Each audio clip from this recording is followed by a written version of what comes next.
Why, hello everybody, how's it going? Oh, are we ready for another day of EU5? Because I am. I'm looking forward to it. Now, let me just make sure the chat's up, get the OBS going, and we can get started. So, of course, we just started a new game yesterday, right? We started playing as England itself. Hopefully, we can absolutely destroy France today. That's what I want to try and move towards at the moment. Now, if you guys remember, right at the end of the stream yesterday, I was trying to figure out what to do with my war goals, right? So we just made a war goal on Cyprus, but also I'm going to make a war goal on Denmark over here. I think out of everyone that we can attack, these guys don't really have a lot of protection. And in the long run, we can make like a Scandinavian dominion. Like, just all of this would be like a vassal. It's going to be glorious, guys. At least, hopefully, anyway. Let me just press this button here, and done. So, before we go any further, let me just make sure. Is the stream actually live? I think it is. We're good, we're good, we're good. Perfect. I'm trying to, like, mess around the settings a bit more. By the way, guys, I have actually tweaked the audio again. So, let me know if it's, like, any, like, horrifically worse. It should be a bit better, though. I'm trying to move away from, like, the robot-y stuff and get back to where we were, like, last week. So, it's a continual thing. We're working towards it. So, at the start here, so a quick look. I am going to declare attack someone right away. We're going to go and knock out Cyprus, because it's Cyprus. So, have a quick look. Declare war, and let's get going. Now, I think, compared to last time, I actually switched our law back to longbow competitions, which means if I raise a levy, we should now actually have longbows. Which is pretty cool. Because, yeah, I may have accidentally turned them off yesterday by mistake. Which was not on purpose. I did not mean to win a war against France with no longbows. It just happened to end up that way. Where are my men? Excellent. Is anyone actually there, by the way? I think we got some viewers. But I'm not really... It's very quiet. I'm not sure if I'm by myself. Or am I actually streaming? No one really knows. If not, I'll just talk to myself while playing U5. It should be fine. Okay. The army's shown up, and you can see already, if we zoom in, we actually do have guys with bows. You're here! Yes! Happy Sunday! Hello, everybody! Why do I always invade Cyprus? Because it's really easy to take over. It gives you a good base in the Mediterranean, and eventually they become really strong if you give them loads of docks. It's just an easy target. That's also why I'm going for Denmark. Denmark has no allies. They're in a really good place with the Sound Toll. And if you develop their territory, they become really powerful. So, that's why. It's also why I always attack Scotland, because Scotland's always an easy target as well. So, let's get going. My armies, prepare yourselves. Nice. I like how we can just fit 15,000 people in 22 boats. It's like the Mary Rose, guys, if you know what that is. The Mary Rose, famous ship in England. It had a bit too many people on it, and it sunk. Let's just say it was not very successful in terms of being a transport ship. But that is what it is. Wait, am I still carrying the Black Death? Nice. We can kill people with the Black Death while killing them with arrows as well. Awesome. So for other things, we have got our economy, which is quite nice. I believe we want to be looking into getting roads, guys. The Romans left behind their knowledge, guys. We need roads everywhere. Well, not everywhere. If you guys remember, I think it's around like 5 gaps, and then it kind of stops making new money. So at least around London, probably like this, we want to get some roads. That means we get more control, which means we get more money. And yeah, well, that's pretty much it, really. It just makes you more money. It's pretty cool. Also, I found a really cool building, everybody. If we go to our beautiful silver mine, and I go into peasants, check this out. We have a unique building called the Royal Forest. Now, you can only build this in places which have really low development.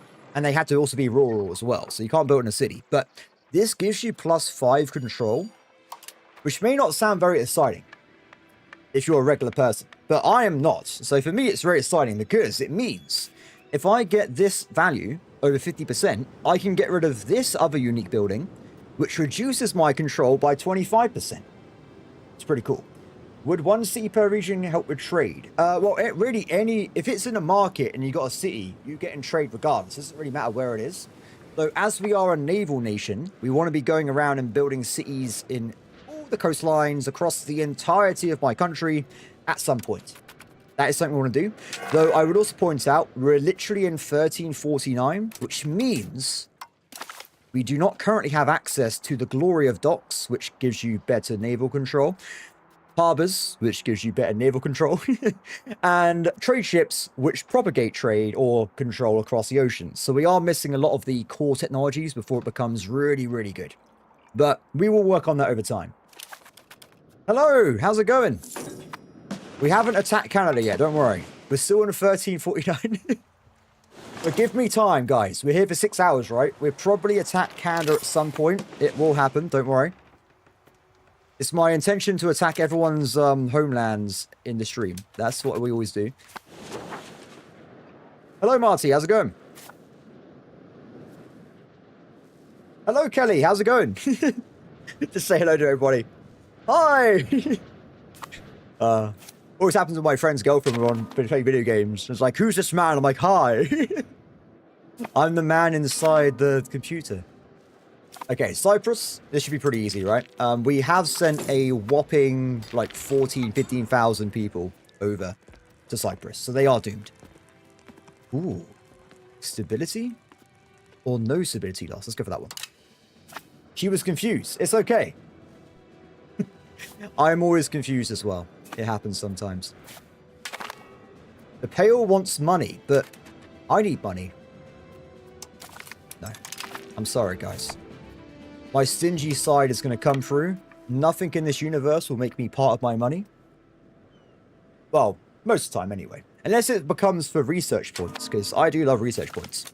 Okay, so we've arrived in Cyprus. The enemy has a 10th of our number. And they also don't have all these longbows. So I feel like they're going to be absolutely destroyed. Let me just leave behind, like, 2 guys to get the port. Let's go knock these guys out. I have a decent grasp of EU4. This is an entirely different beast. Yeah, the game is totally different, man.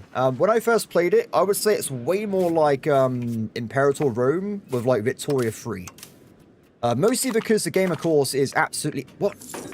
Bohemia, no! They betrayed me. That's actually good, by the way. I was, Oh, we're not Prussians anymore, guys. We have the bows of England. Don't worry about it. We switched characters. Or countries. However you want to call it. I don't know. Yeah, this game... It's really good. I really like EU4, but I always wished it had population mechanics. And now it does. So, for me, it's perfect. I absolutely love it.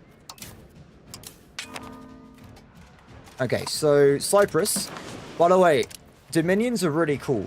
If you weren't aware of this yesterday, I may have been playing a little bit of England this morning to get some experience under my belt. If you make a Dominion, it actually forces them to be English. Where is it? It's in the game somewhere, guys. Trust me. One of these little icons says that they will be English. Don't ask me where it is, but it is in the game. Aha! Well, I thought I found it. There it goes. Embraces English as primary culture. So... we haven't got to make them hate me. They're built in English from day one. It's absolutely perfect. Unless we change religion. But apart from that, it's fine. So, Cyprus, Dominion, humiliate them, make them give me money. We'll give it a little bit of time to capture the whole area. And then we're going to head back over to England itself. And apparently there is a proposition to found the union with Portugal. Ooh. Oh, I got so many of these again. I don't know why they're so... I don't even want most of these. No, don't care. Whatever. Not my problem. There you go. Perfect. So, with the Union, we want to be establishing seniority, and then we can kind of control the whole Union, and eventually make Portugal into like a pseudo-puppet. Which is pretty cool. As I am the stronger partner, it should be pretty easy to do this, and then we got ourselves basically a free vassal. Unless the game takes it away from us, which may or may not happen. Okay, so. Expand levies. Wait, where am I? I've teleported over to England somehow. Let's go home. Done. Welcome to the team, Cyprus. I look forward to your... well, work. As the game goes on. Excellent. I'm going to spend that money on... wait, what are we going to spend it on? Let's have a look. So we got no debts. New campaign. We are doing achievement runs, Carl. Because I realized mid and late game EU5 was a little bit cooked currently. I feel like it needs a bit more time in the oven. So I'm going to be playing more early game stuff. But achievement-wise, I want to try and get this. Start as England, form Great Britain, and be the naval hegemon. Now, to actually become Great Britain, it actually is pretty easy, right? Because you already own most of it already. But to actually do this, you have to actually end the 100-Year War. So at the same time, I'm going to become Great Britain, but also kill France, because I'm not going to surrender the 100-Year War. We will win. So we work towards it. It's an interesting flag. Still a shame that Wales is not part of the Union Jack. I'm just going to put it out there. I know it's a hot take if you're English or British, but I want a dragon on the Union Jack. I'm just putting it out there, guys. I think it'd be really cool. Anyway, let's head back home, shall we? Oh, Alice has died. That's not good. So the Black Death is still around and about, and it's just going to randomly hobo murder my family members every once in a while, so not good. So we need to get ourselves another crown character in the works. We have a quick look. Who is good at diplomacy? Elizabeth is. She hasn't got a husband. Let's get her married. This guy'd be fine. Give her a cabinet rights. Bada bing, bada boom. Fixed. Good as new. Nothing's really gone wrong there. Indeed, yes.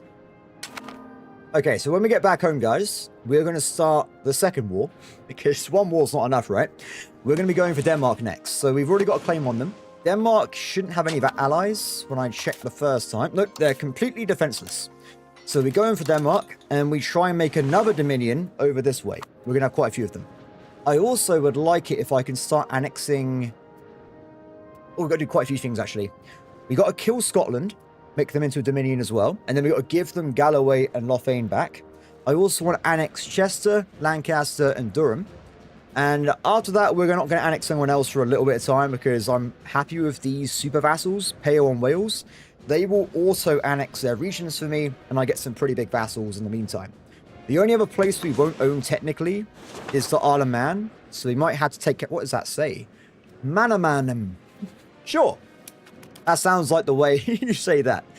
Excellent. Do you reckon I can get a little bit more support and do another war goal? Surely not.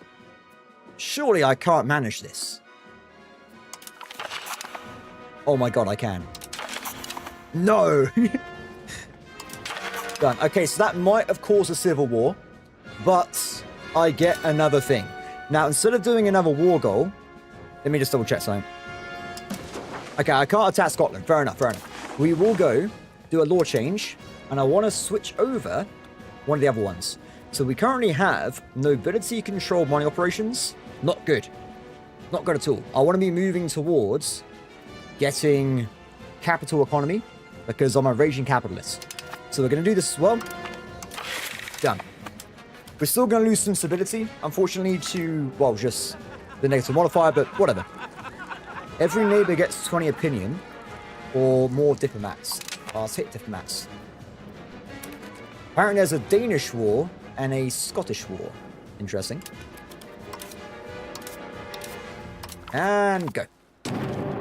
Nice. Now, because we're at the start of the game, right, we're not really going to get any help because, well, simply, at this point in the game, no one has any boats. So we're going to have to just do it ourselves, but we'll get the entire levy put up and we'll start sieging down. Now, as far as I know, Denmark has 2 forts. They have one in Copenhagen, and they got one down in the entrance to the region as well. Now, these are actually separate. You got Denmark, then you got their vassal. So I want to probably make a new vassal for Denmark later in the game, but also want to have this guy as a vassal separately as well, so we can annex them and add them into the proper vassal later on. Cool. As for other things, let's improve relations with Chester and Lancaster. For now. As I said, I will be annexing them soon. As for other things, increase control in Cornwall, which is already on the way, which is good news. When we get to 50%, we'll get rid of them again. Wait, this is the wrong place. What am I doing? Ah, they're currently working on making this place into core territory, so we'll leave them alone for now, but we'll do stuff later on. It should be fine. Okay, my armies, combine. I don't know if we actually have enough units in this fleet to move all these guys over in one go, so we might have to do 2 trips. But it should be fine.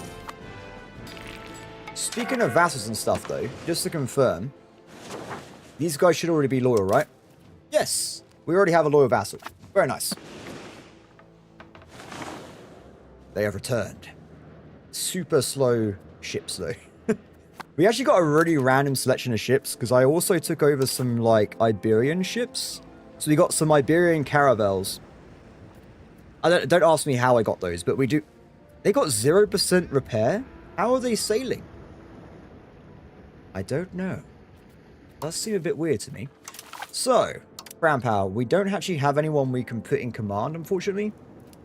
We have a lack of people. If that is the case, what about a burger? Aha, perfect. I don't mind helping those guys out, because if they get more money, then they get more income. They might start building roads for us and stuff as well. Now, speaking of money, let's have a quick gander at our economy. We are currently making sure we've got maximum marketplaces. Done. Next is going to be roads. Just to double check, though, we need more lumber and masonry at the same time. So that's not great. We need more stuff here. I do think we actually built loads already. Remember, we actually just survived the Black Death. So we lost 1.1 million people. Not very good. So a lot of my locations aren't actually lacking goods. It's just that everyone died. So they haven't got like full amounts of workers at the moment. What I'll do anyway, though, just for the future, is we will build some new lumber mills. If I can. Don't do that. Bad game. Let's go. No deficit of laborers. Oh, that's like no one. It's okay. I just need lumber in the market. So we'll build like 3 of these. And that'll be it for now. I think each one of those gives you like +1 lumber. So it's pretty handy. Awesome. So, add up.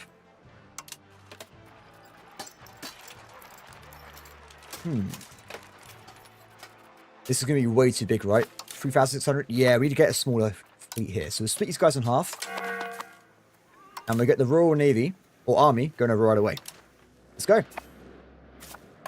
So I think for me, I'm going to land on this coastline here, and we're going to just start flat out conquering territory towards Copenhagen. And then the second army is going to land as well, and they're going to work towards the second fortress down here. We want to make sure, though, these guys have really good admin, so we get faster siege pips, which is very, very important. Now, because it's the start of the game, right? No one really has any forts, so there's going to be a lot of really easy wars at the start of the game. Like, until people actually make money, no defenses. We're just going to be walking around. It's going to be fine. Back over there. Who's that? Is that Aquitaine? Aquitaine is they're good people. They're good people. I was tempted to make them into a Scottish, though, and make them convert to English, because currently they're Gaston, I think they were. So I want to make sure they get access to my culture as well. Don't think of it as a disease. Think that's scheduled reorganization, yes. If anything, people get more wages now, because there's more jobs in the market. It's actually probably improved GDP per capita. Which is all I care about, apparently, so that's all good.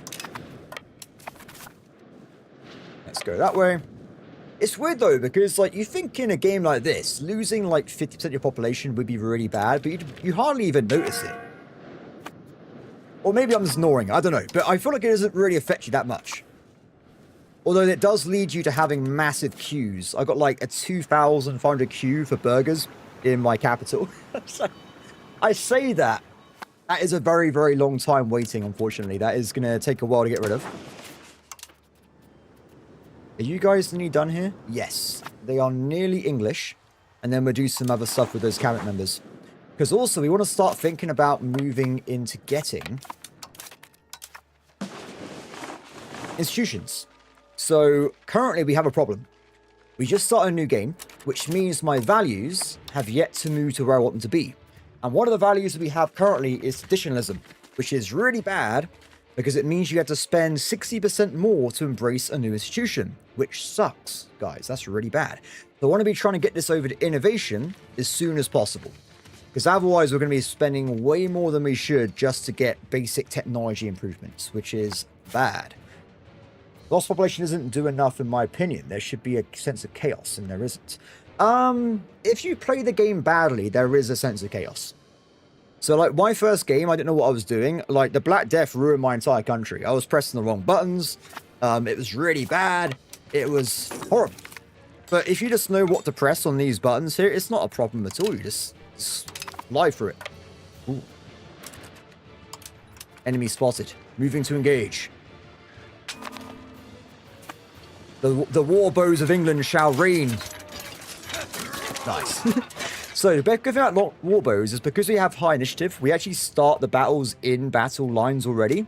So when they jump in, they actually take loads of damage from the first few hours. It's actually really handy.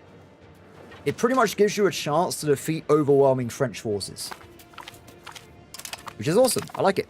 It's actually making me think, do I want to maybe, instead of having regular cavalry, these guys, I was thinking maybe getting the light cavalry, which means they take more damage in morale and do 10% less damage in strength, but it means they'll be in the battle faster, so you can maybe gank people. So I don't know. I was debating maybe trying it out later on. We'll see how things go though. Okay, Siege 1, locked in. Now the best thing about England as well, or just, I guess, my current situation, is as I actually have ships, I can just block them from going across these straits, so I just have complete domination over their own country, which is pretty good. That one's fine, thank you. Thank you. Aquitaine, they sent 75 guys. They look pretty cool though. So, roads. We'll start building the roads now, guys. Well, you say levy days. I think that might be good in general. We do experiments on it. We're going to experiment with it. Because, if anything, levy days are really awkward, right? Because you want to have your levies tanking damage, and regiments should be in the battles, but they should be probably not on the front lines, because they haven't got enough HP. They're tiny, right? They've got like, what, 50 units? They're not tanking a 1,000-strong warbow regiment, but they can still do damage. So, we'll do some experimentation, guys. We'll see what might work, what may not work. Though, of course, we're at the start of the game, right? So, wait, are they going to get stuck on that island? Oh, wait. I think they're going to get stuck if I block off their escape route. Or does the game not work that way? Nope, they're stuck. Okay, so what we've got to do now, split the fleet in half. The other fleet needs to block this one. And I think they're stuck on this little island chain. Yep, they're dead. Nice. Enemy destroyed, guys. We did it. Wow. Yeah, that's not good. You don't want to be Danish right now, guys. It's not a good day to be Danish. They're doomed. They just flat out lost. That was it. Okay, awesome. That's what I like to see. Okay, we'll leave these guys alone for a little bit. And back over here, let's get more roads. Roads for the road gods, everybody. Roads for the road gods. So, it looks like we finished our little experiment down here to get these guys flipped over to being core territory. There is actually non-core territory over on the coastline here. Now, I would normally go for this right away, but we're going to do a little bit of a switch over instead. So, the guy that's increasing control is going to go to the silver mine. The person that's doing culture is temporarily going to be jumping on instead. Where is it? Over to becoming innovative. Now, this is going to take a long time, but we need to also push in more laws to increase innovation anyway. So currently, we're missing a lot of stuff. Oh, we got the war thing with the nobility. I forgot about that. Oh, it'll be fine. It'll be fine. Also, for some reason, we have a bunch of stockades down here for, like, no reason at all. So I'm just going to get rid of these. Like, I don't want to spend money on this. No, thank you. Done. I mean, when is France ever going to invade England, guys? Let's be honest here. A new heresy. The Strikloninshin-Tezov. That sounds like Eastern European in nature. Is that like a blend of Christianity and Orthodoxy? Someone will probably know in the chat. They always do. Nice. Okay, so with this, by the way, Dominion, like I said, it's too powerful, but we'll get there. Must keep building. Roads. Oh, another thing we got to do as well. Remind me, if I forget it, guys, remind me, okay? We had issues last game of famine because the AI starts eating all my food. So I want to make sure we build at least like a single location, which is a mega food location. It happens that we start next to a place with wheat. Actually, I say wheat. Loads of England is wheat. Like, food should actually be fine over here. But yeah, I want to make sure we have at least one location with the whole shebang, right? We want to be getting maximum RGO, irrigation, farming villages, like everything you can think of, it's going to go to this one location. But later, when I make more money. Nice. I am now the senior partner in our union. That's what I want to see. We have unfortunately got some pesky dudes that have respawned in. I will go and kill them right away. What we do, detach siege. Go knock them off. The 100-Year War is non-active at the moment. They're not attacking me. I'm not attacking them. I don't know why, though, because they easily could beat me right now, but they decided they don't want to. So, that's up to them. Played as Orthodox. Allows you to get 5 research points. Ooh, I like that. Anything with more research points is amazing. Definitely my favorite things. Okay, so as we go closer here, let's attack this army. I'm going to split this fleet in half to the other side. And we're going to go from there. They should, in theory, be stuck. Yep, they're stuck. Excellent. We completely wiped them. Enemy down. Problem solved. Well, I don't know why they're... Yeah, I did beat them last time. But why are they not attacking me now? Because they have so many more troops than me. But it's okay, because like I said, did I say at the start of the stream? I don't know if I did. My priority at the start of the stream is that first war with France, we did win, but also France easily could have beaten me because I didn't have enough levies, right? And that's not going to change.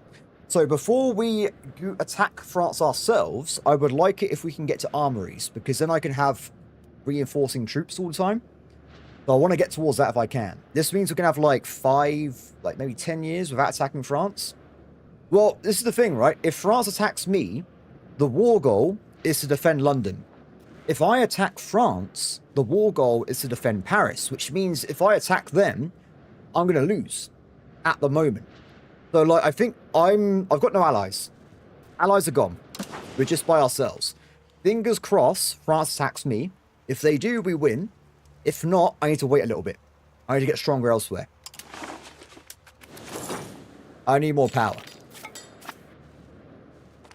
Well, like I said, you have 100 years to beat France, guys. It's not a... if you rush it right away, you can probably win, or you can build up a stronger empire first. So, well, like I said, it's only going to be like 5-10 years. It's not going to be too big anyway. Because we are already spreading armies into England, so it will be possible at some point soon. Oh! Good job, guys. Good job. Let's get you over this way and getting more territory. We haven't got to do 100% war score, have we? We just need to get into their surrender. So, like I said before, unfortunately, Denmark is slightly too big to turn into a dominion in one go. Big shame.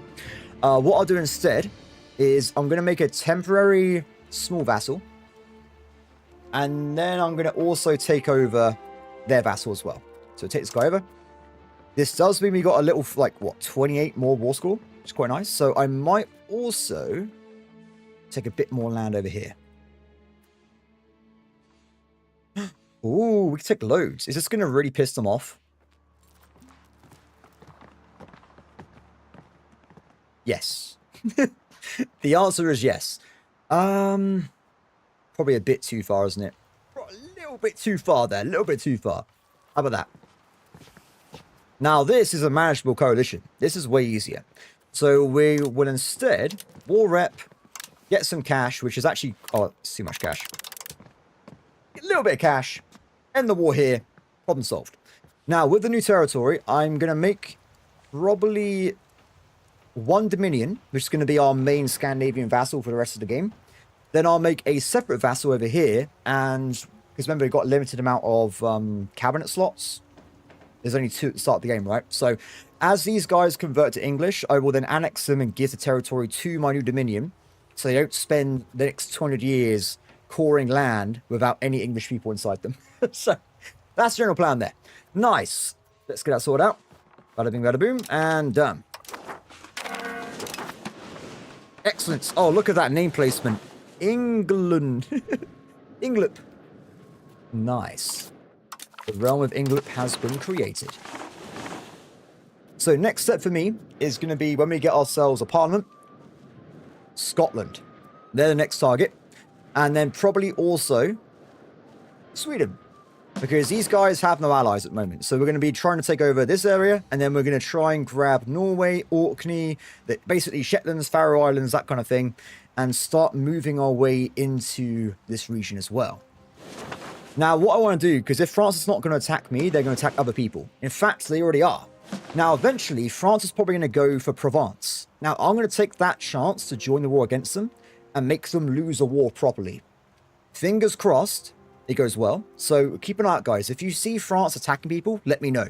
Now, right now, they are attacking Brabant, but that's because the Emperor of the HRE is weak in this game by design. I'm not sure why, but they never help anyone. So they're going to start randomly conquering basically this entire area. But that will mean next war, they'll probably go for one of these guys, which will mean there'll be more defenses against them. Because the Emperor will be like, oh, I can't let you attack the HRE a second time without being attacked. So that's the plan. Let's get back home, shall we? And we also need to get ourselves additional points. Let's do temporarily a little bit of diplo spending. Save some cash as well. Only 34 ducats. We are super poor, everybody. I am Baron Ultra Poor. Back home they go. We've also got a stockade over here for some reason. Get rid of that. I don't like. I like having forts. I just don't want to have stockades because they don't even provide. Yeah, they're fine. They don't even provide zone of control. So, like, what's the point? They're just useless. Absolutely useless. So, money. Get some more stuff done. Now, lumber is still a major issue, as well as a little bit of sand. I thought I fixed sand last episode.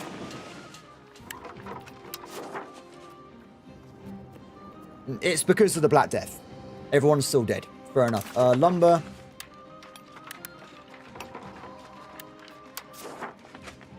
Not exactly the same story. Actually, yes, it is. It is. For some reason, there's a vassal over here I can't mess with. Not sure why. I think it's because it's a vassal of Wales, but then Wales is my vassal. So I can't do, like, Inception building in vassals. Even if they are my vassal, technically. So instead, we're going to build more of these temporary buildings. Now, what I need to make sure I do is not waste my time. So with this, we can build lumber mills everywhere, right? Well, pretty much everywhere. But I want to make sure I'm not wasting my time. So if I go by deficit of laborers, it means they actually will reinforce right away. So you can see, locally, we got loads of places that actually have got laborers in reserve, so we can start using lumber right away. So we'll build a few of these. Yeah. Excellent. Are you guys not coming home? Game says no. Cool. I want to make sure as well, we are actually now generating a little bit of manpower. Sorry, sailors. So my fleets will be repaired, because a lot of them are pretty injured. Especially the guy with 0% HP. That guy is really injured at this point. Nice. Okay, so we got ourselves some diplo points. Let's build some vassals, shall we?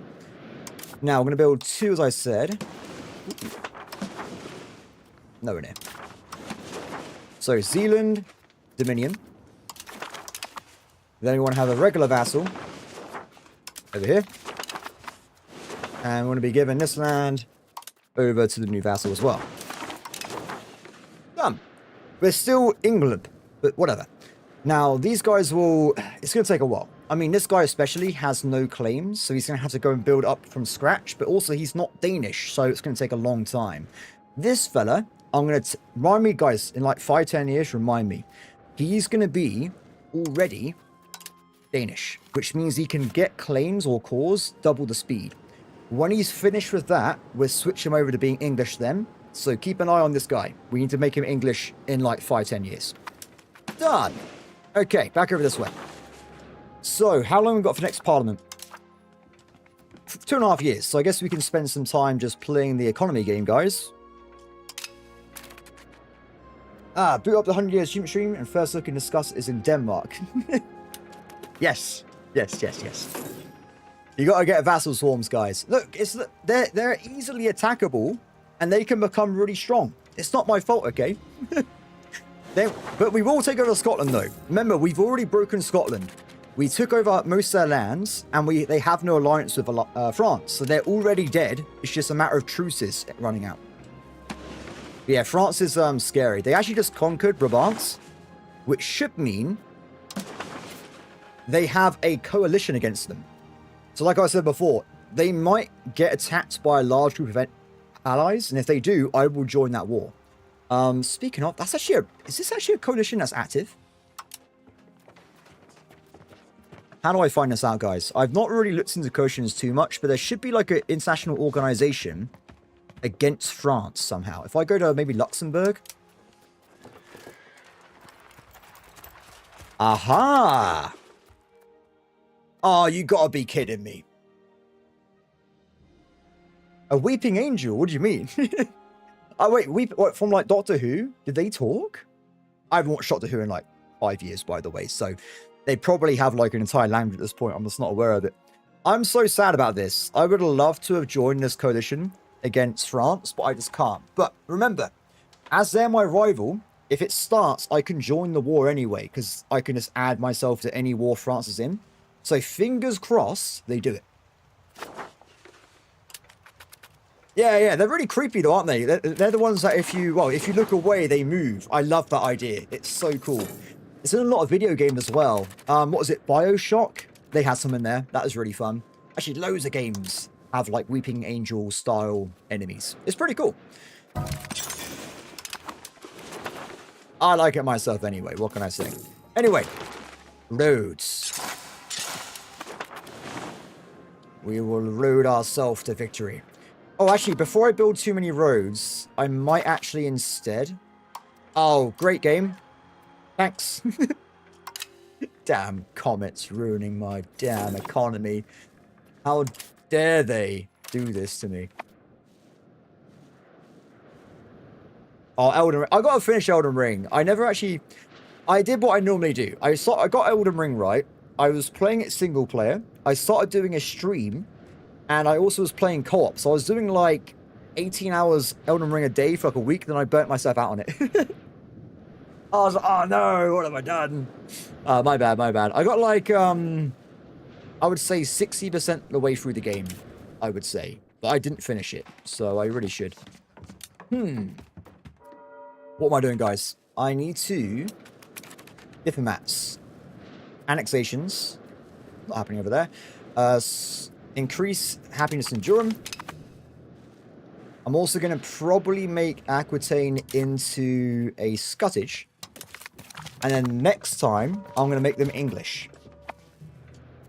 Seamless co-op. Yeah, I don't know why they're obsessed with that really weird co-op system in Elden Ring. Or Elder Scrolls. Or something, Dark Souls games. Because, like, it's just weird. I just want to play with my friend, and then you get attacked every 10 seconds by some random dude with, like, a crazy build. I'm like, oh, whatever. It wears on you. It does wear on you. Anyway, let's start producing the super province of wheat while we're waiting. This will also generate more income for me. I think each level will give me, like, 0.3 ducats if they got people in there. So it's pretty cool. They're working towards that. Marriages. Ooh, okay, let's get her married off right away. This guy here should be fine. And education. Don't really care about that myself. We're just going to leave that alone and we're going to move on with our lives. I would like it if there's like a Dark Souls style game, but it's designed for 4-player co-op. Like a Dungeons and Dragons like party. But also like random generation as well. So like you go into it, it's like really hard. It's like based on D&D rules, but it's like randomized quests or like worlds. And if you lose your character, he's gone forever. I think they're really cool. Just have it like really, really, really hard. That's just me, guys. It probably doesn't make any sense. Okay, so we've got one more build there for the wheat. Then we can do other things as well. We're nearly at 50 ducat income, which is quite nice. Right, so I'm going to probably get rid of some stuff soon. And Aquitaine, congratulations. You're now English. Good job, guys. Good job. Done. I don't think anyone else in my empire is actually not English. I think everyone else should be English already. Should probably double check, though. My knights. Our income is terrible with manpower, by the way. It's really bad. Why don't I go to centralization? I like vassal swarming. That is my reasoning. Also, I know people like going for the meta of having crown power, but I like playing with estates myself. So I know it's not the meta, but also if you've seen my videos before, you'll know that I easily defeat the game anyway without going for the meta. So, whatever. Also, I'm pretty sure there's some really nasty events you get later on. If you have too much crown power in later ages. So my thoughts are, I play the first few decades with low crown power, or like 35, 40%. And then when I get like the age of absolutism, I just go for one or the other. But that's just me. Also, I want to point out, my estate meta is the opposite as well. I'm not doing the correct thing here at all. But I like it anyway. I think, at least until they buff up the AI a bit, hopefully that happens soon, you don't really got to worry too much about, like, meta gameplay at this point. It's fine. The tier listers will be like, who is this man? Everything he does is wrong. Okay, I'm liking this. I'm liking this. Let's also get ourselves the bridge. There should be a windmill. Wait, have I missed something? Where's the windmill? Oh, there it is. Oh. Yeah, I'm really lazy, right? So, my strategy as well, Observer, is I got a civil war. I wasn't paying attention.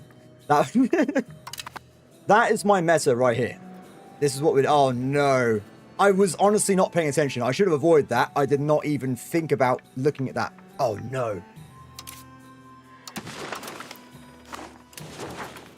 When, as soon as I start streaming, I just don't pay attention to things that are like, this is important. Not good. Okay, so what we have to do is we're going to stop the enemy from getting too big of an army in one location. We're going to go for locations over here first. Windsor is already activated, but it has 93 people. So if we lock in a siege right away, it should be okay. The enemy's going to have probably around like 10k troops potentially.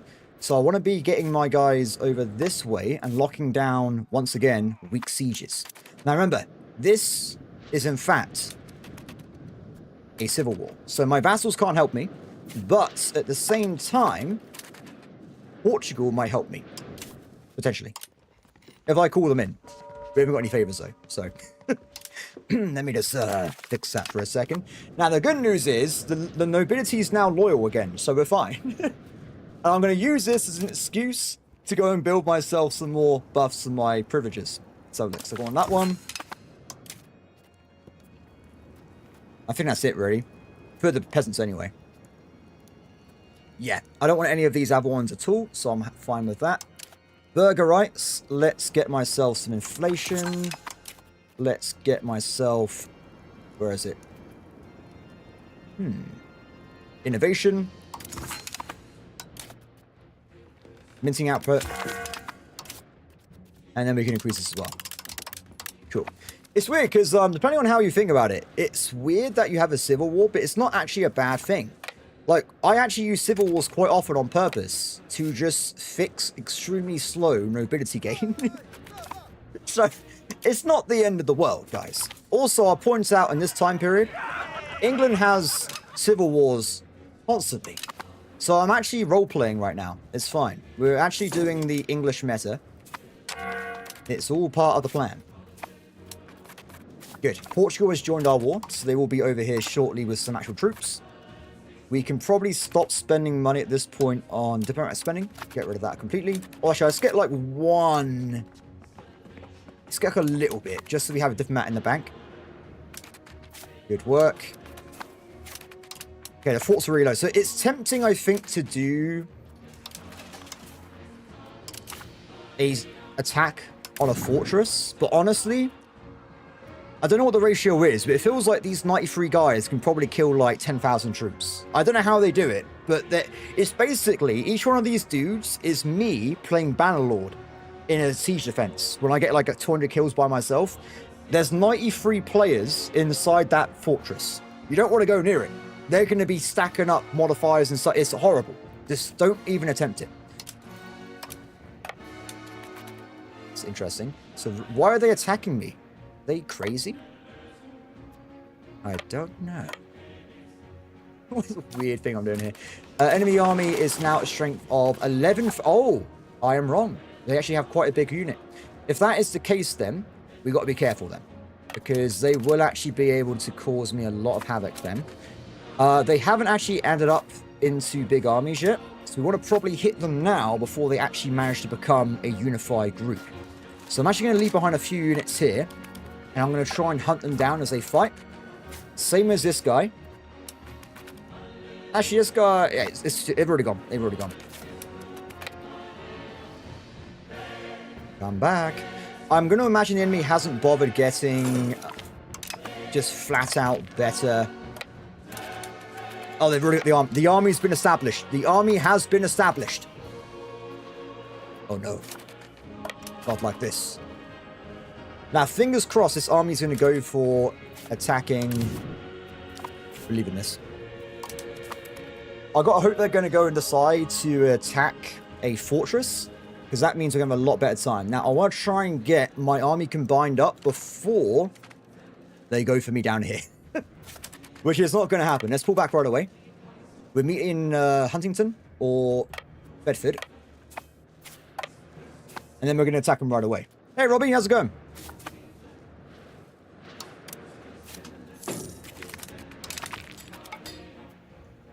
Done. Okay, army combined. Dude's ready. Let's do it. Now, they're going to attack me right away, which is interesting. The enemy hasn't got a leader because they're stupid. I, though, have the king. Edward III. Oh, yeah, they've absolutely fluffed this. What are they thinking? Enemy down. Very nice. They're retreating.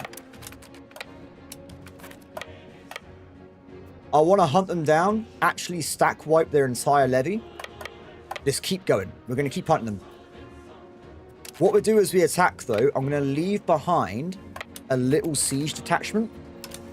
And they can start actually getting parts of my country back into my side in general. You guys, though, hunt. Cool. So while that's happening, the Portuguese are arriving on the flanks as well, which is quite nice. And we also have a little bit of time to get ourselves some more stuff as well. So let's make sure we have crown characters back in the government again. I guess she died from the plague again or something. It keeps happening. Let's get... Ooh, she's quite good, actually. Let's get her. So if we're going to do this, we want to switch people over, right? So originally I had a guy over here increasing control because I was going to attempt to get rid of this building here to increase our income from silver mines, which we've now done. With that being said, let's now get this guy flipped over. Wait a second. I've got to do some switch arounds with this cabinet. You increase innovation. You are now going to do other things as well. So I'm pressing the wrong buttons. There you go. Nice. I'll take that. So she can do quite a few different things here, which is quite good. For now, I think we should probably just leave her increasing culture somewhere. We could do more max control, but it's all right. We're fine. Sorted. Come back. Where are you going? Why are you running? Oh, no. They've gone that way. Okay, fingers crossed, though. C4. Oh, this is under control. We got this. captured. The main danger is the AI sometimes retreats into your armies on purpose. Like right now. That's literally what they just did. The AI does this all the time. So we're going to just run away. If we make sure we have a good leader, they have some good speed benefits and stuff. Who's got fast? It's all military. That one there. Let's make sure we got a leader so we outpace the enemy and just keep running away from them.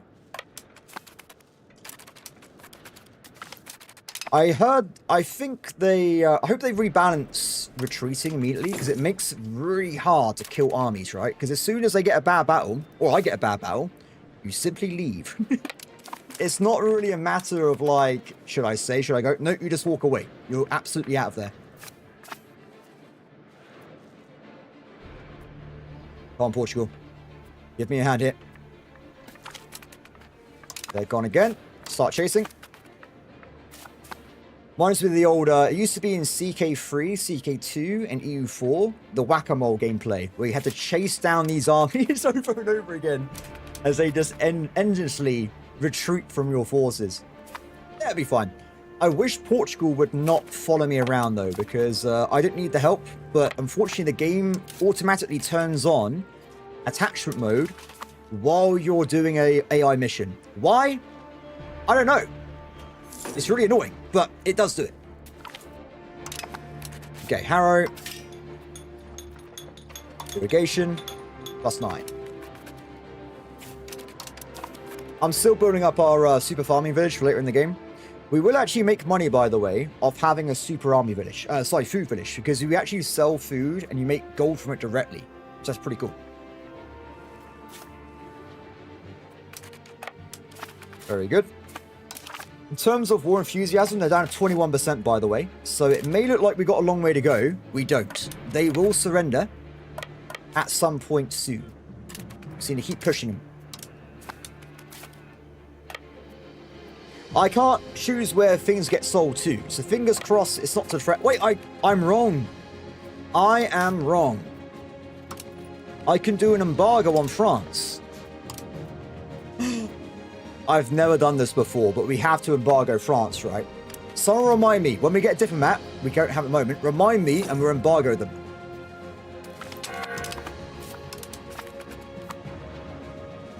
Good. Excellent. Uh-oh. Are they going to end the... Oh, they did it again. They did it again. Damn you. Damn you, rebels. Damn you. Should get more cavalry. If we have more cavalry, we'll probably kill more of these guys as they run away. But we're at the start of the game, right? There's no armories or anything at this point, so I can't get more guys at the moment. We are limited in that regard. 16%. Okay, Oxford. Grab that one.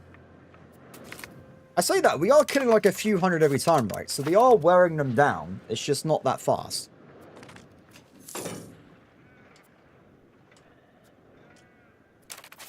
Okay, so... Let's place here.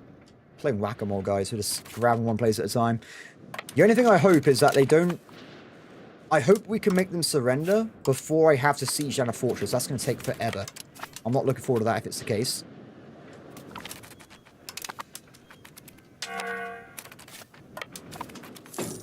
Yeah, Boston. 16%. So close. So I'm going really fast, guys. I do apologize. It's just a civil war. Not the fastest played gameplay in the world. Oh, no. The game's removing my nobility happiness. Don't do this to me, please. Oh! I don't know what changed, but we sack-wiped them. That is great news.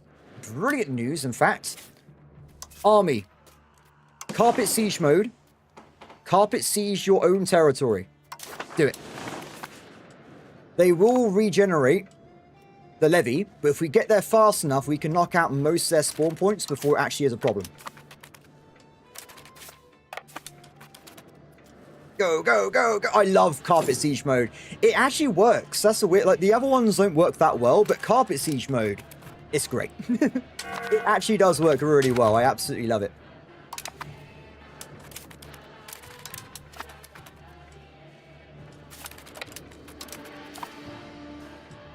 Oh no, they're not surrendering, everybody. They're at 0% though. It should be soon.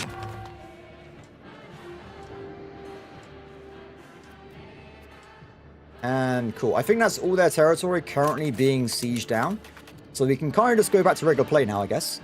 Let's turn off fort maintenance. And apparently our truce with France is over. So now France could attack me. If I was France, I would have attacked me already, but whatever. There you go. War's over.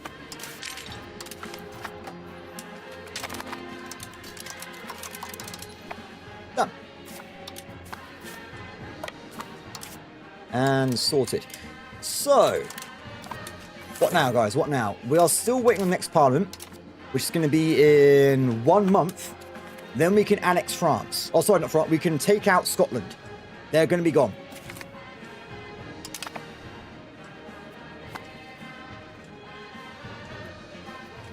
Hopefully, anyway. Excellent. How are we doing on tech, by the way? We're on around 10% professional armies. Remember, though, we don't want to get this right away because of the extreme cost of getting this. It's going to make us go down 60 stability. Pretty bad. So we have to at least get rid of traditionalism first. We want to get rid of that. I am working on it. It is happening. It's just it's going to take probably a few years before we actually do it. Because stability is the most important thing, in my opinion, in the game. It takes forever to get. Always important. What is this? Scholastic Day riot was a violent confrontation between the students and the townspeople. So I can end the tradition and get 10 control, or I can say no and lose. We just lose to people.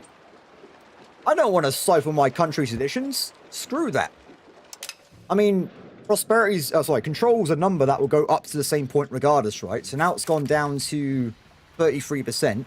It's going to slowly go up to 37% again. It doesn't matter. It's going to go to the same point regardless at some point, right? So, how are we still passing through Order of Zagata? It's been like 20 years. How is that even possible? Whoa! Sir Bartholomew of Grey is a badass. Marry that man. Put a ring on it. His genes will make us stronger. Just don't tell him that. Okay. Let's do a parliament. And I'm going to jump on to claims. Scotland. We're also then going to go and lessen levy obligation. Claims. Sweden. And then contain banking. Support land forces. What do we get from this? Diplomats. Or we can change a law. Done. Okay. So, what laws do we need to change at the moment? If there's any. Maybe there's no laws to change at the moment at all. So, I can see 3 of them. We want to be getting rid of this one here to get more efficiency. We want to be going down to... where is it? Same religion to any religion to get humanist. We also want to be getting rid of censorship to get no censorship. Because we get innovation, humanism, and individualism. We'll do that one right now. Go. Oh, wait, no. Let's do the, let's do this one first. I still think this makes... I can't remember what it was. It's either it reduces antagonism or it reduces war score costs. I can't remember if... Does anyone know what one it is? It's one of the two. But we're getting now anyway. If it is war score costs, it's definitely worth more than it would be otherwise. So we'll get that one. Done. Okay.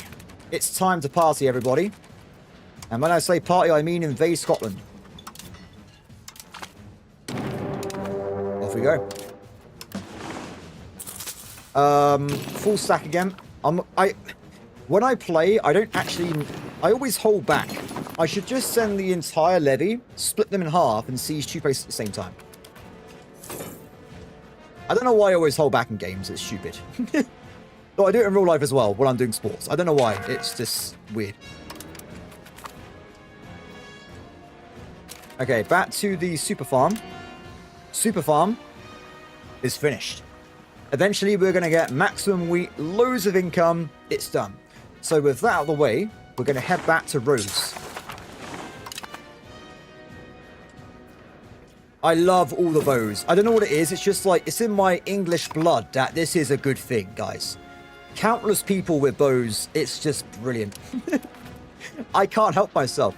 I mean, I actually own 2 bows in real life because I don't know why. It's just inherently in my blood, guys. I had to own a bow. I don't know why. I can't use it. I used it years ago, and if I miss the target in the garden, it goes through the fence, and it might kill someone. So I can't actually use the bow, but I can if I need to. So it's just it's one of those things. Anyway. Okay, so 1 army, 2 army.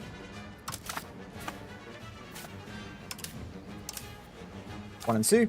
Okay, so Royal Army's mission is going to be to knock out any Scottish army. And number 2 is going to be to siege territory. Let's go.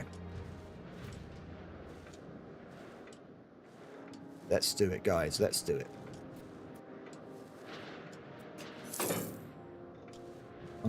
It's not going to be that bad, because remember, nearly all the Scottish population is going to come from this place here. So we've already got it. Can I string a bow? Probably.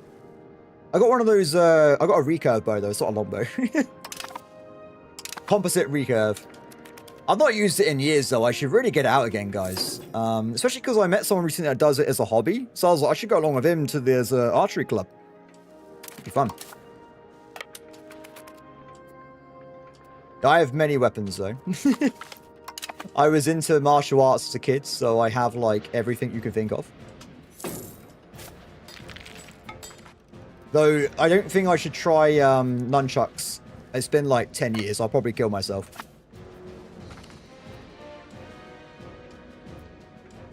Okay, this is looking great. Let's get the Royal Navy over here.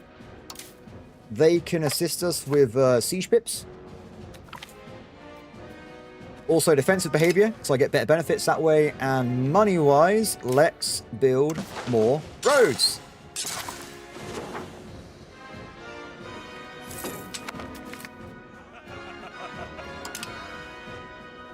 Very nice. Scotland's already at 40 plus 44, not 40. I can't talk. What's happening? What am I saying? 49% war score. They will be turned to a Dominion. And that's it. You want to try Armored Fight? Oh, yeah. The medieval MMA stuff looks amazing. I was watching videos of it the other day. Because the thing I hate about, like, people doing LARPing... but nothing wrong with that, by the way. But it's just people with foam swords. I want to actually fight someone. Like, when I used to do Waterloo when I was growing up. Because my school was, special.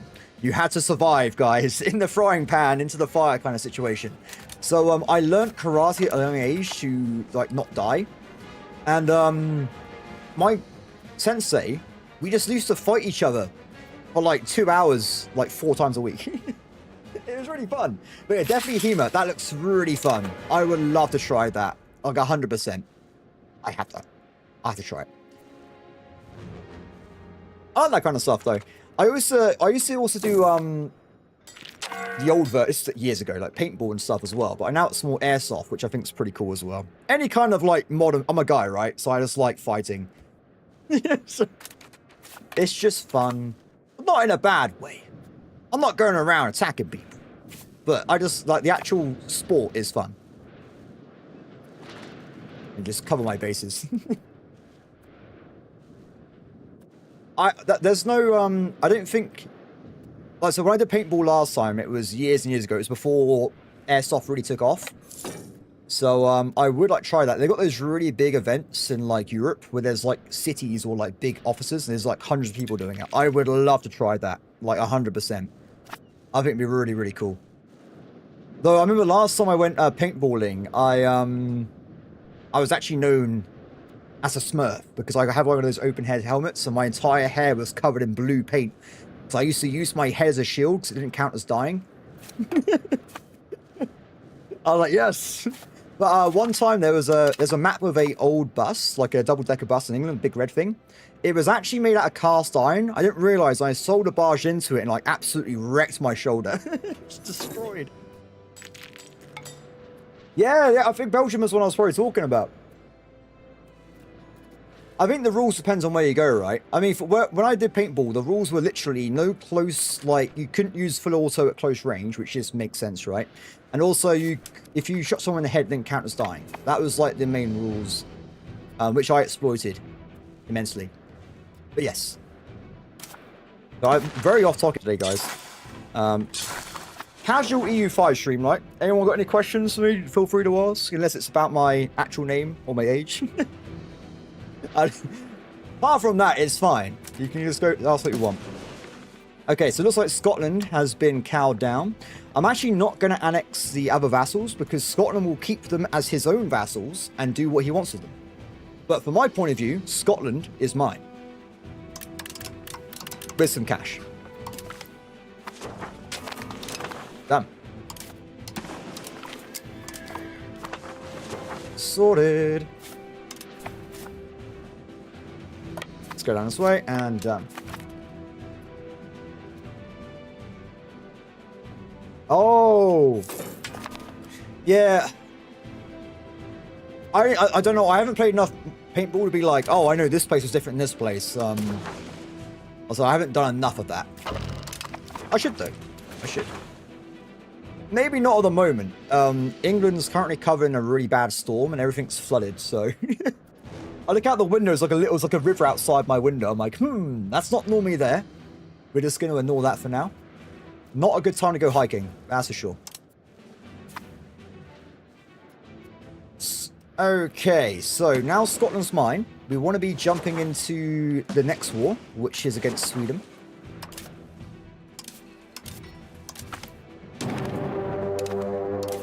Now, this war has two objectives. First off, we want to be nicking Scania and giving it to Zealand. We also want to be taking away a little bit of this coastline. And also, Norway, individually. I want Orkney. I want the Faroe Islands, or is that Shetland? It is the Faroe Islands. And then we also want Iceland as well. Why?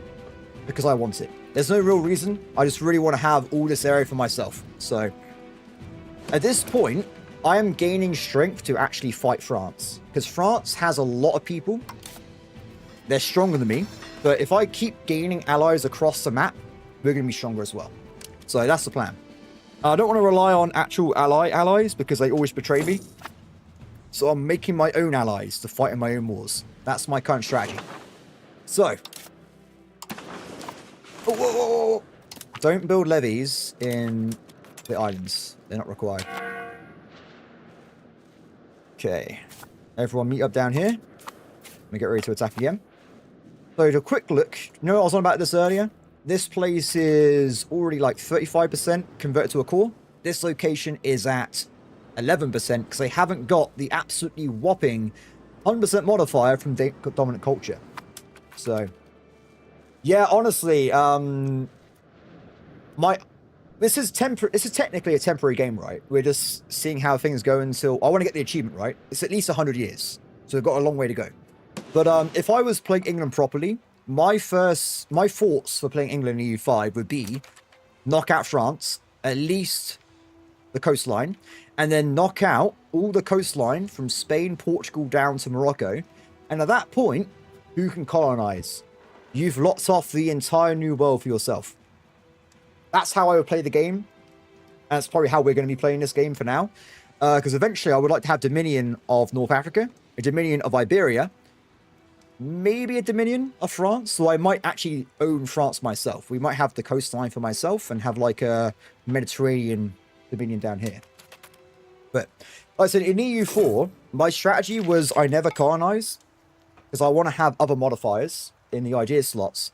But I always colonize technically because I just go and take their colonies away from them. That's always what I do. Every single time. I just take their stuff. I end up with a new world regardless, but I have loads of modifiers in whatever I'm doing. Like military, diplomacy, whatever it is, I've already got it anyway. Anyway, sorry guys. We're playing EU5, not EU4, so... It's a different world. Well, actually, it's the same world, but a different time period. And game. Let's see. So... Basingstoke. Ah. The old neck of the woods. So... This army, same as before, we're going to split in half. We will send them off to the front lines. We've actually got the wrong guy in charge of the Royal Army, so let's change that for a second. The king clearly needs to be in charge of the Royal Army. Otherwise, it's not named properly.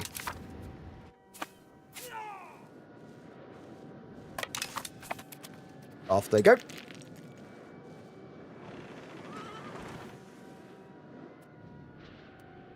Music. I am all over the place, Marty. All over the place. So, I don't know if I've ever said this. One of my favorite hobbies from my entire life. I love singing. Like, my favorite pastime is singing. I love it all the time. I'm not going to sing, don't worry. I won't put you guys through that. But, so I normally like any kind of music that has lyrics. But I also don't have any problems with listening to most music. Metal, probably not so much, because it's not really lyrical. It's just like, I don't want to say shouting. But it kind of is a little bit. So, I like songs I can sing along to. I also really like, just...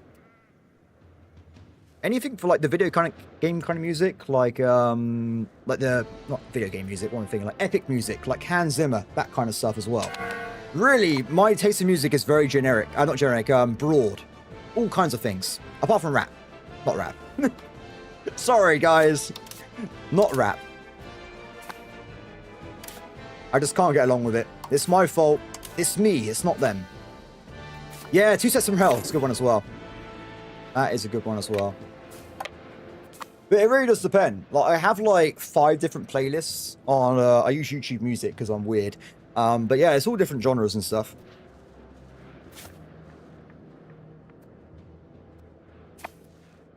Go my armies. Look at the longbowmen. Oh, my blood swells with patriotism. Look at this. I can't look at it properly because I keep teleporting away, but there should be 2 groups of people moving around in glorious longbowmanship. Indeed. So, you guys, your main mission is going to be to knock out Norway first. Let's go and knock these guys out around a little bit. And hopefully someone attacks Norway. Sorry, Iceland at some point. Fingers crossed. Where to see. I would be, but if you're wondering, why are you not building, like, RGOs and stuff? There's still problems with the Black Death. So when London loses its deficit of workers, we'll start bringing out more buildings for London directly. Because London can make a lot of money if it has burgers to actually fill those jobs. Right now, not really. Speaking of London, by the way, let's make sure... or not London, sorry. Terrible segue. This one. Capital economy. Done. Also, we're back in a realm of having happy nobles, which means let's piss them off again. Let's add in monthly development, which gives you more innovation. And I like innovation, everybody. I can't help myself.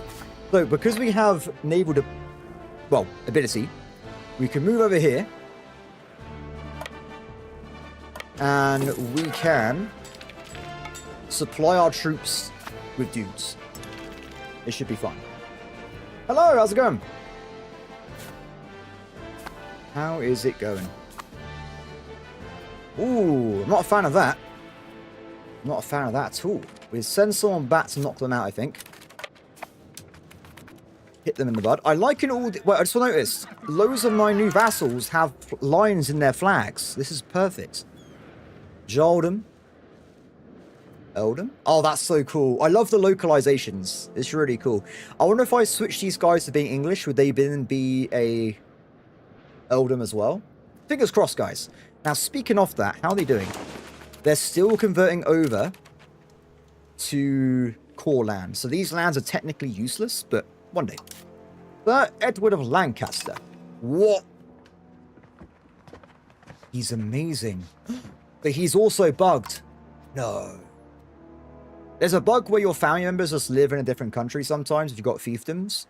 So this glorious man is not actually available for me to use, despite him having like amazing stats. Big shame. Technically, if you annex all the fiefdoms, he'll come back. But right now, he's gone, unfortunately. Enemy down. Good, good, good, good.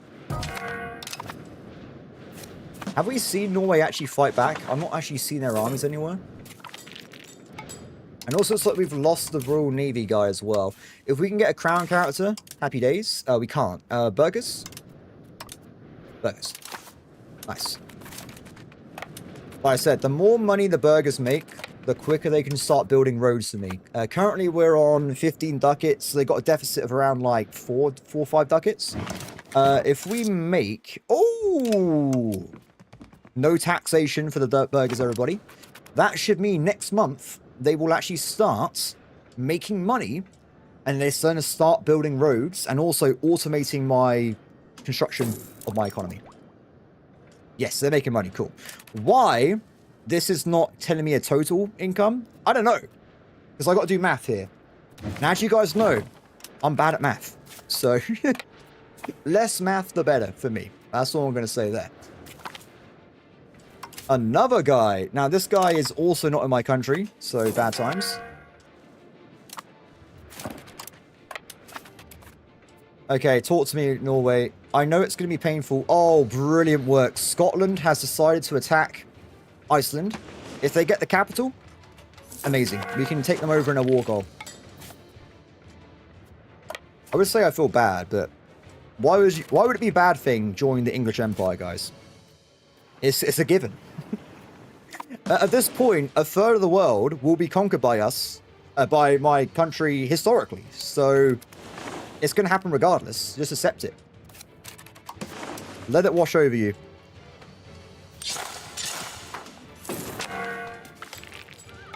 Ooh. Decline of the port. So it's a custom event. What do we get? We get a dock. That's huge, because docks come with like 16 sailors. Yeah, so that's massive.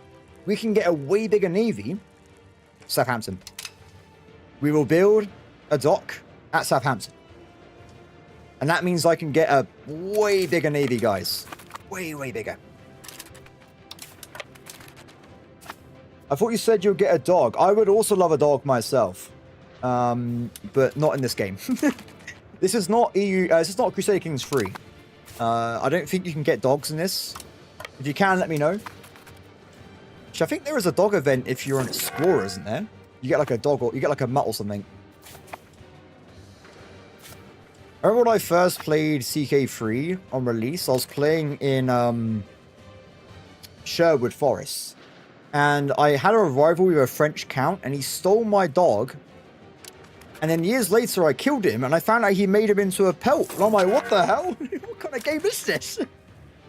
It's horrible. What have I been put through? Horrifying times, guys. Horrifying times. Okay, we can get a royal marriage. Let's not Austria. Never Austria. It's a trap. We're not going to fall for it. No, thank you. Let's instead get a generalized marriage with Mary with some really good stats. Thank you very much. With my dip capacity as well. So a quick look. So we can flip culture of some locations. Fair enough. Instead, let's start annexing the Scottish vassals. And then they can be given back to Scotland. And then we have Mega Scotland. But loyal Mega Scotland, guys. Loyal Mega Scotland. Well, I say that, they're not going to be very useful until they get docks. Because until then, you have to rely on naval levies. And as everyone knows at this point in the game, naval levies are broken. If you use them once, you've got to wait for 25 years to get them back. So, yeah. Although I say that, tomorrow they might fix that. With the patch, right? Fingers crossed, guys. I'm not sure what the patch notes are or anything inside, but I hope they fix some things like that. Because it's really annoying. I would love to see naval nations actually work in the early game. But that's just me. Okay, so roads. Build one to Southampton. Remember as well, any kind of... Well, everything is scaled by control, right? So we have a dock in Southampton. But we're going to only get 67... Well, what's that, like 23 or whatever percent? How long until we get the new... Oh, no! I forgot, guys. We have no diplomats again. Okay, what we'll do... I can fix this. I can fix this. Don't worry.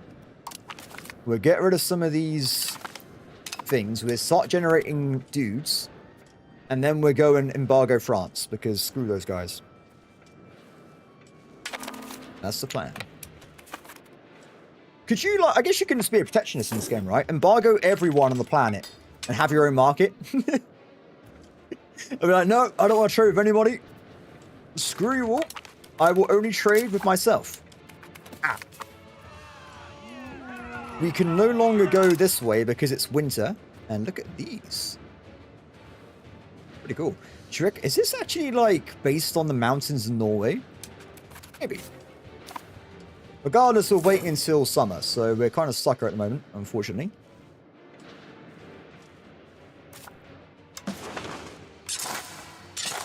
More roads. Look at the network. We are making a network of road, everybody. It's on its way. Okay, April is here. It's not... Is it still winter? Pretty much, yeah. We've got to wait a little bit longer. Be gone, winter. Leave these lands. Wait, they're moving across it. Aha! Okay. So, Norway. You know what's happening, right? I am taking control of Iceland. I will be taking Orkney. And I will be taking the Faroe Islands. Yeah, it's fine. Apparently, though, it's too much for them to handle. So we got to make sure we 100% Norway, or at least make them give up anyway. We'll send units forward. We keep grabbing these locations. They should give up at some point. And Madonna, what's she got to do with this? I can get... You're telling me I can get myself stability? Let's do it. By the way, the first chance I get to leave Catholic Church, we will take it. Fingers crossed we get Kafar. Kafar is my favorite religion because it has gender equality. It's not some kind of like political messaging, guys. It's purely game mechanics, okay? So right now, right, there's no difference between... Wait. This guy has stats, right? She has stats. If I get gender equality, I get double the chance to get a good person in my cabinet or generalhood. That's it. If anything, what happened in the 100-Year War? Joan of Arc. She wrecked us. She destroyed our armies. She rallied the French. What if we had the English version of Joan of Arc? We could level the playing field.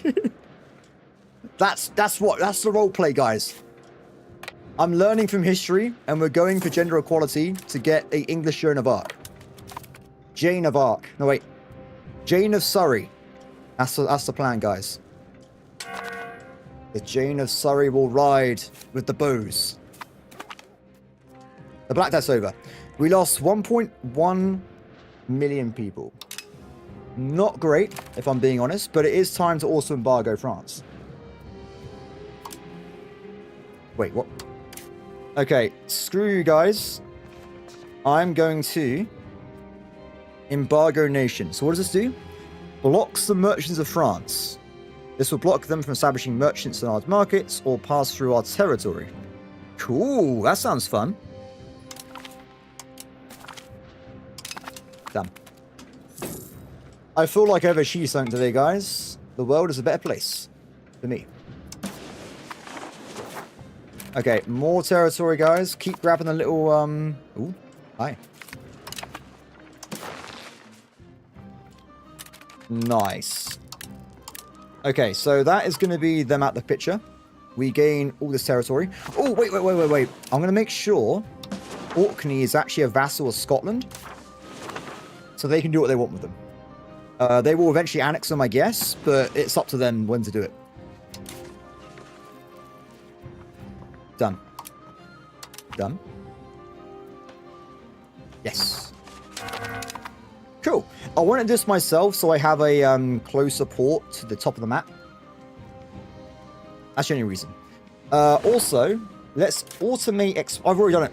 Cool. We got automated exploration. We haven't got any sailors right now, but it means that we will automate doing like, I think it's just these bits here, but we will unlock the Canary Islands, so we might be able to colonize it before Castile. So at the start of EU5, no one's gone near Canary Islands yet. It's actually really hot today. Let me aircon mode. Is it even on? It is on. It is on. Cool. Nice. Okay, so now our enemy is simply going to be Sweden. Let's move our forces forward. I don't want to kill Sweden yet, because Sweden has colonization rights over all of this. If I kill them now, some random dude's going to show up and just take it over, like France, which would suck. So I want to leave Sweden alive for now. I might make them into a vassal or something. Like we knock out this bit and make this into like the vassal of Sweden, so they can just grab this land over time. So as the actual war goes on, we're going to probably I'm gonna manually have this place as a vassal. I'm gonna make them into English, and then we're gonna eventually give the land over to Zealand. I'm also then gonna directly give over these lands to... No, let's make new vassals. Let's make some new vassals. So fiefdom. If it's a guy I'm gonna annex, there'll be a fiefdom. If it's a long-term vassal, there be a vassal. If it's a project, like the Scandinavian project with a dominion, I'll make like one guy. I don't want to have too many dominions. I'm going to do like it very, not slowly, but methodically. I don't want to end up like last game where we didn't have loyal vassals at war. That was really bad. So, Scania. I want to take this territory here. And I guess we're also then going to be grabbing ourselves some income. And that's it as well. So this means we're going to probably get some more AE. What's that? Look, Scotland's... These people don't matter to me.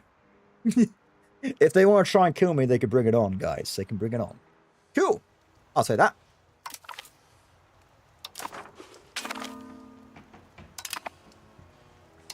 Ah.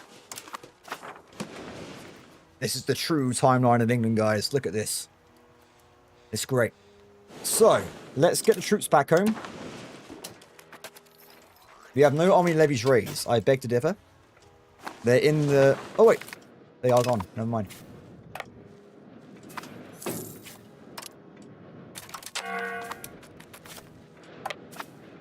Get them back home, and we're good to go. So, we've been getting more money while I've been sat around. Let's invest more in roads again.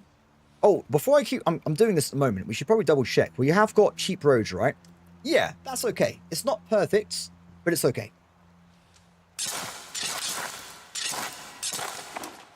So in terms of proximity, we've got to be careful here, because we're getting to a point where I've done probably like half of it. Because like Southampton, for instance, is it okay? Yeah, 33%. So it's a little bit of control bonus from the roads, but nothing too crazy. I guess it means we can get a little bit from the area surrounding Southampton. Then we want to be going like I said, a big arc, probably like to here. Big arc. And after that, roads are not really going to help us out too much. We want to be focusing on other parts of the economy instead. Nice. One thing as well. Have we built libraries, guys? Do we know? We have not. We want libraries everywhere, because then we can get the increase in burger promotion speed. And also it helps the culture, it helps the tech speed, helps everything. After CK2 and 3, this game is too hard. CK3, I think that's too easy, my friend. That's one of my biggest gripes. CK3 is my least played Paradox game, because it's just like, you can go and play anyone and become an empire in like 2 hours. It needs to be, they need to have like a hard mode or something. They have made it better recently though. I do like that they added in the they changed the AI with fighting. It's a lot better than it used to be, but it's still not one of my, it's not really my favorite CK Paradox game, if I'm being honest. Though once you get used to CK EU5 as well, it is quite easy to get around. But bear in mind, I have like 370 hours at this point, so I got like a head start over everyone else. So in 2 weeks' time, people's views in the game, like getting used to it a bit more, it's going to be very different. Though I do hear they're going to work on AI improvements soon, so I'm looking forward to that myself. Very much so. Very, very much so.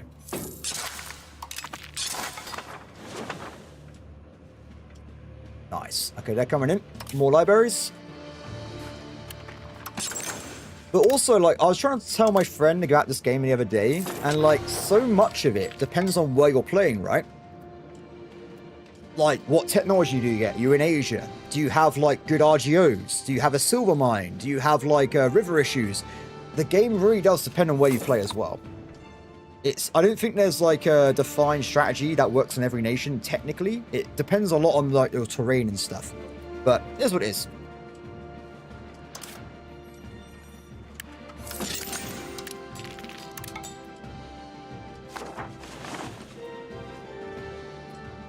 So that's an interesting comment, because I found this game very logical. I found this game quite logical with how it works mechanically. You're like, oh, I need to get more money, so I need to get more control. But then inside the control, I need to get more buildings to make more money. The jeweler, they're not making any money. What's wrong with this? I need to get myself more silver and more pearls. It's like, it goes down over and over again. Where Crusader Kings is like, I build ports plus 2 income. Like, it's more simplistic in nature. I honestly like the Wandering Adventure DLC for CK3. Yeah, it's really fun. I did like that. I did a few games as an adventure when it came out. It was really fun. Have you played the Lord of the Rings mod, and you can play as like the dwarfs and stuff in warbands? It's pretty cool. I like that. It's really awesome. Okay, let's go up to Leicester and then Spalding. But it's interesting because, like, I'm not a younger guy, right? So I play Paradox games for, like, 16, 17 years. But if your first game is CK3, I understand why you'd be like, whoa, EU5 is crazy, because it's so different than what you'd be used to. Where, like, for me, I find it's quite similar to Imperator Rome and Victoria 3. Typhus? Oh, that's not good. That's not good at all.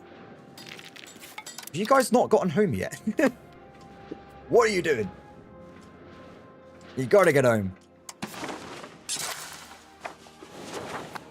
I look forward to seeing where the game goes, though. I played the Game of Thrones mod, and it took a dragon warband. Yeah, that's pretty cool. I can't wait till they have mods for this game, though, right? I mean, imagine, like, the Lord of the Rings mod with this, and you have, like, your little army of elves with their bows and stuff. Oh, my God. And you got the dwarfs in the mountains. I'm really excited.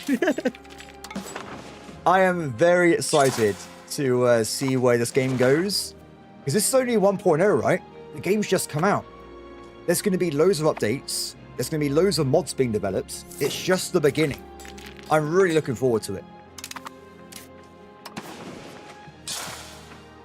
I'm a hype man. Hype man. Yeah, the problem is at the moment is I like getting achievements. So at least at the moment, I'm completely happy playing the game through on Ironman mode to get all these achievements, right? So right now, the reason we're playing as England is to get this one here. But the reality is there's not that many of achievements in the game. So once I've done this, I'll probably go into mods myself and just play with those. Or make my own mods. So I have quite a few ideas I was testing out before the game came out with like balancing and stuff. So I reckon you can make the AI a lot stronger than it is very easily, in my opinion. But that's just me. That's just me. Also, you can, if you want, you can delete burger trade from the game. It doesn't break anything. I've already done it before.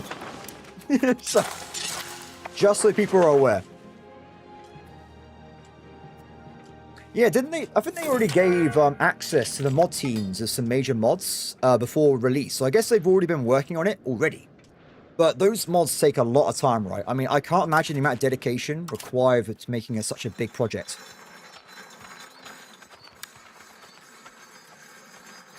I doubt we're going to get potatoes this playthrough because that would be like 200, 300 years. And we, by then, remember, tomorrow, the new patch is out. I think. So we have to see. We will have to see.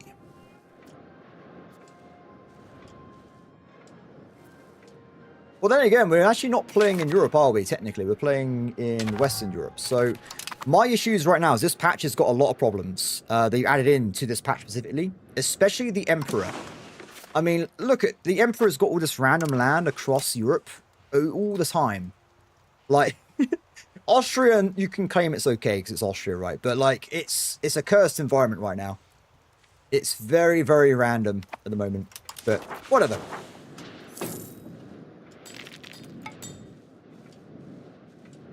Let's see how things go. Also, I wonder if they can do any like major balance changes as well, because it's been like the game's been out now for a few weeks. There's been a lot of feedback. I wonder if they might be like, "Oh, this didn't really work as we wanted. Let's switch it over and try something else." We'll see. I for one will be reading the patch notes tomorrow. I love that kind of thing.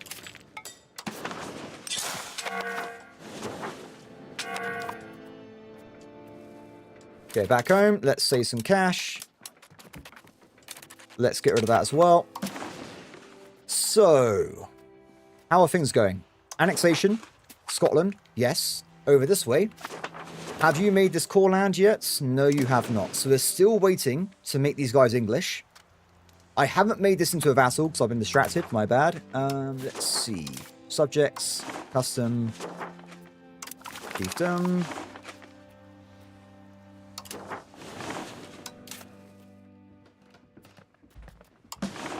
Done.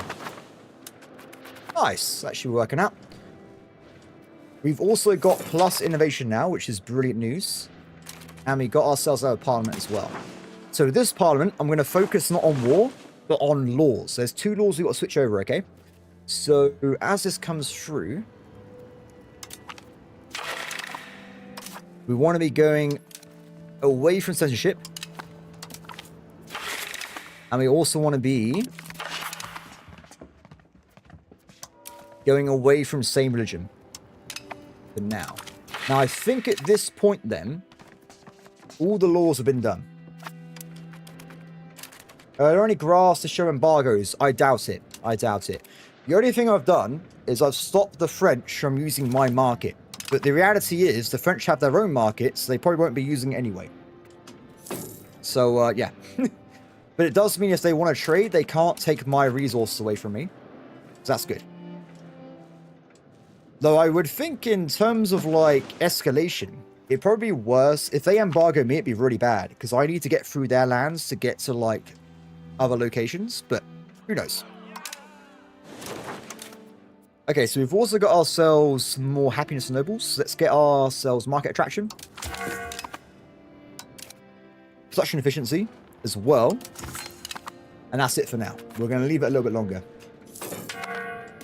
Honestly, my major gripe is pathfinding for armies. I've had armies down themselves, but I've also had them go from Sweden. Yeah, I agree. That's one of the reasons I stopped that Prussian game yesterday, because of the exact same reason.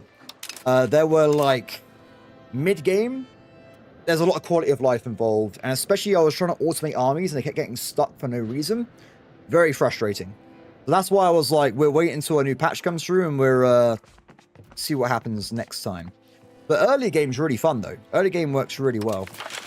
In my opinion, anyway.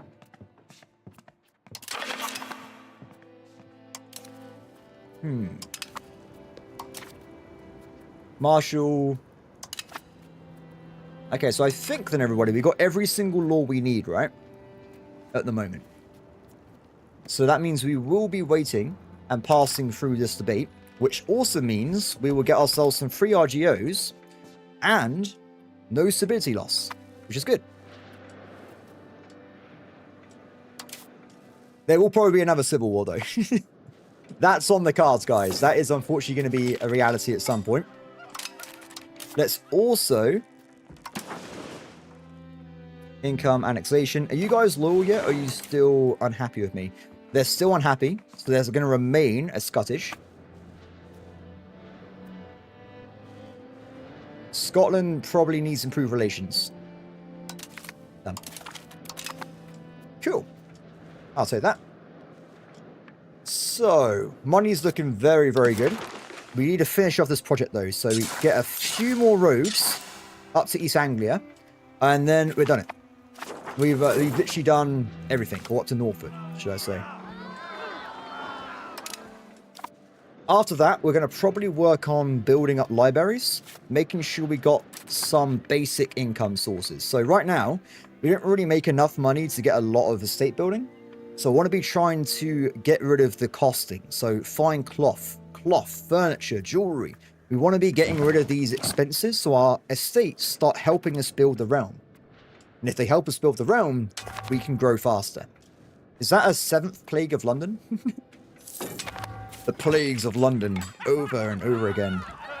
Oh, Sir John has created the dynasty of York. That won't be a factor anytime soon, surely.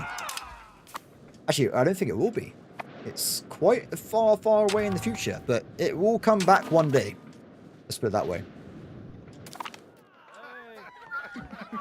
Reduce trading power in Asia. I think we can do it. Yeah, let's do it. I know it's hard, but I have a feeling it wouldn't be too bad at this point of the game. Nice. Okay. So we have ourselves additional RGOs. Also, I think we can finish the road building project. No, one more road. Then we're done. If we have a look at our control, you can see that it's gone up quite a bit around the capital. And actual proximity is quite nice as well. A lot of places are still cursed, but remember, as we play through the game and we start getting tier 2 technology from Age 2, we will start being able to propagate maritime presence. And at that point, the whole coastline of England will become high control. And we become rich. Like, really, really rich. I'm looking forward to it. I should probably make sure we stick ourselves with at least, temporarily, I want one diplomat. If we don't have a diplomat, and France declares a war, I won't know about it.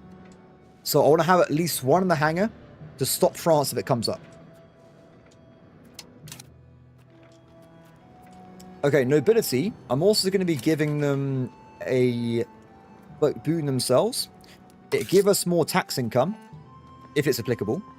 But also, I would like to probably go naval and innovation as well. So we'll grab these two.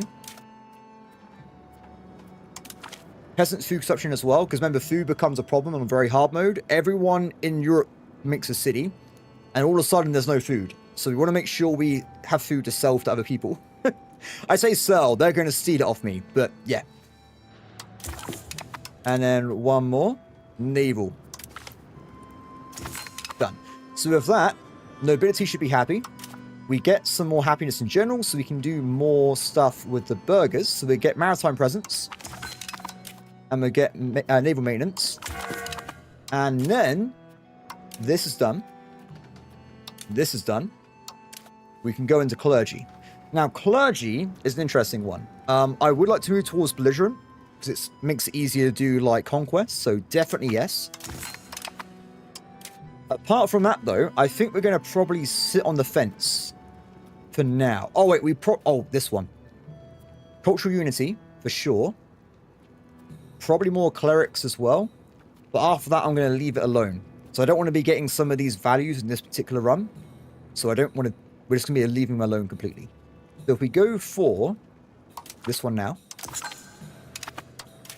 Also go for more clerics in general. And we stop there.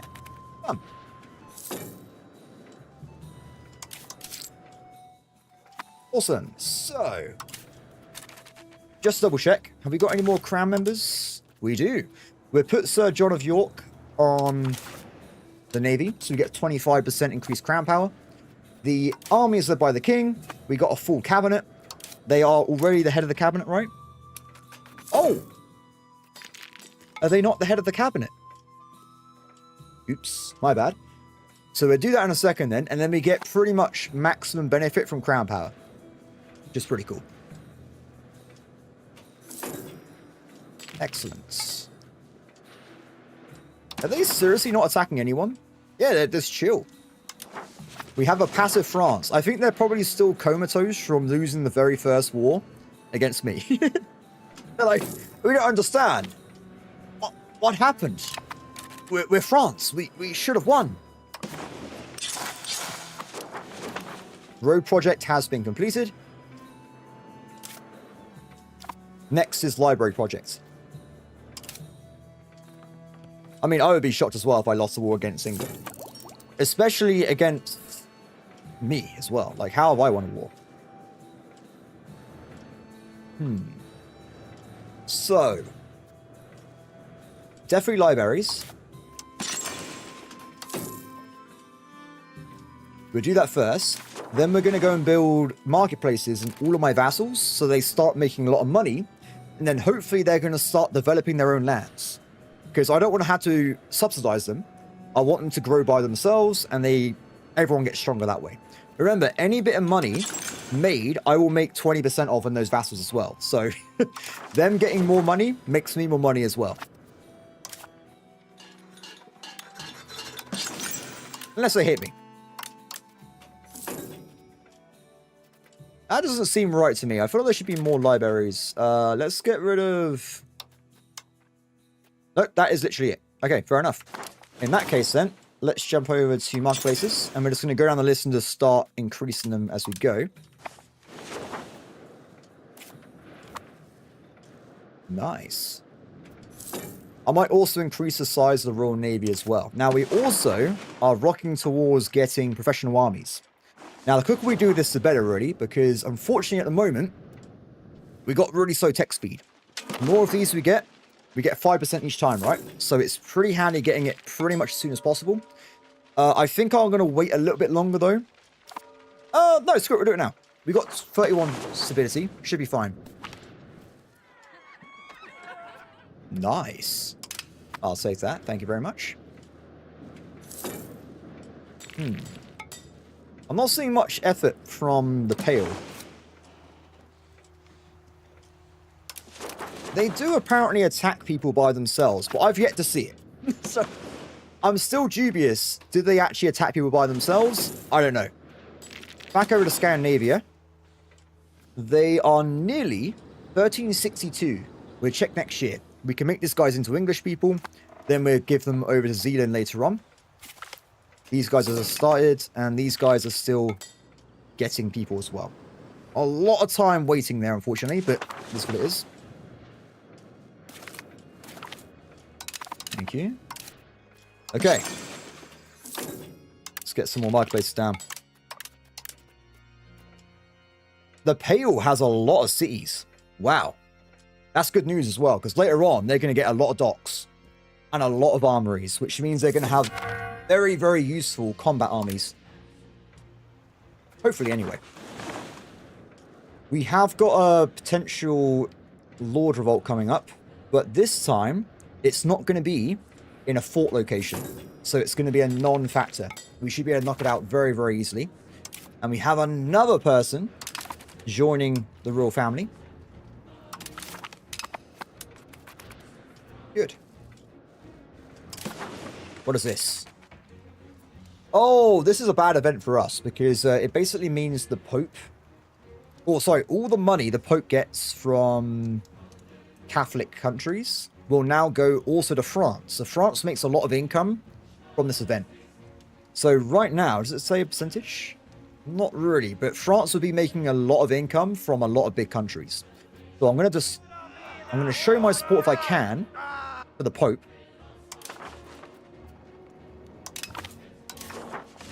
Also, I'm going to demand support to make some money.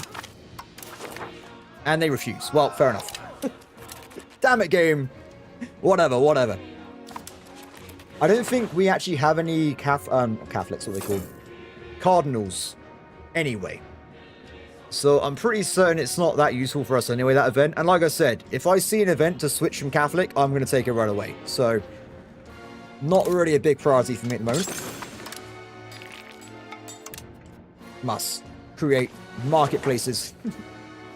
More and more marketplaces. Ooh. Looks like the burghers have started building a building. That means we might start seeing more of that happening in the future. They very barely make money, though, because of the costs of all the other stuff. So it's not great, but it's better than nothing, right? Let's get more stuff over here as well. It's not actually that bad. It's going to take probably like a year or two to get all this finished off, but it will mean my vassals will be rich, which is quite handy in itself. So we got our diplomats in the bag. We are annexing these territories here. Let's get someone off over here. I'm going to convert this vassal into English. Done. I also want to probably have someone improving relations over here. Yes. Yes. And we can probably turn off improving relations with these guys over here at the moment. Excellent. You probably get Protestant if it happens. I believe it starts in England. Maybe it's Ireland. I want to do it before that. So sometimes you get random events saying there's a heresy. If I get one of those, I'm going to immediately flip over to it. If it's Kafar. As I said, Kafar is my favorite one. So there's also like a really weird one, which gives you like randomized dice rolls in combat. I don't know why that's a thing, but that could be funny as well to try out at some point. But yeah, the idea generally is that I like, if you're Protestant or not Catholic early on, you can get all the literacy bonuses. So you're literally 25 to 30% more literate on average than a Catholic country if you get Protestant early, which is huge, right? That's a massive bonus to your entire country. So you want to go for it like as soon as you can, really. Good for that guy. Good for that guy. Yeah, because with heresies in this game, you just need literally one pop in your whole country, and you can flip over to that heresy. So I said, if we see it, we'll go for it. Did that just say we flipped over a core? Nice. Good to see. In terms of English culture, we need to make sure we also flip up here. This is not English, so we get less levies. So I want to make sure we get rid of this as well as time goes on. Welsh is nearly gone somehow. That's not very historical, is it? Regardless, so Welsh is nearly gone. And we have got Anglo-Irish over here. Which is interesting, but whatever. It's fine.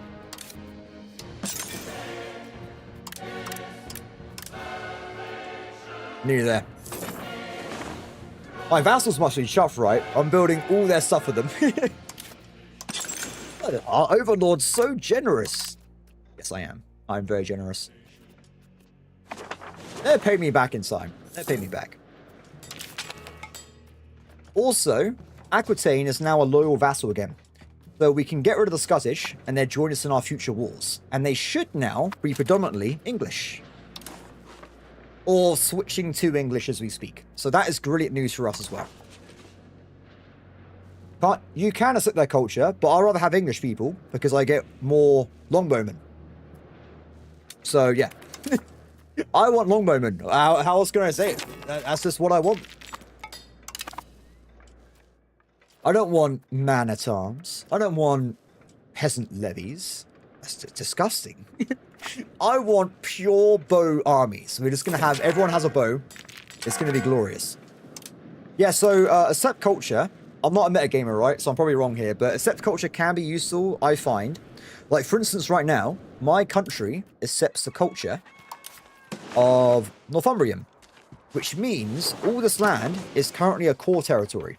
If I get rid of that as a accept culture right now, this all becomes integrated instead of a core land, which means I have to flip their culture over. So it is useful in situations if you've got a new area trying to conquer. Very, very useful then. But in the long run, they're going to be gone. But whatever. Okay, so I think we've got a few more marketplaces to build. Like another, I don't know, 10. And then we'll start a new project. At this point, we should have a few cities actually have, yes, cities actually have burgers in reserve. So we can start building up a burger economy. So that'd be my next step after this. Nope. Also, next time we get a parliament, we're going to jump into probably... We're going to go into attacking someone else again. Now, in terms of wars, we still have a ceasefire with Scandinavia. Maybe somewhere over here we might want to go for. We'll see. Culture conversion needs a hard nerf. In what way? Because you need to use a cabinet member for it. And if you play outside Northern Europe, it takes decades. Because right now, I'm converting what? Let's have a look. 116 guys a month. There's only 20,000 people here. If I'm trying to culture convert in Egypt, well, sir, you're going to be taking probably a good 30, 50 years to convert the culture. Because you've got to convert 80,000 people. Or all of these guys here. So I think it's very hard, this game, trying to balance conversion in Europe, which has low population, and then everywhere else on the planet, which has very high population. So it really, but then again, this is Europa Universalis 5, right? So it is very EU-centric. Nice.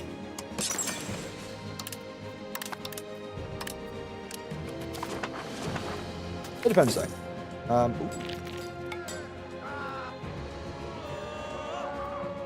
We lose relations with France. I'll take it. That's my go-to strategy there. Always lose relations with France. Cool. Now, we can convert cultures in certain places. These guys are still... Nope, they've been flipped over. Perfect. This means we're going to switch them over to English. And this guy, I never switched... Did I switch him over in the first place? I don't know if I did. I have now. Done. Conversions are away, everybody. Conversions are away. Cool. If anything, though, a culture conversion as well, I think the AI doesn't do it enough. Like, they do it very basically. Like, if they see they got wrong culture, they try and flip it over. But then sometimes they try and flip places with, like, 10% control, and they're stuck doing it for 100 years. They need to kind of improve their behavior a little bit, so like maybe match it with an admin control guy or something. I don't know. But, like France, not France. It was a good example. Ottomans. Ottomans don't start with the Greeks as a accepted culture. So most of their levy size is reduced because they haven't got enough Turkish people. So, like, in reality is, the more primary pop culture or accepted cultures you have in your realm, the stronger you are. So I think it's a very important thing to make sure you have, like, maximum culture conversion at most times. See, people complain about Europe centricity in EU5. Yeah, it's a bit weird, isn't it? The game is literally called Europa Universalis. So, I don't know what else you can, if it was Terra Universalis, I would understand, but it's not. Just do it. Professional armies have been unlocked. Now, we're currently doing some other techs, right? If we have a quick look. Tech-wise, we are going down... Where are we? We're doing this guy right here. What do we do?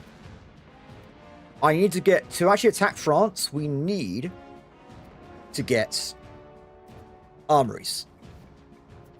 And longbowmen.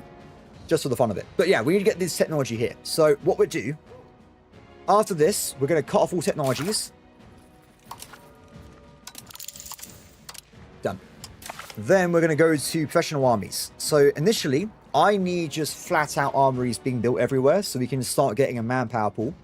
So we want to go down the routes of... Oh, wait, no. Armories cost guns. Do they? Yes, they do. So, Gunsmith. Armory. Longbowman. Cannons. Cavalry. That's the play. That's what we're going to do first.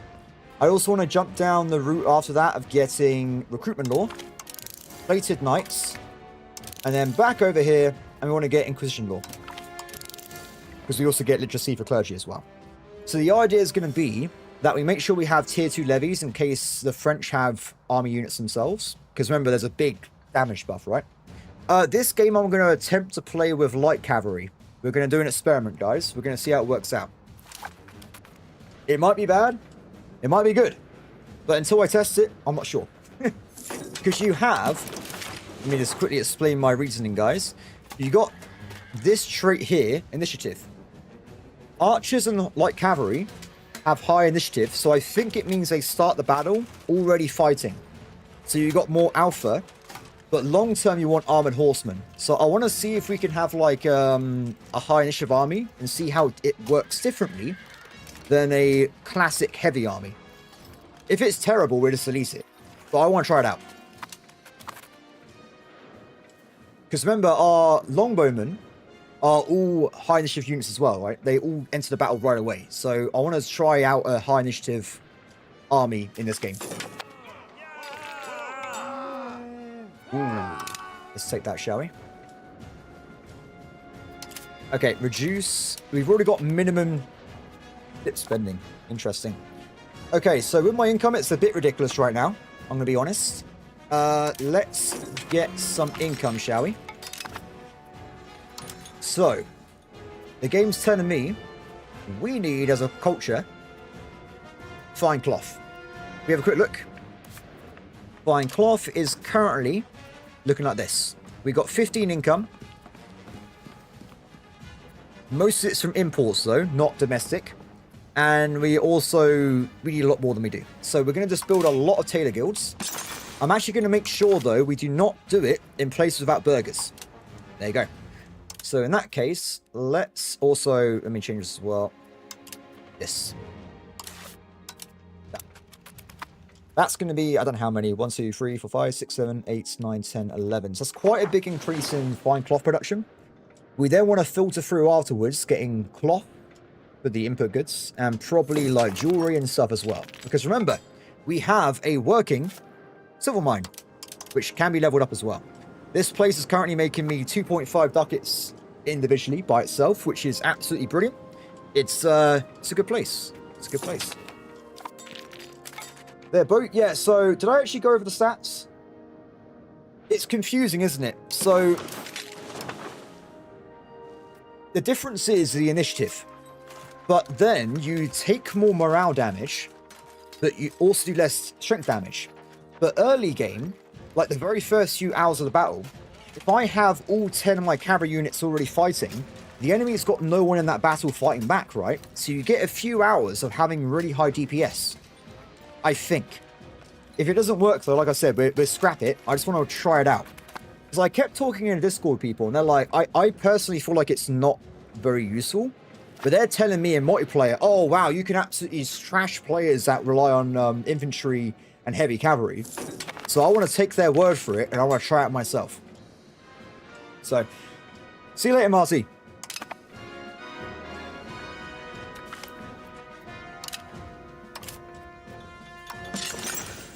Also, I've only got like nearly 400 hours in the game, right? So I'm tutorial level.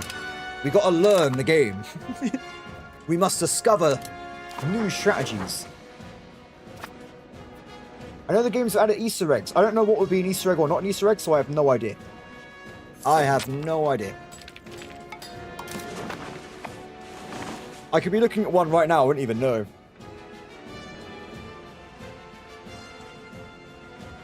Yeah, RT's good as well, isn't it, Devon? But RT, like at the start of the game, in Age 2, not great, right? If we look at the RT right now,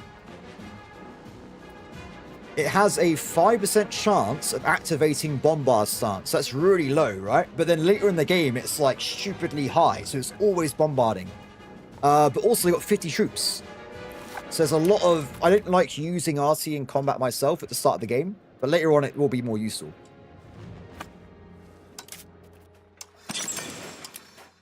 Okay, so at this point we've got 25 Taylor goals coming up, which is going to be more than we need. So I'm going to... It's happening. It's happening. Everyone, calm down.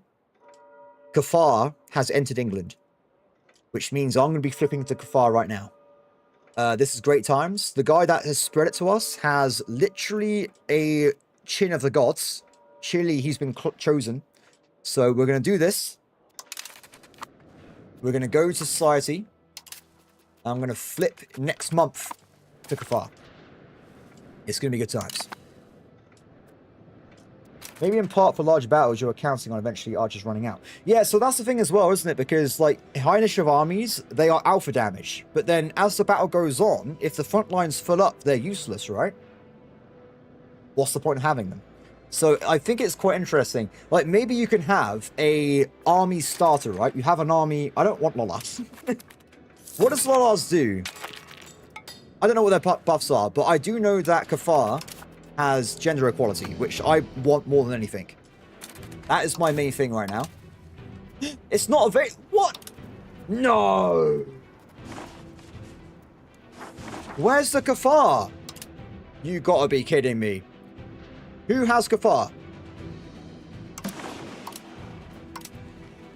I saw it said Kafar. Where is it? Show it to me.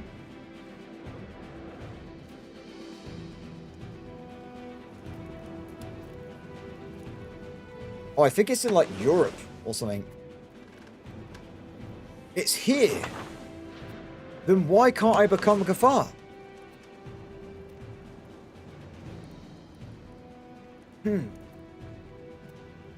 What a pain in the ass, everybody. What a pain in the ass. I don't own this territory. It's not mine. No. Yes.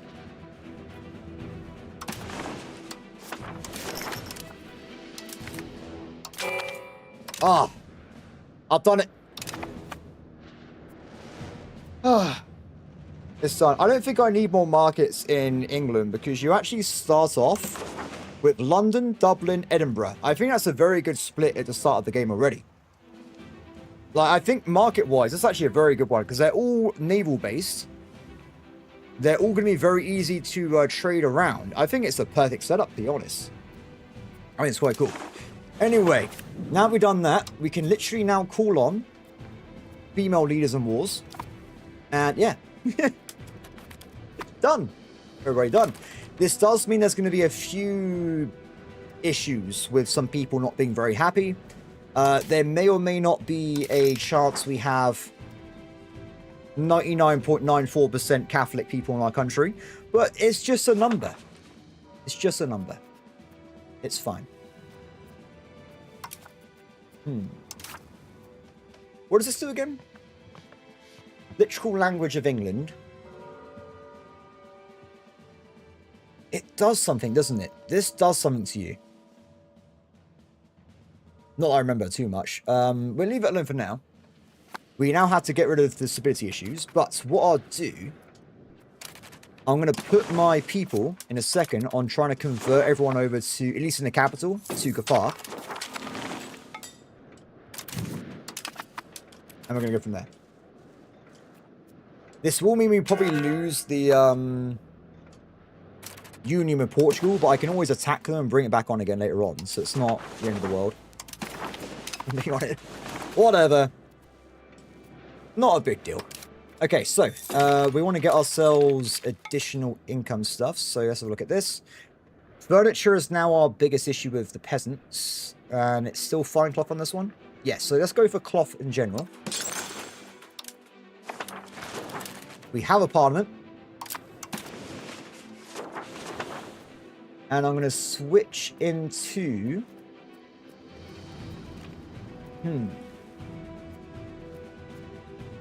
What do we need, guys? What do we need? I want to try and get a census so we get +7 stability.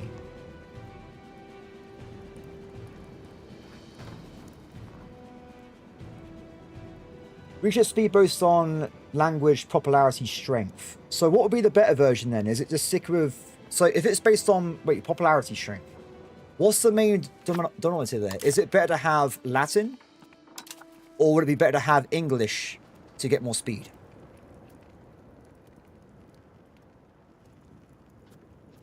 I don't know. I don't know myself. So, whatever you think is the best way to get more research speed, let me know. That's going to be my main interest there. So, back over on this.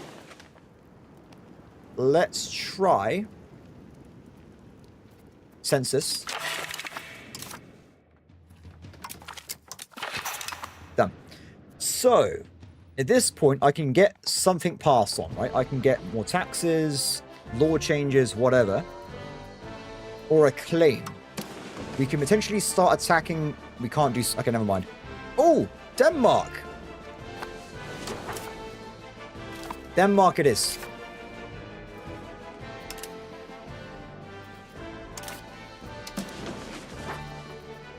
That one there.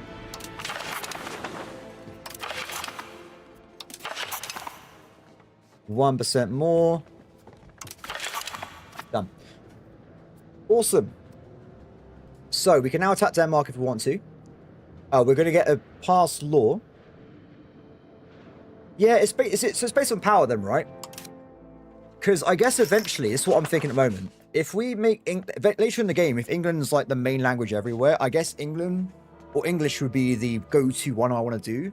But I think most countries are currently using Latin because of language power. Interesting. So I'll go over this later on in the game. It's more complicated than... Well, not complicated. I just haven't looked into it myself yet. So how that works, not really sure. Okay. So let's declare the war now.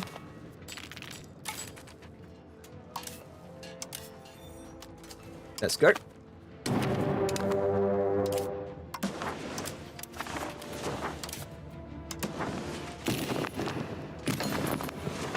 Split the army in half again. We'll go for more kills.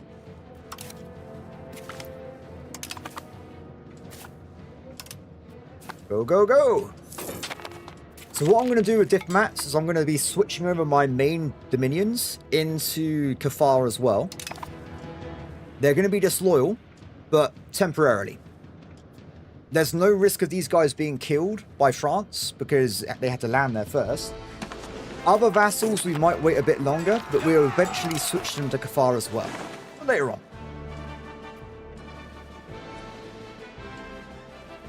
Good. Okay, switch. Balance, split in half.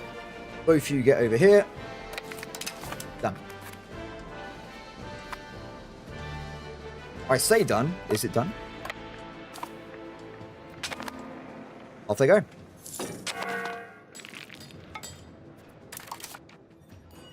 Okay, so let's also get ourselves other income sources. So I've built a lot of fine cloth. If we have a look at one of the fine cloth markets, we're now producing 18 and we have maximum stockpiles. So the cost of fine cloth should be reduced, making it easier for burghers to buy it. Next up, it's going to be cloth itself, right? So if we have a look at cloth as well. Cloth is currently at 11. It's going to require more demand anyway. We're going to need more of it, guys. We're going to need more cloth.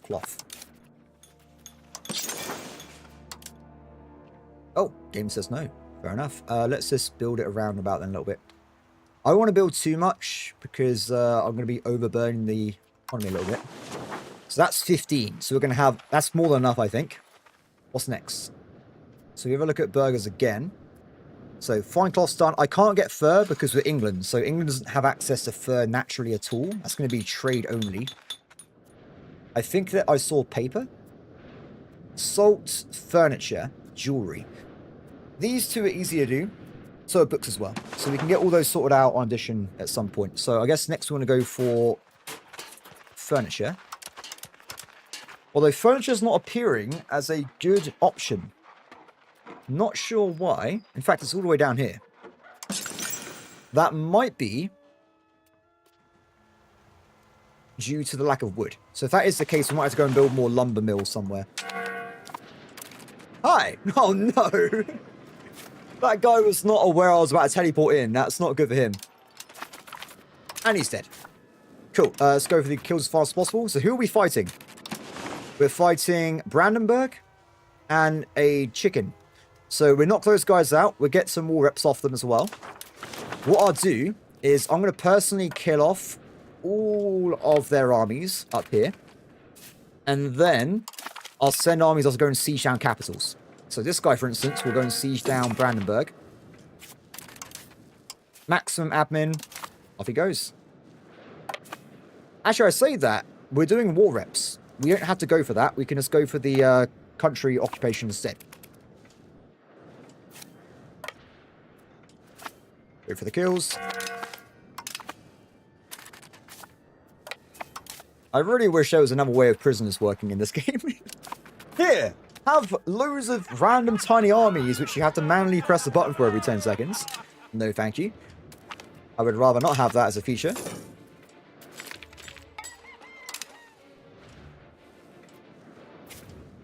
Yeah, let's try and get this sorted out. No way! What? Oh! I wasn't paying attention. I didn't realize it dipped on the 50%. I just lost 14 stability.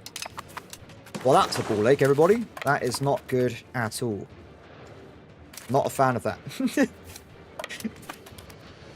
We actually make enough money. I'm going to go for max stability because it's going to take ages otherwise. And also, we're apparently taxing the pastors. No, no, no, no, no. Don't do that. Tribesmen. If there's tribesmen, it must be from Scotland. So they'll probably be going away after this war when I give the land back to Scotland.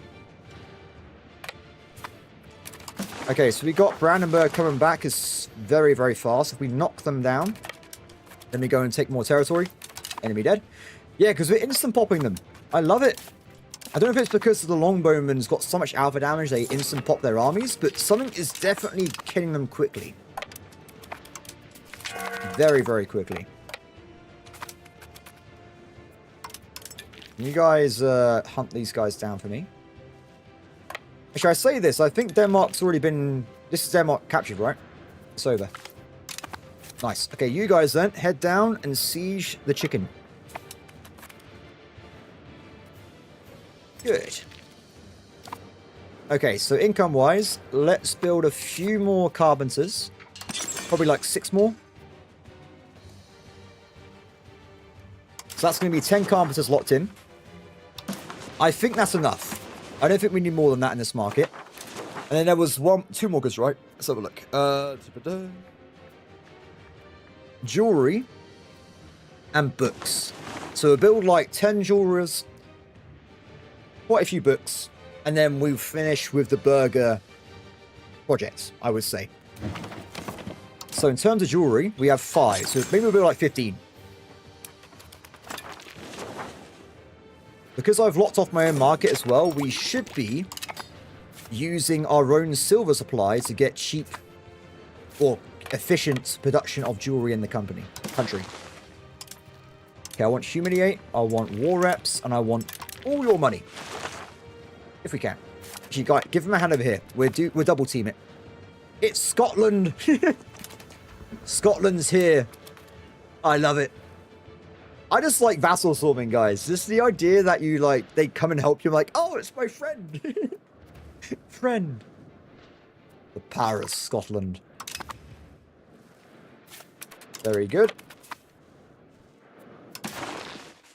Okay, there's going to be... Oh, we had to wait for, like, 1 year to pass so we can actually piece out these random guys. Let's get that sorted out as well. And, like I said, I'm actually going to be pissing off Scotland so that they become Cathar. So, sorry about this, guys. My bad, my bad. Switch. The quicker I do this, the quicker we have loyal vassals. Done. And also this means my vassals will have more literacy as well, so they have better tech speed for the rest of the game, like I do.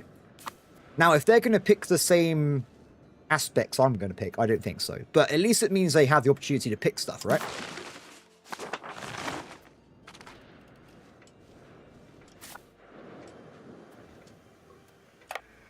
I feel bad for Brandenburg. Is Brandenburg a hard start? I know before the game came out, they were pretty much unplayable. I know they fixed it for release, though. But, of course, Brandenburg's meant to be a big player in Europe.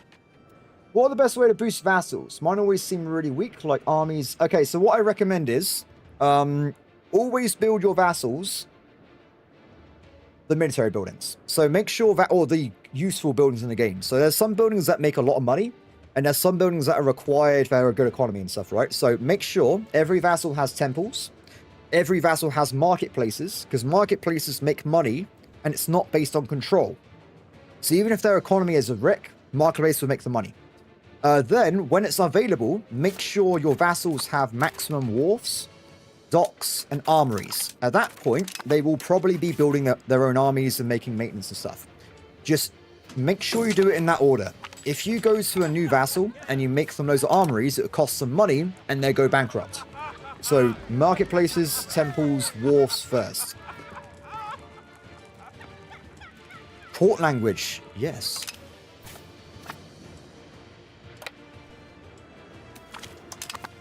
Because the vassals work exactly the same way as a regular AI does. So if they have the means to make stuff, they will make stuff. Also, in some cases like Copenhagen, like I noticed Northern Europe is very poor at the start of the game. Like nothing's built here. It's all empty. Same for Scotland. England's a bit better, but it's quite empty.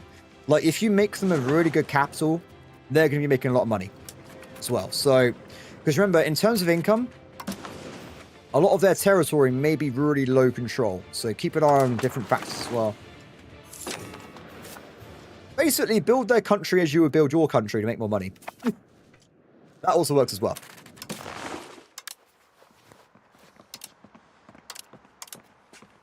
Okay, that's done.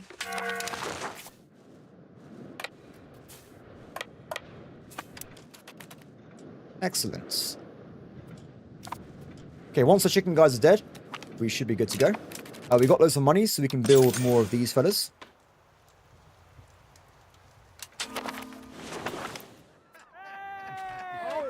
I don't see a problem with losing 10 control, because it bounced back up automatically. But also, like for instance, that last game I played, Speed Read God, I had a vassal in Krakow, and they had a food problem, so they were probably losing hundreds of ducats a day to food issues. So make sure as well there's nothing like that, because like sometimes they have famine, they go bankrupt. Just look at their economy.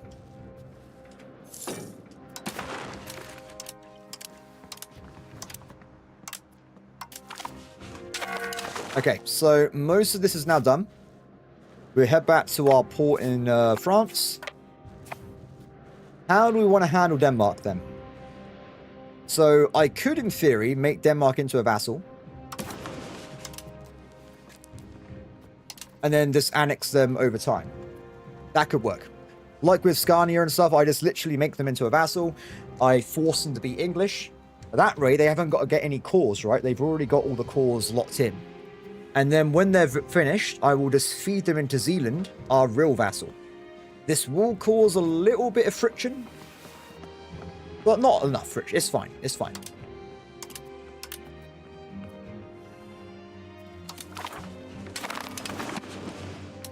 Done.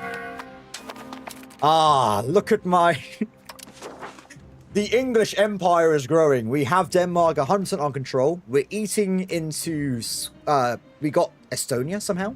We have a little bit of Sweden. We have Iceland. I got Cyprus. Things are looking good. Things are looking good. Okay, so, rivals. Next rival for me is going to be Sicily. No, Norway. Done. So, aha! France is attacking someone. Perfect. They triggered the coalition, everybody. This is what I've been waiting for. So now France is in a big war against a lot of enemies. I can tip the scales and make them lose a war. So we have a look. Yes, there's a lot of allies. It's going to be... Is this a coalition war? No, they're attacking them. So we're going to intervene right away and we're going to join the war against France. Let's do it, boys. We're going in. We're going in. Okay. So, it's going to be a bit of a nasty one. The French have an advantage. The good news is, though, the French have not no-CB'd. They've gone to attack Holland. So we need to make sure South Holland is under our control at all times. This is the most important part of Europe right now. I, as a player, my role is going to be simple. If I see a French army or any siege, I'm going to go over there. I'm going to hit them in the face with like 1,000 arrows. That's the plan. I'm not going to be sieging. I'm going to be killing people over and over again. Now, if we look at the actual war... Yeah, we got this. We got this. We got this. We got this. Okay. Oh, wait. My armies are already in Europe. Hell yeah. That wasn't on purpose, by the way. This is a coincidence. I was not expecting this to happen. Let's make sure this guy's fired, so we definitely get the king in charge. Oh, yes. I can't wait, guys. I cannot wait for this day. Super hyped. Now, it's a shame that we haven't unlocked the longbowmen. So what we do, if the war's still going on and we unlock longbows, I'm going to quickly go back to England, reform, come back with longbowmen. But that's that. So, brothers, go, go, go. We must activate the super army. Now, we got 37 archers. Very, very nice. Where's the next or first target? It's going to be around this area. We get moving. Formations. Very important, right? Now, we're early game. We have only age 1 troops. So I'm going to move all the cavalry to reserve. The reason being is they're so small, they're going to just get killed by anyone else, right? But cavalry does a lot of DPS. They're kind of like glass cannons at this point in the game. So if they go in reserve, they join the battle later, and then at that point, they start doing DPS without being attacked by an enemy army, hopefully. As for other things, though, let's make sure we stack up a lot of units on every flank. We want to make sure we actually have units ready to go. With around 12 or like equal frontline forces with these guys here. Done. Oh, it's going to be awesome. Let's go. Now, how this should work is, if I touch an allied territory, I should reset to regular fighting. Done. Excellent. Now, unfortunately, a lot of my allies are not going to have forts. So it's going to be a little bit harder than it should be. But any target we find, we will go for it. The French army, though, is big. Big, big, big, big, big, big, big. I'm looking forward to this. Now, we have no morale, so we've got to be a little bit careful at the start here. If we just jump into this, we'll wait. Also, we're about to unlock, like, 2 techs. We're going to get drill. If I got spare time, I'm going to drill. You can drill levies. It's not very effective, but it doesn't cost you anything either, so it's handy. Now, as we're waiting, let's do one more barrage of jewelers, and I'm going to consider jewelry's done as well. Last thing I want to do is build up scriptoriums, like 15 of these, and then I'm going to go back to doing other things. Probably the next project, guys, is going to be the city project. I want to get ready for docks, harbors, coastal forts. So at that point, we're going to start making a ring of cities across the entirety of Britain, and we're going to have a super powered, like, harbor situation going on. It's going to be pretty cool. I'm not going to do it randomly. We will be picking places that actually have a, like, for instance, fruit, I'm going to leave alone. Salt, we're probably making into a city. Fish, definitely. That kind of thing. Okay, so we are about to go into a battle in a second, and off we go. Why, hello there. They must be so confused. They hear that they started a war in Europe, right? They hear that England has joined the war, and somehow they're being attacked from Germany by 37,000 longbowmen. Okay, so in battle, right? This is what I was talking about earlier. Because we got high initiative units, we already have them in the battle. They're already going. I think that's how that generally works. It means we're doing more DPS faster. Yeah, look at that. Look at that. Oh my, damn. The power of the bow. I love it. I love it. Okay, that's not good. Let's go over there if we can. Don't die. Don't. It has to be defense. It has to be defense. We're in. Okay, good, good, good. This battle's not going to be as good as the other one because we're joining midway, and it's also got less frontage as well. Yeah, the frontage was really good there. I think places like Forest, where there's less frontage, we do worse. We want to be fighting in open fields with as many units as possible in the front line. This should still be okay, though. We got units in reserve, so they should move up into the categories and refill as the battle goes on.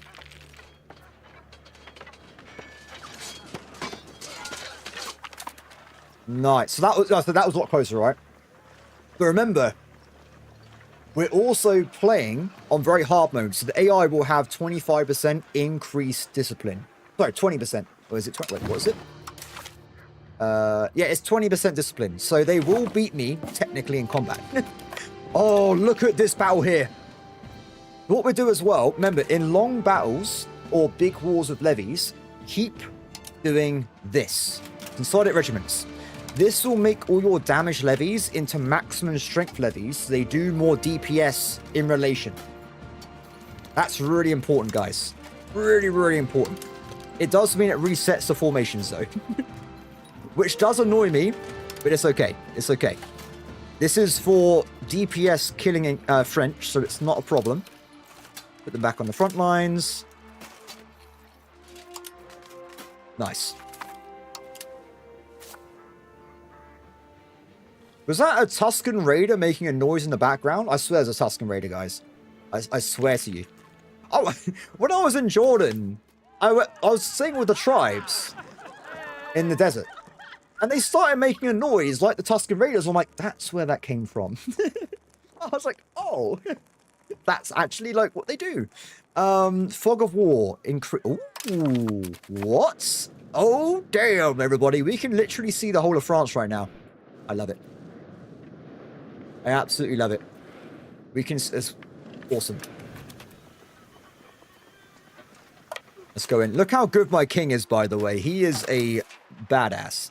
Like, seriously.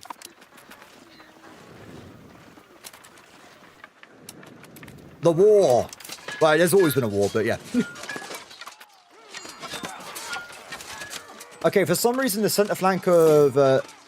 see, this battle, they've already came in with all their units in Louvre for some reason. But it doesn't matter because we get loads of benefits from this. Damn, look at these kills.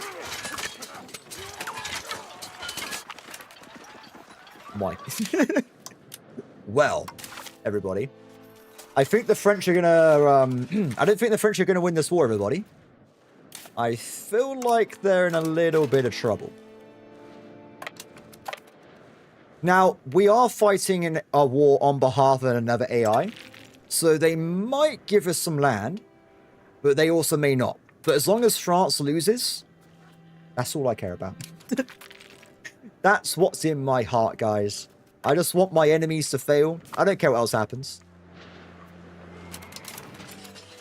Oh yeah, this time it's working really well.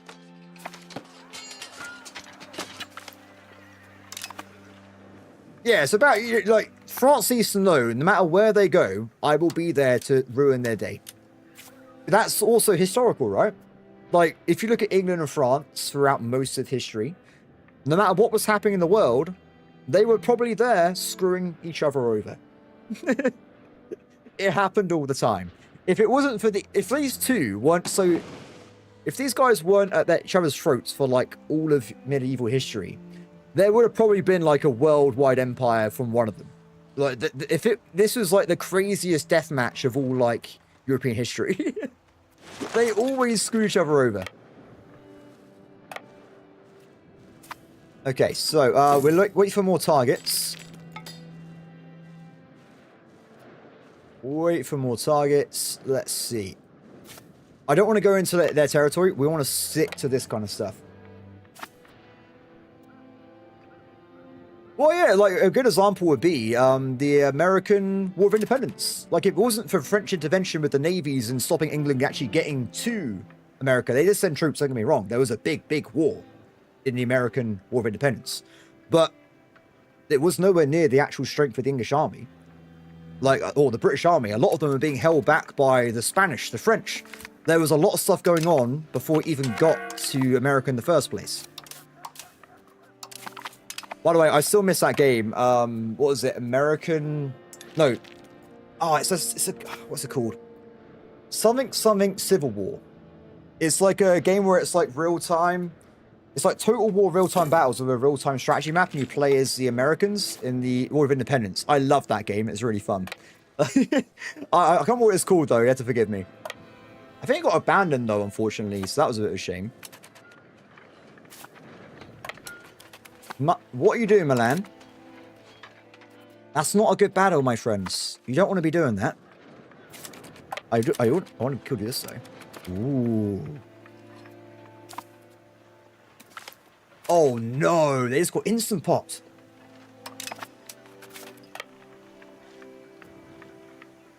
Okay, that's too big. If we see, like, two... Over there. Ultimate General American Revolution. Thank you very much. That was the game. I love that game. It's a really cool concept. Shimmy got abandoned. Really hard, though. I've played it twice on Legendary mode, and my god, that game is the hardest, like, strategy game I played. It's, like, especially if you're playing as the Americans, because, like, oh, there's an invasion on the way. 20,000 English show up. I'm like, what? They're better equipped. They got more discipline. I'm like, not good. Like, for instance, you know, I played Master of Command. Before I played that, I spent a month playing Ultimate General. So that's why I was very used to those mechanics, because I was playing a game that was very similar. And it was also a lot harder as well. Way harder. Let's go this way. Yeah, that game's really cool. I did try and play as the English, but it's too easy playing as the English in that game. You get too much stuff. Oh, look at my longbow. Oh, they're so beautiful.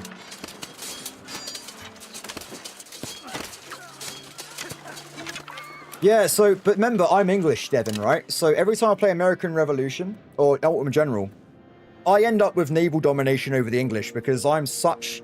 It's in my blood. Like, I start the game off with the free, like, 30-pounder ship with, like, the 30 cannons, and I end up, like, annexing or capturing half the English Navy. Then it's like, sir, there's an invasion coming. Not a problem. I got a fleet of 30 ships. I'll just go into their face and blow them up.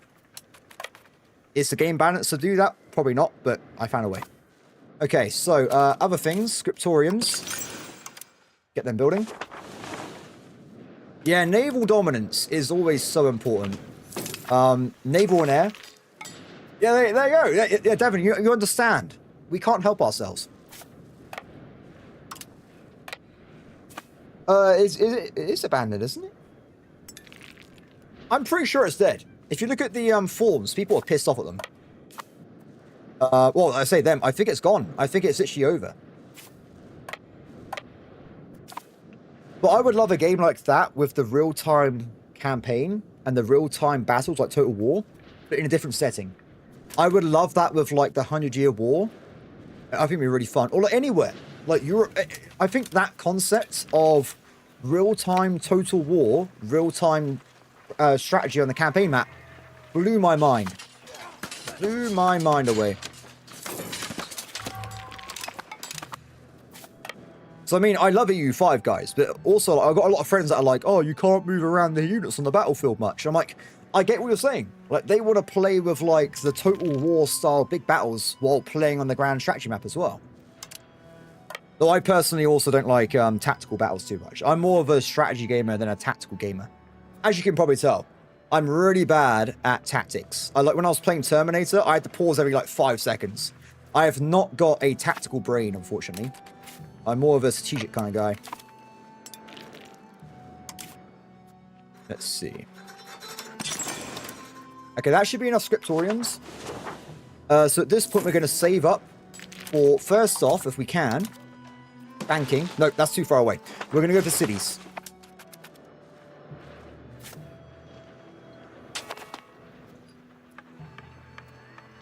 Nice. I feel really bad for these guys. I feel really, really bad.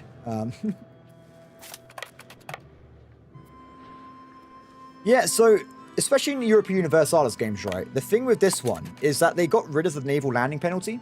But even at EU4, it was still a thing, right? But if you have a navy and they're attacking a fort, I can just zoom into the fort and have a defensive battle. Then I zoom away again.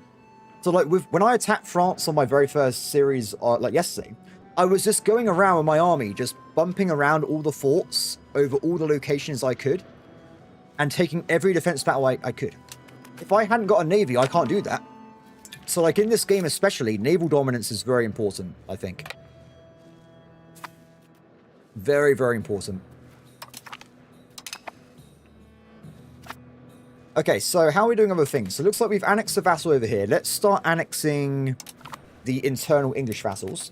We'll bring them over. But also, like, I know it's talking about naval dominance. In reality, in strategy games, right, you need a bit of everything. Institutions spread in this game. Trade helps you a lot.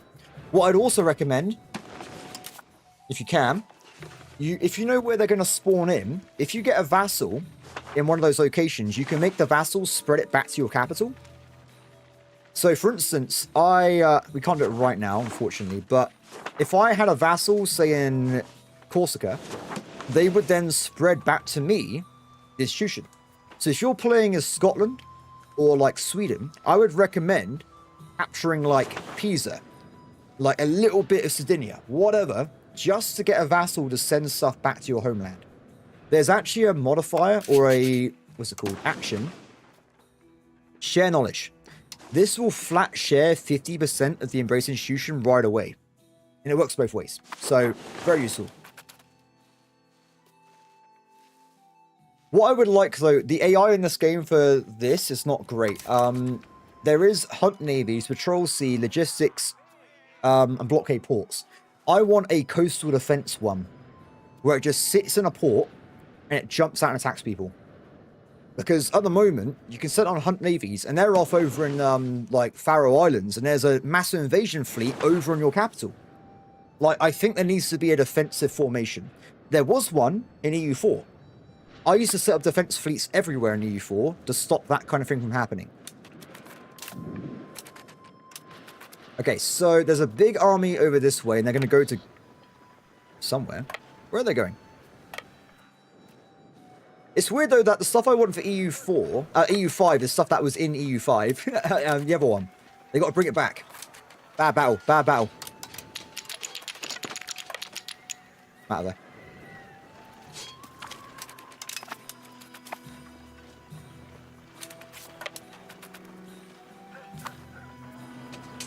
Good battle. Good battle.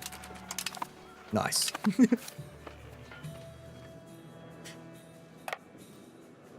Hull 4. Well, like I said, it actually is an EU4 already. So Hull 4 also have stuff like that as well, right? You have all the custom commands for the navies. You can sit where they go. Very, very cool. I love that kind of stuff.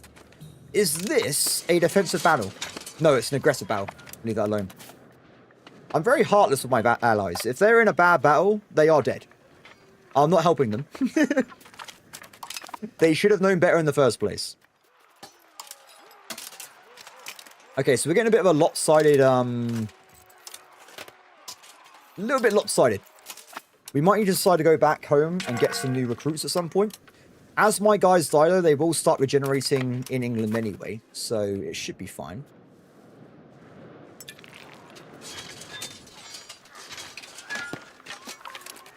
Nice. How are we doing on the KD, by the way? 62,000 dead French. 40,000 dead coalition. Oh, by the way, does anyone else miss in EU4? You had, like, the losses per country. I want that back as a priority. That was my favorite part of any war, looking at the end war screen and being like, I killed, like, KD ratio 40-1. I love that. I hope they bring it back. I really do. I mean, right now we're at 68% war participation. So I'm absolutely wrecking the French by myself at the moment. It's great. I'm loving it. Okay, so let's go and get some more kills. Don't do that. Bad game. Look at all my allies that can't reach the front line. It's so sad. So, so sad. Now, also, while we're waiting, religion. Let's switch over Wales now. they can get switched over. They're going to be disloyal for a long time, but they will eventually become a kafar, and then they become loyal again. If not more loyal than before. Okay, there's a fort over this direction. Let's go and give them a hand.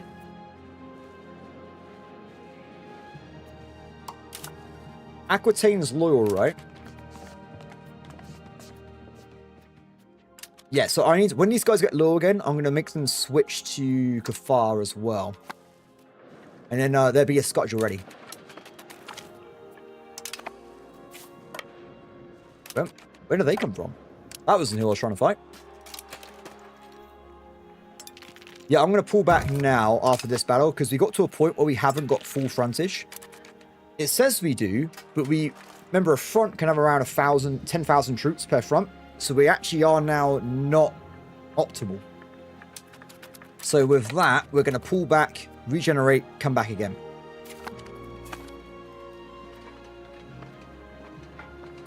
I want maximum KD ratio here.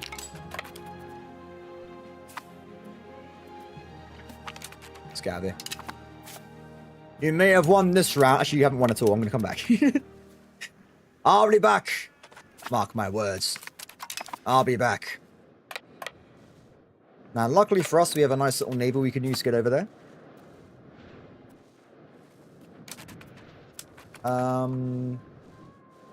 Yeah, we're getting close to being able to actually start city building. Before we build a city, let's have a quick look. So cities require glass, masonry, and lumber. So we're currently lacking all of them. Not good. So what I might do, let's go and build a little bit of glass. Not too much. Glass is a very, well, not used too often. We'll build like 3 glass or something. Just like a tiny amount. Masonry.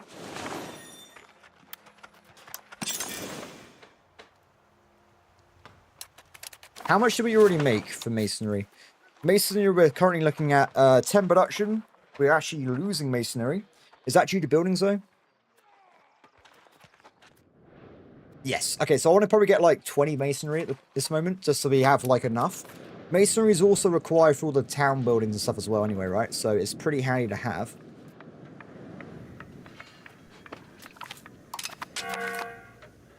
No, allies can't use transports. Which is probably a good thing. I don't think the AI is smart enough to do that, if I'm being honest. So I'm not actually upset about that. That's why I think I was saying earlier to someone talking about vassals. Make sure you build vassals' docks.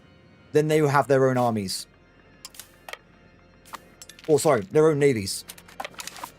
But currently in the game, no one has access to that because it's too early. So guys, get over to the... Get over there. Get over there. Are they seriously attacking me with 792 troops? Interesting. Ah! Okay, the war's over. So, they lost. I didn't get any land, but they did lose. So, France has been weakened. Happy days. I would like it if we can next time attack them ourselves individually, and then we will be the ones getting the war score and stuff instead. We are now getting very close, though, by the way. We're getting guns right now. Then we get armories. And at that point, how do you win a 100-year war? It actually tells you in the game. You do this. A lot of things to do. Or a lot of ways to win the war. Now, personally, I will probably start off by grabbing their vassals. And then I want to go for probably Paris later on. Initially, I want to make sure they have no coastline. Then I want to take care of their actual territory down here. And after that, we're going to start annexing their vassals. Just take them all out. Now, the thing as well is this doesn't actually end in 100 years. Historically, it didn't either. It's longer than a 100-year war. In my last game, it was still going on in 1556. So... you haven't really got to rush it. But, yeah. We'll do it eventually. We'll do it. For me, if I attack them by myself right now, I'll probably lose. That's why I'm trying to get myself over to manpower from armories. Then I have, like, a permanent army. And we can take care of them that way. But while we're waiting, though, we are getting stronger.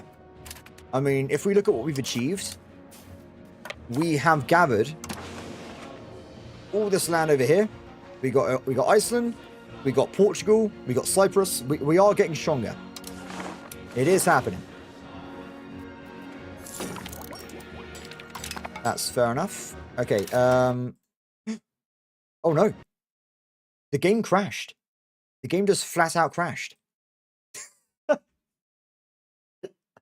Let me just reload the game.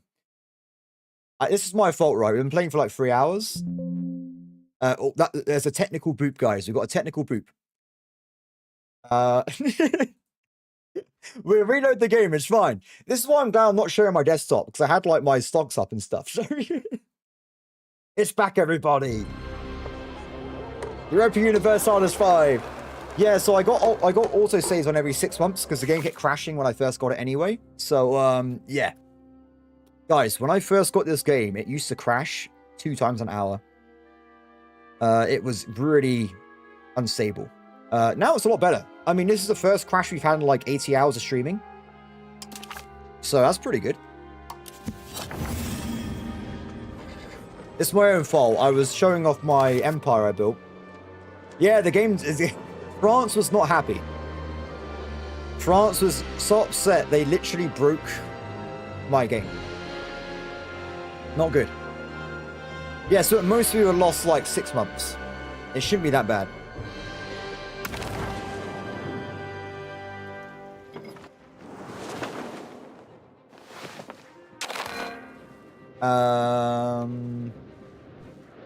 You're over here. Okay. Not that bad. Not that bad.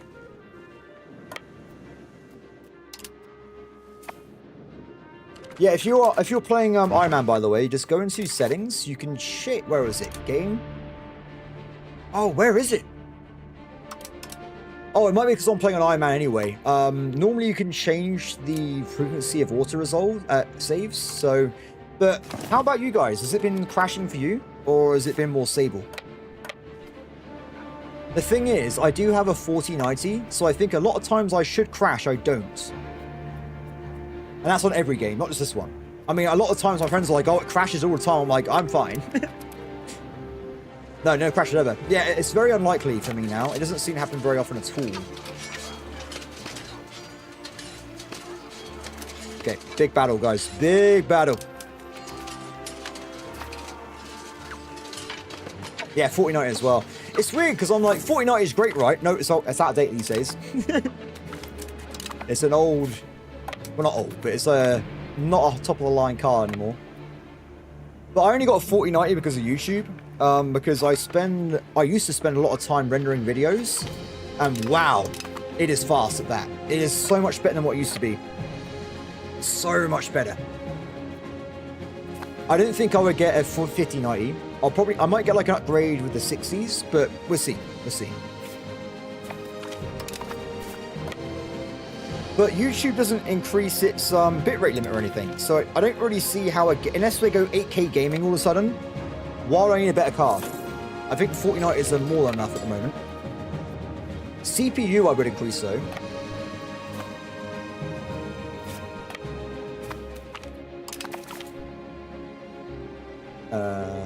Okay. Let's go for this. Nice. Yeah. I was telling my friend the other day, like, my friend was like, oh, do I get one of these new cars? I'm like, dude, you're playing in 1080p. Like, nearly all the new cars are overkill for 1080p. You don't need to worry about it, really. Oh, I don't have an... I did stop, if you guys don't remember, or if you weren't a fan or whatever back then. Intel and me, we're through. They broke my entire PC like a year and a half ago. With, you know that really bad bug with the... Actually, I think I had a 14900 or something. It literally melted my entire PC. It made me lose like $5,000. I couldn't work for like 4 months. Yeah, I was like, Intel, I'm done with you. Since then, I got an AMD, and wow, what an increase. AMD is... I'm never going back. Honestly, I'm not sponsored by anyone, but just for rendering, I'm not talking about playing video games with FPS. I'm talking about like workhorses. The difference in speed for rendering a video compared to an i9-14 to my AMD, it was like 2 or 3 times faster. It's ridiculous. Honestly, it's insane. It used to take me like 2-3 hours to render a video. Now it takes like 20-30 minutes. It's ridiculous. But remember, like I said, this is for rendering, not for video gaming. I'm pretty certain Intel's better at gaming. So, like, I didn't even get the 3DX version. I got the regular version for work.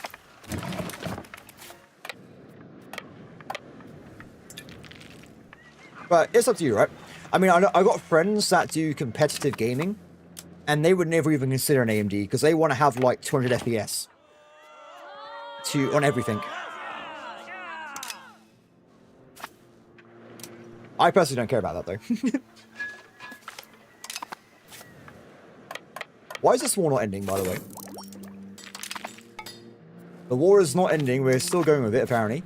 Wonder if that means I might get some territory this time. Because we're currently at 68%. Well, yeah, because AMD, I don't think AMD had the best reputation before, did they? But at least the current ones are pretty good. But for me, like, it's also the principle, right? Like, my CPU breaking broke my motherboard, all my hard drives. It melted every part of my PC. It actually caught on fire, pretty much. I got no compensation at all. And I lost thousands of pounds. So I'm just like, no. Out of principle, I'm not using you guys anymore. You have screwed me over.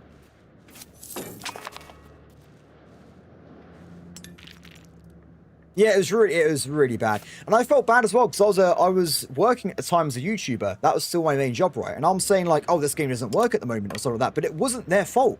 It was Bellwright didn't work properly because it was on any game that was on, what's their engine? Unreal Engine 5 just didn't work with the Intel CPUs. It just flat out crashed all the time. That wasn't the gamer's fault. That was a very early sign of the issue with the power output.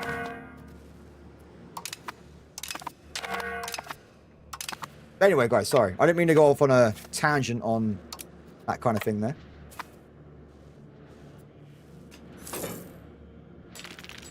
Yeah, it did mask, didn't it? It was everything was pointing towards something else being the problem, but it was actually the CPU.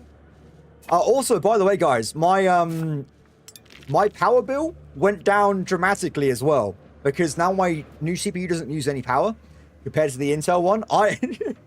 I have free energy now. It's great.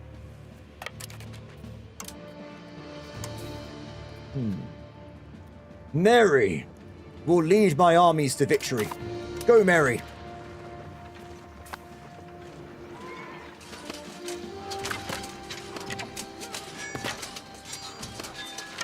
Let's go. We lost the battle? No. Okay, let's go back to England. We've run out of troops. We got no troops. We need to get more men. We'll come back. Damn you. Did I? So at this point, did we built the tailor guilds. We built jewelers. We haven't built carpet. Oh, we're really far behind. Or are we?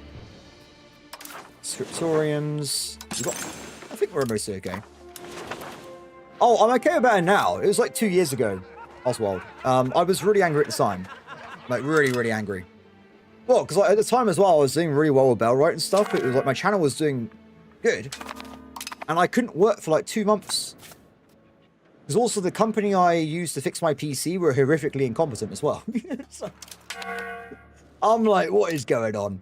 Because I went on holiday to Spain at the time. And I spent every evening on the phone to this company trying to get them to fix my PC. And like, there's nothing wrong with it. Yes, there is.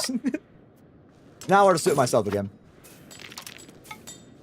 I'll go back to just fixing it myself. Cool. Okay. War over. Nice.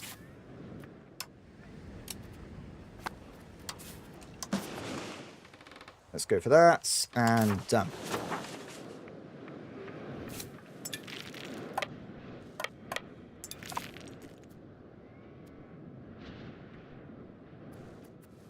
Yeah, so I also took the BIOS as well, and it actually made things worse. It actually made it break completely. Because if I did that, yeah, it kind of ended up with, well, I don't think it's necessarily my fault, but I did what they said, and it made it worse. So, but then, when I was on holiday, that's when the news broke how broken they all were, and then everyone had issues with their CPU. So I just happened to be like an early adopter of breaking my own CPU. But it is what it is. It's in the past, guys. It's in the past. It doesn't matter anymore. So, War of England's been won. We haven't converted over our vassals. Wales. Aquitaine. Now, let's have a look over here. Very good. So this guy is English, right? No, he's English. Perfect. So Zealand is still converting his territory to core lands. We want to probably annex my internal lands first, and then we're going to go for other stuff later on. Now, this annexation here stopped due to negative relations, which is really bad. It's not good at all. So we want to be fixing that if we can. And when we get a diplomat, we also want to be giving Scotland their core lands back over here. Nice. Stability, I'll take that. Thank you very much.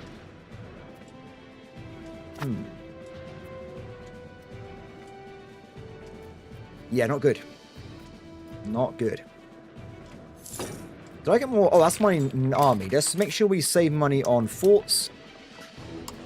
This stuff as well. Everything else is looking good at the moment. We need more money, but it's because we haven't got enough legitimacy at the moment. So we need to work on that as well as we can. And I think as well, we don't have the items to do cheap cities, right? No. Glass, masonry, and lumber. So let's build a few more of those again before the crash last time. I think like 5 will do. We'll save up, we'll get some masonry, and then we'll get some more lumberjacks, and then we'll start building cities everywhere. We've also maxed out innovation. So let's have a look at the charts here. Just those are stuff I've missed off, isn't there? Yeah. Oh! I was given some land. How cool is that? I've got a castle on it. Cool.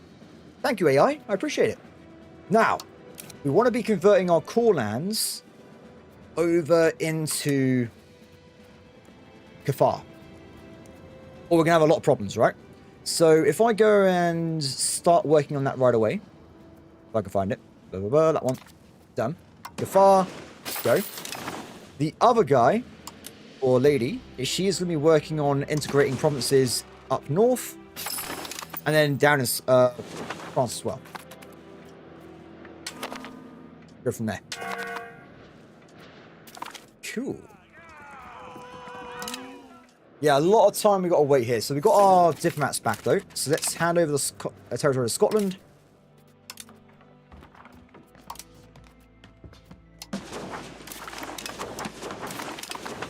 And because they already are Scottish lands, they would already be cores. So there's no like work to be done. They make money from it pretty much right away. Shame about this guy, but we'll start converting him. Or making him happy right away. The reduction in happiness is probably from me switching to Kafar. And also it's going to be from annexing other subjects. So that really slows us down there as well. But we'll get back up there, it's fine. Cool. So with other guys we've got nearby, let's make sure all this is sorted out properly. Culture.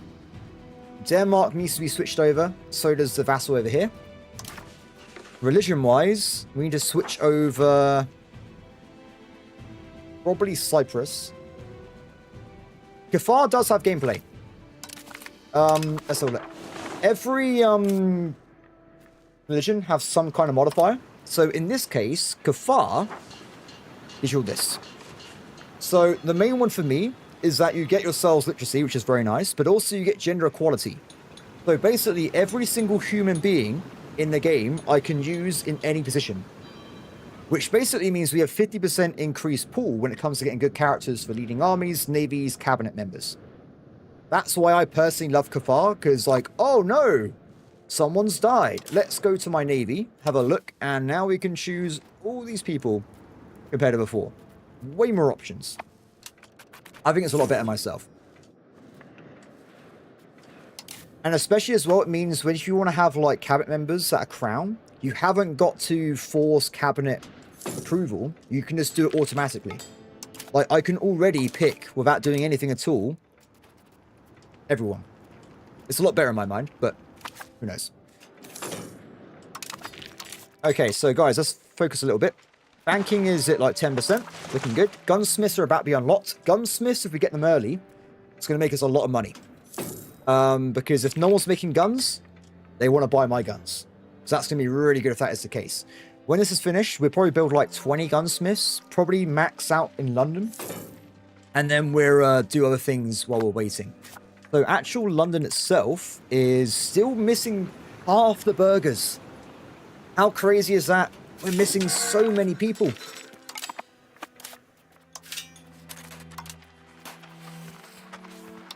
Guns. Must get guns. So income's quite low right now, but in a second we're going to go back to a point where we have max legitimacy, so it should go up a lot like it just did. Very nice. Very cool. What the hell is this? Not sure what's happening there. We're going to ignore that.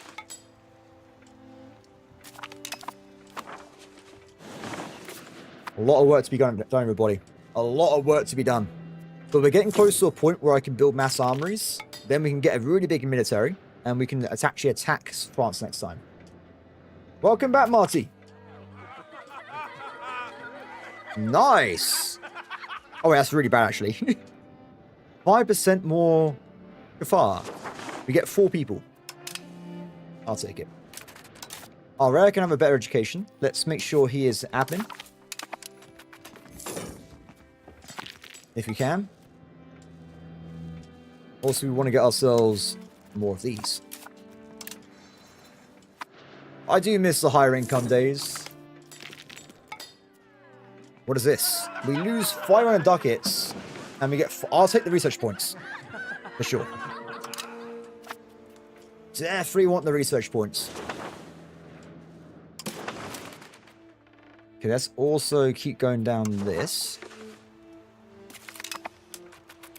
So in terms of religion now, you want to switch over Iceland. And I think we're okay at that point. We ain't got to worry about too much more. Though it does say I've got to switch over the Pale. That can't... That doesn't make sense. I thought the Pale was a Dominion. They should have forced... They switched to Anglo-Irish. Unacceptable. They must be English. I don't care. They're being English. We're switching... We can't do it yet, but in like 20, 30 years, we'll make them English. Damn it, guys. Why have you done this to me? I don't think the hat... Let's have a look at the hat. It's not big enough, is it? Needs to be more. It looks really weird, though. I can't... Not the fashion sense I'm into, personally, but that's just me. So, with this parliament, I want to go down the route of probably grabbing... Let me just check something. We already did laws, right? Laws are finished, I think. Yes, yes, yes. Good. Yeah, I'm pretty sure laws are completely in line. So in that case, let's go for benefits then. So what do I want as a benefit? I would love it if I can get state religion. This will increase our conversion speed by 25% across the country for 10 years. And it also will convert like 10k people. Pretty nice. So I think that's a good one there. We'll grab this. And if I can as well, I want to get this perfect. Big increases. So we'll go for that one there. We'll also get a cause of Burl, also how we say it these days. We'll grab one of those on Sweden so that we can go and keep conquering more land while we're waiting, right? Grab that. Autonomy support. Done. Happy days. Nice. So I think we should wait a little bit of time before we go and attack Sweden. But we can do it whenever we want to, really. We have got time.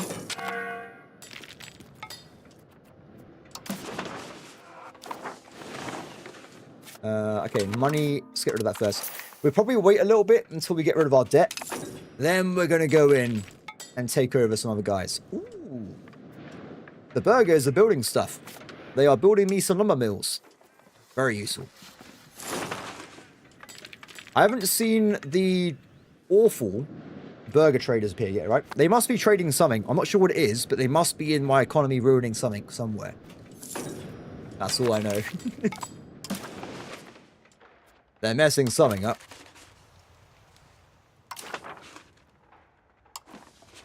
Okay, so... oh, did I switch over Iceland? I have now. They're switched. Back over this way. Switch over these guys. Done. So we've got to be very careful because a lot of my vassals are currently disloyal because I've been switching their religion and their culture. So if we start a war against Sweden, I have to make sure I protect their territory while we're attacking them both. Now, Sweden only is allied to Norway, so there's not really any danger here. It's just that I got to be careful they don't sneak past and annex all of this location. If they got no forts, they can get instant annexed by the AI if they're captured for 1 second. So you'll be really, really careful with that. So that's why I'm going to wait a little bit longer, and then we're going to attack. Are they still building? I built this ages ago, right? They're still going through the build queue to get the mega food province, which is producing 151 food in winter, which is pretty cool. But that should pass, right? Done. Nice. So it's not going to be too impressive, but we should now have a better speed of conversion over here. Still really, really slow though, right? It's not fast.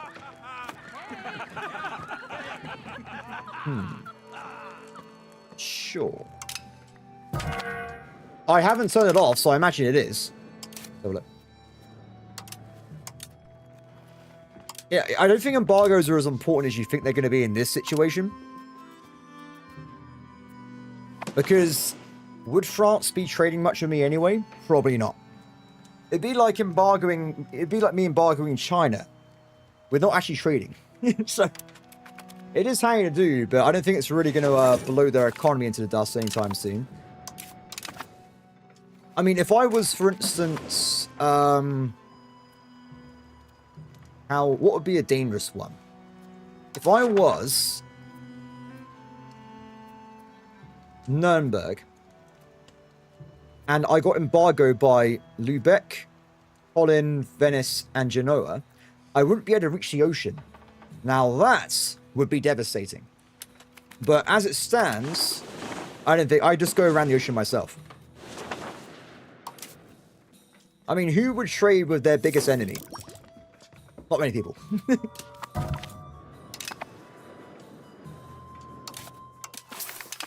Scared of that.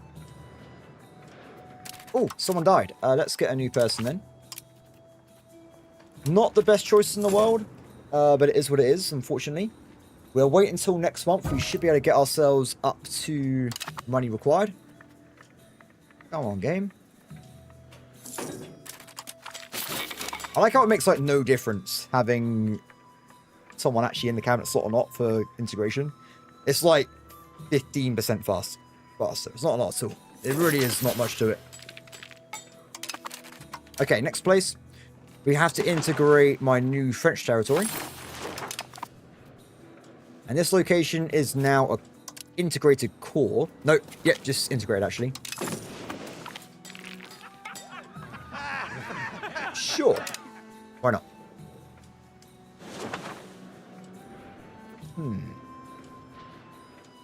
Okay, so new market underway.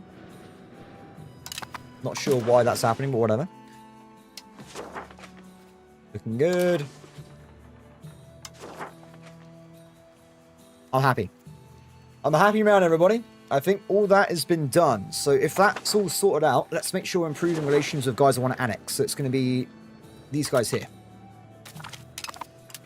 And then next time we get a thing up, we're going to go and attack as well. Sweden. Wait for it, wait for it. Let's go.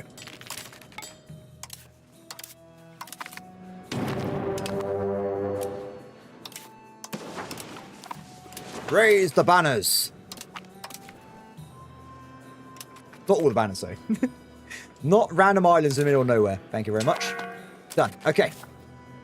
So with this, we're going to try and get to the mainland as soon as possible. We're at war with just Norway and Sweden. If we knock out Norway first, if we can maybe take some land away from them, let's see how things go. If not, though, I want to be just eating up. Probably up to like here. I want to be grabbing all their land if we can. Because eventually it's going to be given to this vassal here when he becomes a lot stronger. Sure. Okay. Let's get you guys split in half.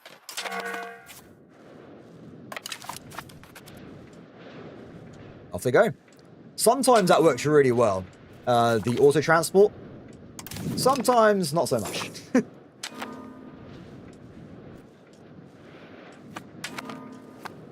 Excellent. So, let's make sure these guys are split in half properly. We have the Royal Army, and we have this guy here. We get a good crown leader if we can. Whoever. Actually, this guy's perfect for sieging. 80 admin. Perfect. Okay, so you...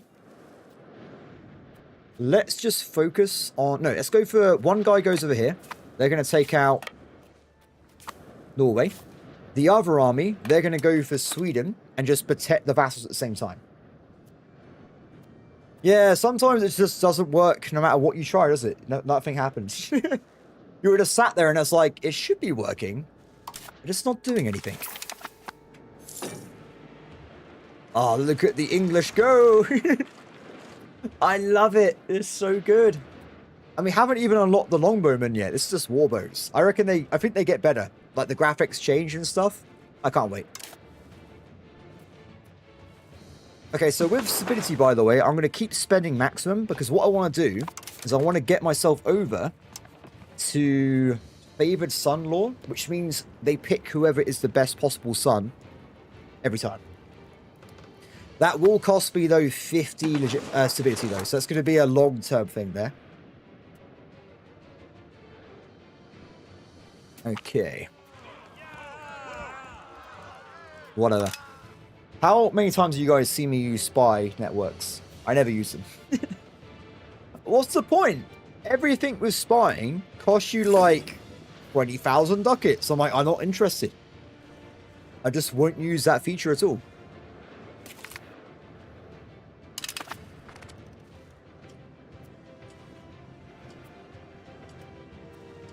Ah, it's better. So how many of these guys are actually loyal at the moment? Not many of them. We've got 3 loyal vassals. Remember, it's all my fault, right? It's because I've been doing this switch over. We've got loads of liberty desire. We have a lot of pain now, but a lot of happiness later. Good. That's a big problem of territory.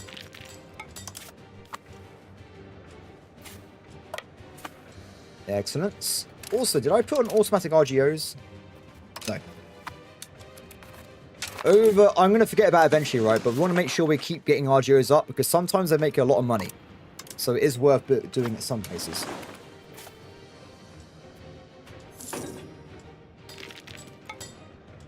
We're actually going to have a problem with these guys at some point. These Norman Patriots.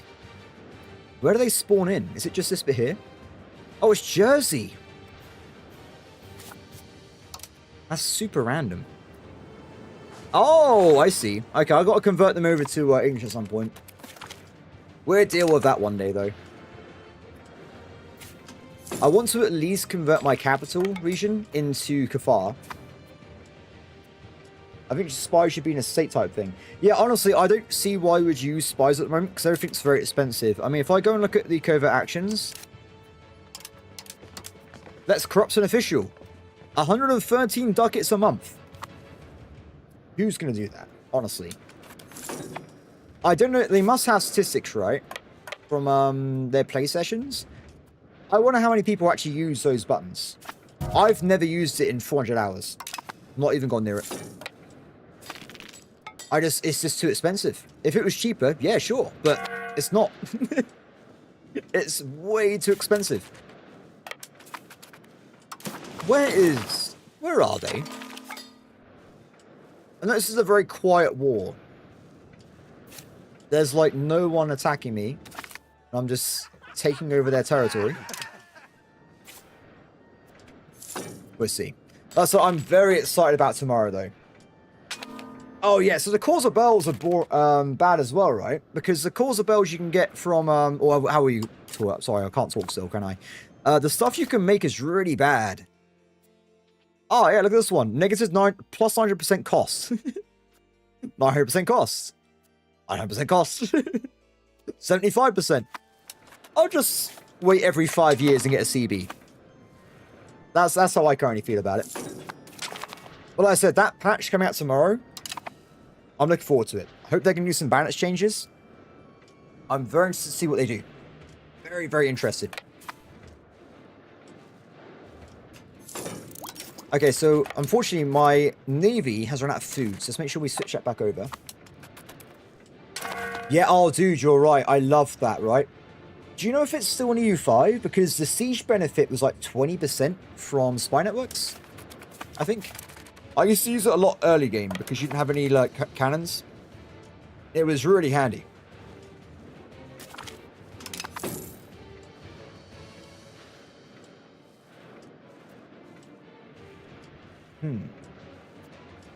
Aha!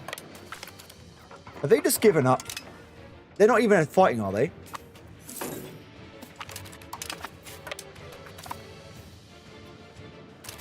Okay, what I'm going to do...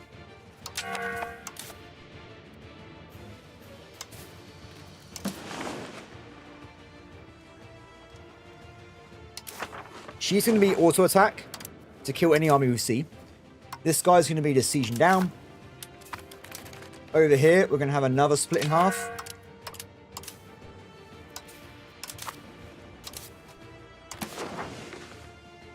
Let's speed this up, shall we?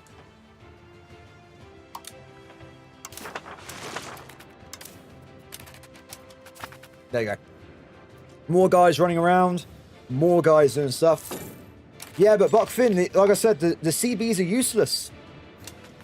The CBs are terrible. I would not use those CBs under any circumstances. Like, we just went through them a second ago. They're really bad.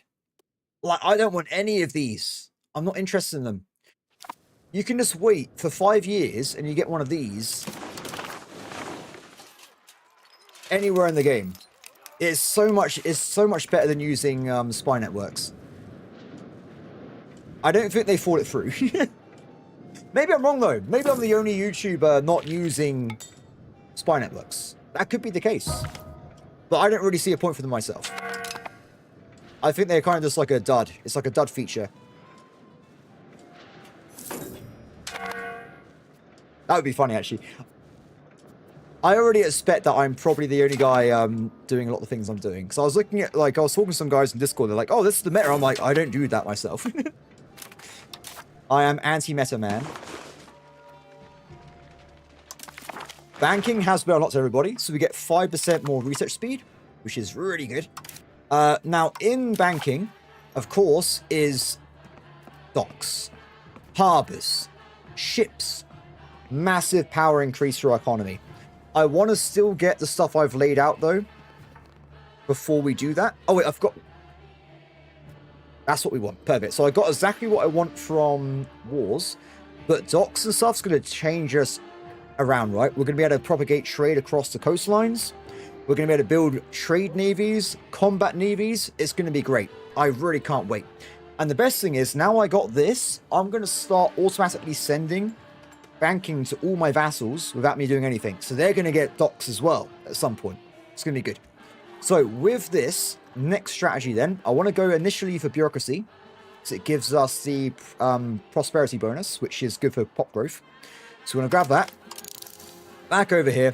They want to get docks, harbors, trade ships, That one as well. Back over here, we want to get transport fleets. Then we want to get this guy here so we can supercharge London. I want to get London with like maximum buildings. Just everything we can build in the country is in London. So then we're going to make a lot of money off it with 100% control. So grab that fella. And after that, presents as well. We will decide more stuff later on, but for now, that's going to be like my I need this stuff. That's why I need it. Tech out the way. We might have to delete that later on if we end up getting Renaissance, because Renaissance comes with cabinet seats and stuff as well. Carrocks are really cool. I really like them. They are quite expensive at the start of the game, but they definitely pay themselves off.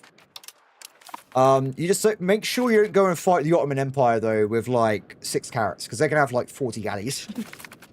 At least have a few of them. Get a few of them.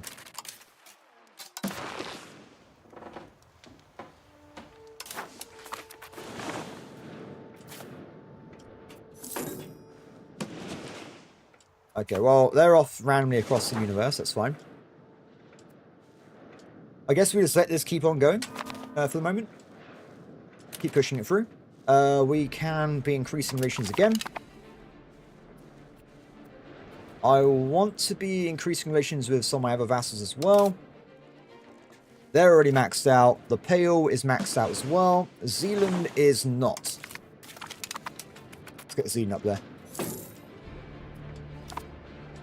In one historical battle, the Ottomans brought over 200 galleys and war galleys into a single battle. Yeah, that's pretty crazy. I think one of the biggest naval battles in history was still via the, was it the Greeks versus the Persians? Because that was back in the day, right, when, like, they didn't have, like, cannons. It was just dudes standing on boats shooting arrows at each other, right? So I think it had, like, tens of thousands of people died in this, like, hundreds of ships, and everyone's just, like, attacking each other on these, like, wooden, like, boards, pretty much. Pretty crazy stuff.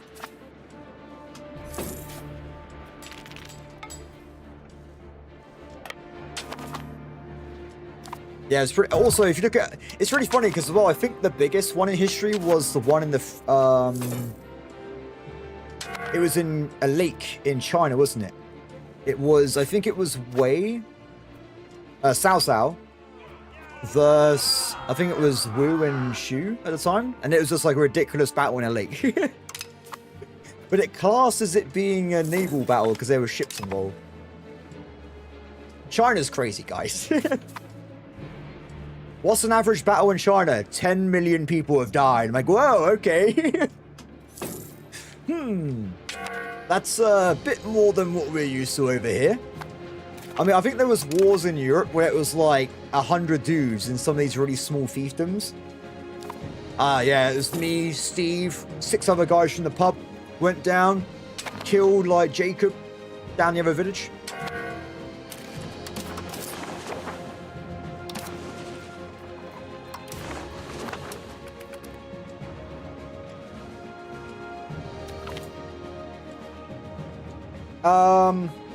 EU4 is more like a very abstract board game of imperialism. So you go into a game, you pick a country, and you just go around, conquer territory. You mostly focus on warfare and trade. And it's mostly just based on like board game mechanics, but in like a very large video game form. So there's nothing really too deep once you understand it, but it's also very fun at the same time. Like, for instance, EU4 is very reliant on mana, which is mechanics where it's kind of like you have a leader. It gives you +4 points in a category. You can use those points in the game, kind of like like I said, a board game. Where Victoria 3 is more like EU5. It's very simulated. So everything you do, every population on the planet is simulated in some way. They all have jobs, they all have lives, they have needs. It's a lot more in depth. But Victoria 3 is mostly focused on economy and diplomacy. So it depends on what you want to do more. It really does. Personally, I'd just say get EU5, but he said you're on Mac, you can't do that apparently. So, wait, you can't play EU5 on Mac? It's crazy. Wonder why that is. I'm not... They just not support it at all? Crazy. I don't actually know anyone that I don't know anyone anymore that has Mac. I used to know a lot when I used to be a engineer. I used to be in charge of the automation department, and like everybody had Mac or Linux at that point. Everybody. So, oh yeah, cloud gaming. I didn't think about that. So that GeForce Now, you can just stream the game to your PC. That sounds pretty cool, actually. Though people say about that, but like I live in England, and the internet's pretty bad most of the time. Mine's good though. I recently, like 2 years ago, got good internet, but all my friends in England, they're stuck on like 50 megabyte upload speed maximum sometimes. So yeah, I think it depends on where you live. I mean, if like South Korea, right, they got the highest internet speed on average in the world, I think. They're probably fine. Oh no, I only have like 5 gigabyte upload speed today. I'm jealous. I'm jealous. What I want though as a YouTuber, or I used to be a YouTuber, is I would love upload speed increases, because that's how quick like uploading videos takes a long time a lot of the time. So even a little bit is huge for me. So at this point, guys, we just finished grabbing our core land in France. Now I'm gonna get this guy over. I'm gonna get her over to switching over the population into English, so that we have maximized control. So GeForce Now is pretty good. I've never tried it. I've never tried it.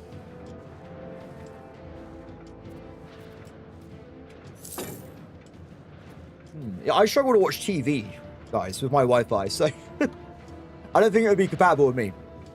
So with Norway, they're pretty much cooked. We've been really hurting them. I would like it if we can start grabbing some land. Apparently it's too much land, but we'll try and grab some land. I think it's scaled off control, or was that later in the game? Let's have a look. Age of Renaissance, control scaling 20%. So it doesn't matter too much at this point in the game. If that is the case, then we'll just go for the core land. We'll grab this bit. I want to eventually get all the coastline, so then I just have more boats. Boats for the boat god. Just gonna piss off the local guys, but no one else really cares. So it should be fine. Then in Sweden, we do like probably the inland bit and Stockholm, if we can. Money's looking pretty good, by the way. We're getting some good income here. I would like to get more cities, but like I said, I was still waiting. Lumber. We need lumber. Lumber. Okay, let's make sure we filter by lack of laborers. And we'll just fill in some localized areas near the capital. Remember, nearer the capital, the better, because you're going to get more control. Done. That should be quite a bit of lumber, actually. But is it enough? That's my question. 33, 33. We just need more lumber. Simply need more. Yes. The English Empire is expanding. It's all very good.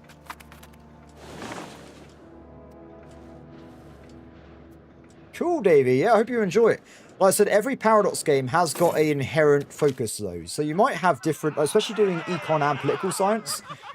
Probably Victoria 3 would be your kind of thing, because there's a lot of that in the game. So, like I said, EU4, you literally go into it like, I need to improve my base tax. Click on London. Increase base tax button. Done. Victoria 3 is like, okay, I need to build, I need tools, so I need iron, wood. Also, I need to build railroads, but that means I need engines, so I need coal to power the... It's a very different beast, Davey. It's a very different beast. I like all of them, by the way. I play all of them very often.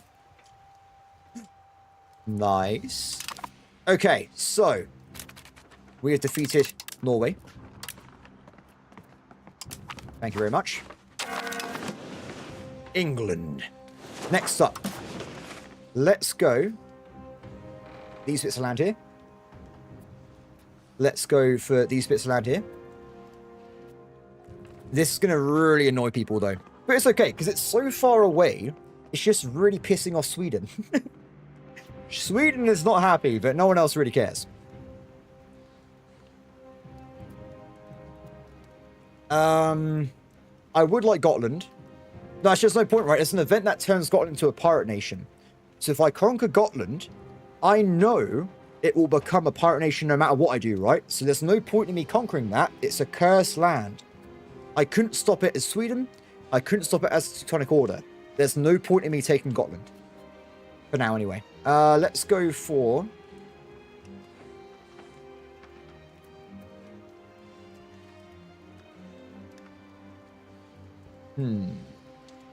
I'm trying to take sets of 2 so that we can have more vassals that are big enough to actually convert to English, right? So that's going to be a lot of war score. This will create a general naughty list, but like I said, it's okay. Well, all of Sweden has fur, so it should be fine. But even if I take over the north, with this, there's a lot of fur over here, I won't be able to properly transport it to my nation because it's going to be very far away. So, like, just doing this should be fine as well. Let's go through, get war reps, take some money, and this war is over as well. Done. What a mess, guys. What a mess. I'm so sorry. I've created a horrible situation. So, let's create some new subjects.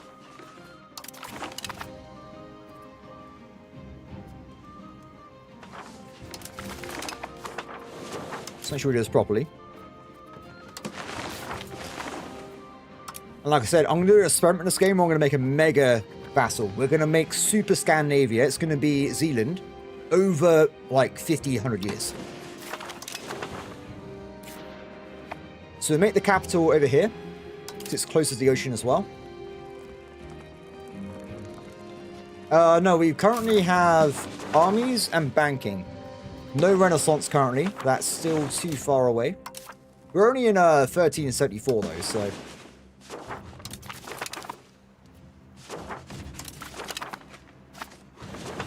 Not that far in. But I have now beat France in 2 wars, so they're not having a good time. They are very embarrassed. As they should be.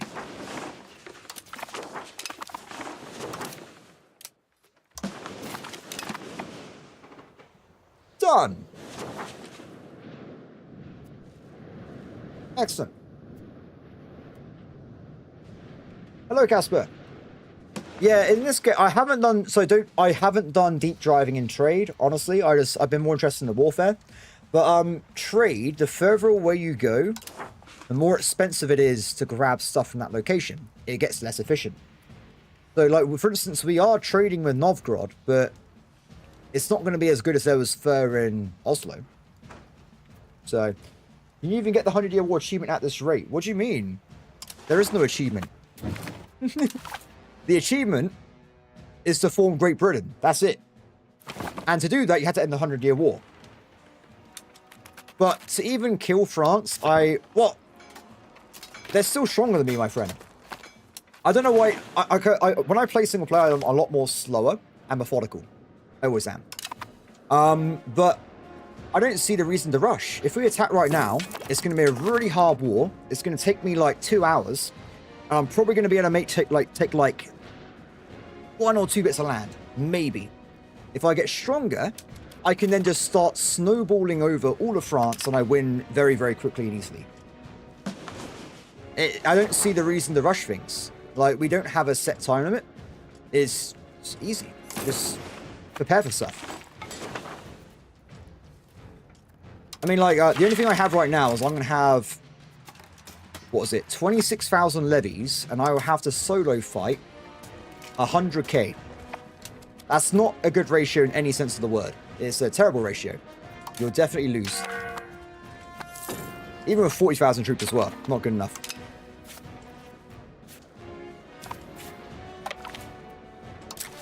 I'm pretty sure there's some metagames out there that like speed running the whole game, right? They're definitely doing that. There's also as well, what's France's income right now? 416. I'm at 202. They got double my economy. Yeah, I just said.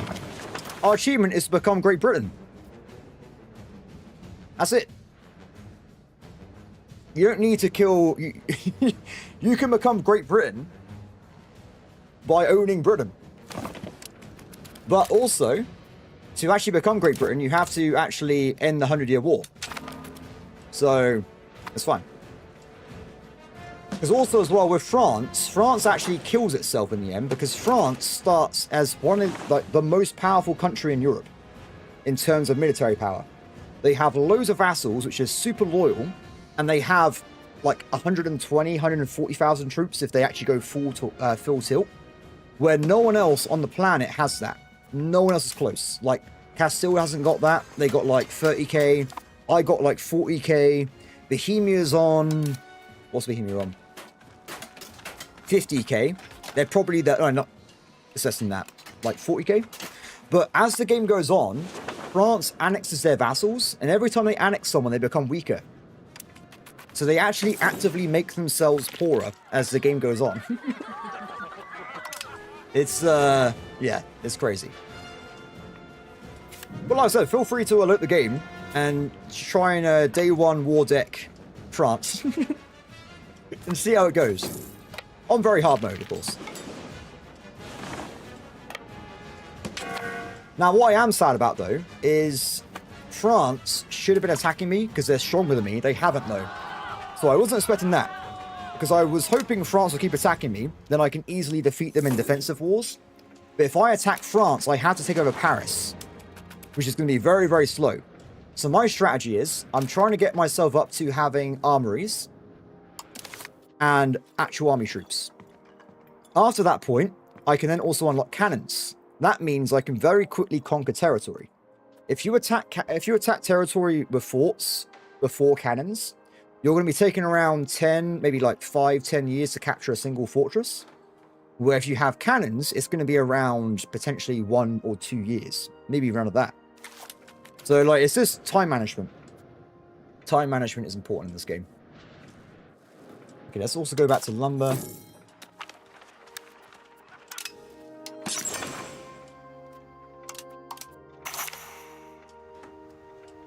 Yeah, pro armies are really good. They really are.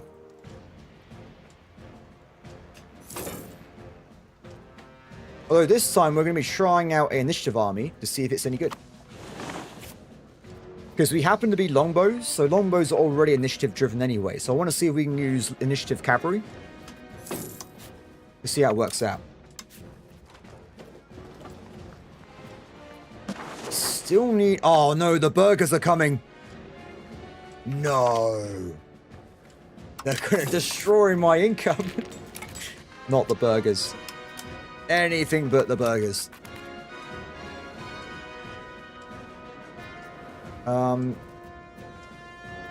Silver mine is doing good, my friend. We're making 5 ducats personally from the silver mine. It's completely maxed out. The bailiff cost me 0.21 gold. We're making vastly more than that. It's paid off dramatically. And in the market, I have blocked it, right? So they can't export it. And we built loads of jewelry. So the jewelry is also making me a decent profit as well. So that's worked great. It's been really, really good. Also, I noticed that in Wales, silver is over here as well. And there's also a little bit in Ireland.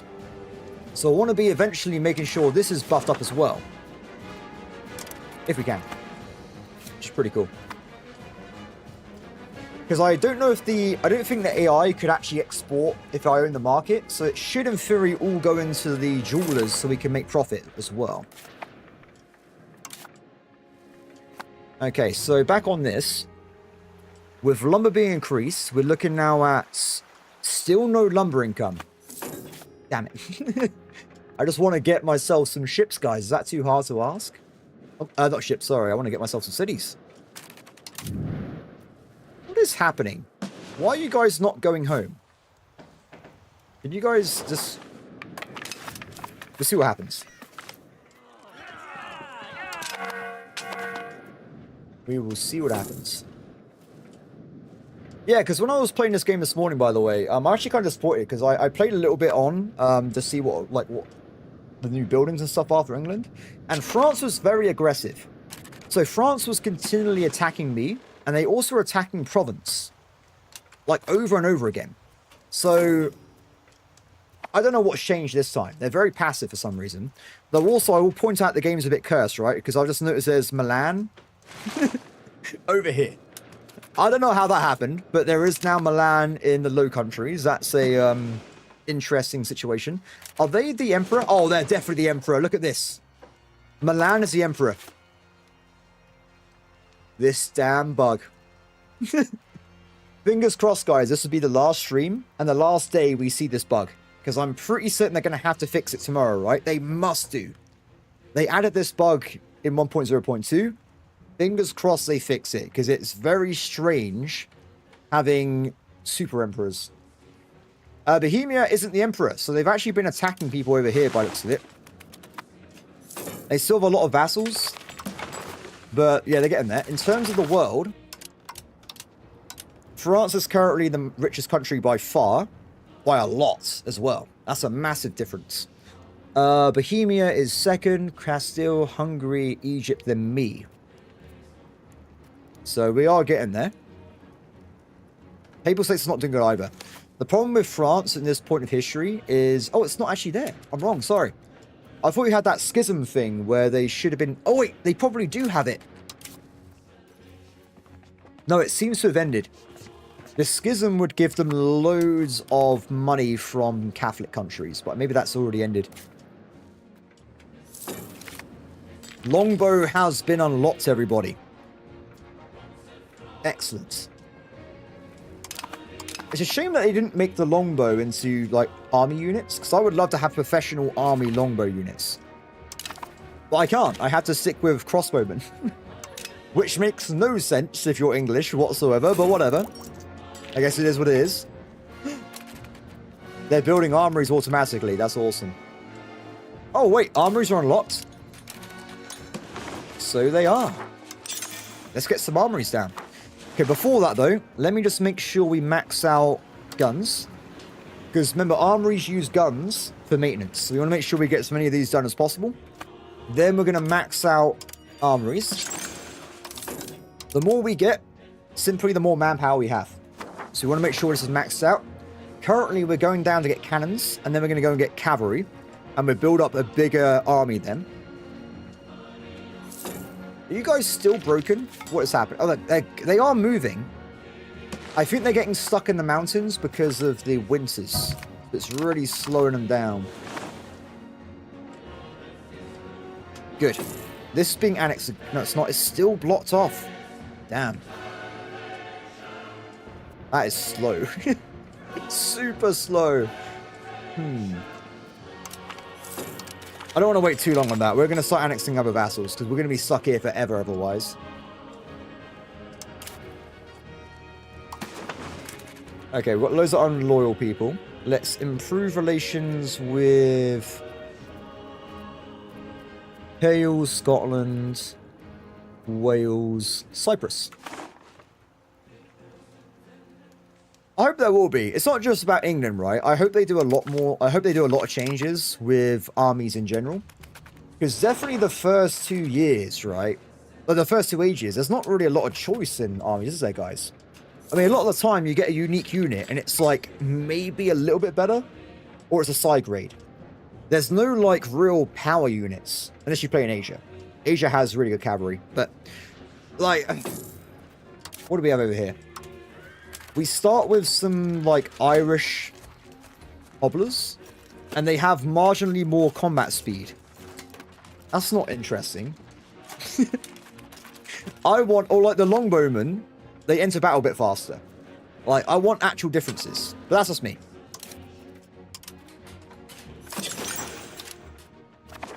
More armories for the armory, got everybody. More armories. What I'll do as well... We'll build armories in the allied units as well, if they can have them. They do cost money though, so make sure if you do build armories in people's places, make sure they can't actually afford it. Or you're going to bankrupt your own guys. Very cool. Control. Pretty good. These buildings still suck, by the way. I don't know what to do about this. I got rid of it in one location. So I built a bailiff there. But I don't want to go and build bailiffs in every single location to get rid of this modifier. Let's have a look. So, population, no. Not even close. It's nowhere near recovered. That's why I was saying about trying to get higher prosperity. Because then you can get the full, was it plus 0.2% pop increase? Yeah, it's not good. A lot of my locations as well, we're still waiting on population to even fit in the first place. So, yeah, not good. Not good at all. It will go up a little bit, though. As we annex Lancaster and Durham, we will get a little bit more in terms of population. And at some point, I'm going to annex Wales, the Pale, and probably Scotland as well. Later in the game. Not now, though, but later. Ooh. Sorry, buddy. In my defense, he was disloyal. We can't have that.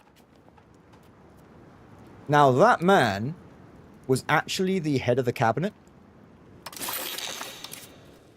So, I want to make sure we get a new one. This guy is 31 years old. He also has the ability to join a order. Handy. Yeah, he's pretty good. How are we doing on that, by the way? Because we now have 6% kafar, so we're nowhere near what we should be, but it's going in the right direction. We are moving towards it. We will have issues at some point with Norman Patriots. I'm going to ignore it, to be honest. If it spawns, it's going to be in Jersey. I just simply sail down there and kill them.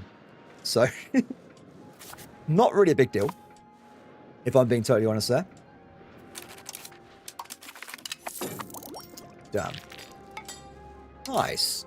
So weirdly, building armories does actually cost you maintenance costs, but if you have guns, you actually make more money from the gun production. So it's like you kind of offset it a little bit. It will be offset. I would like to attack France soonish, but at least this cycle, we've got to wait to get rid of all these negative modifiers. So I can actually bring my bastards in with me. But like I said, I was hoping France would actually attack someone else so I could attack them again, but it is what it is. Especially because they're so rich. I'm so surprised they're not aggressive.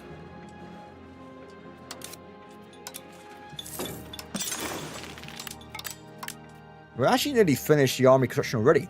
And it looks like Wales and our little friend over here can also build up armories now. So they've already got that technology unlocked inside them.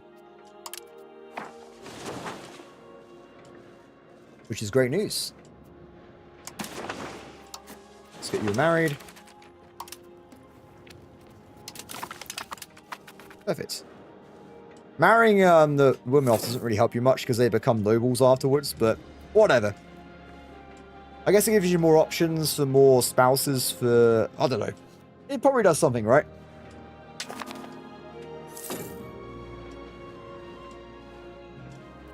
Improve relations. So this guy here is actually pretty much loyal, I think. Yeah, so what we can do in a second... What's their relation at? 187. We want to probably annex this guy so we can hand it over to our super vassal. Because he's pretty much good to go. He's got the core lands. He's got English. He's ready. He can be passed over. If we get rid of the increased happiness... Yeah, I do wish... Yeah, there's a lot of marriages, right? Constantly got to marry everyone off all the time. I do kind of wish there was a way of automating it, but that's just me. No friendships there. Ooh, there's a disaster? Earthquake of 1378. Let's give them some money to not lose buildings if we can avoid it. Not good, though. Not good at all.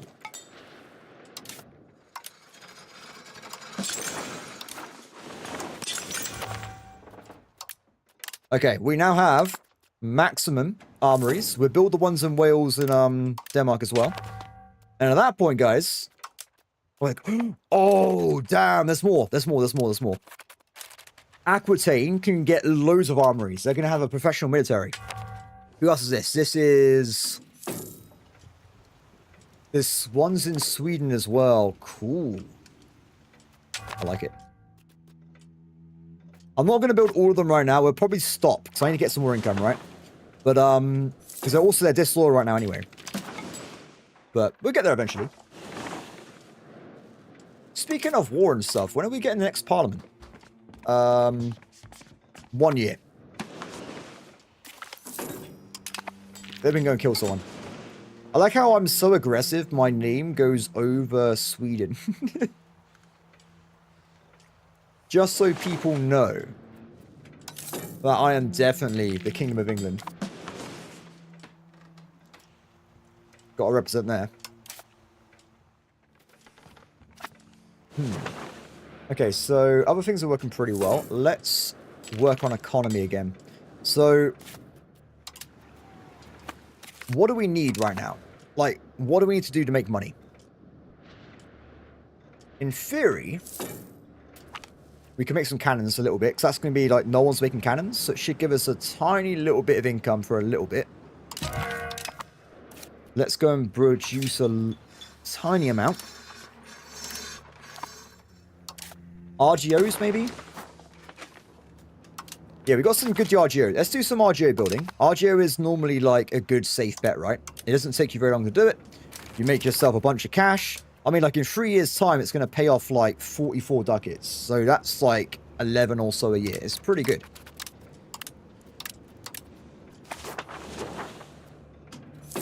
Yeah. Anti-England. We're just kidding all of this. In my defense, they should have got better allies, okay? It's their own fault.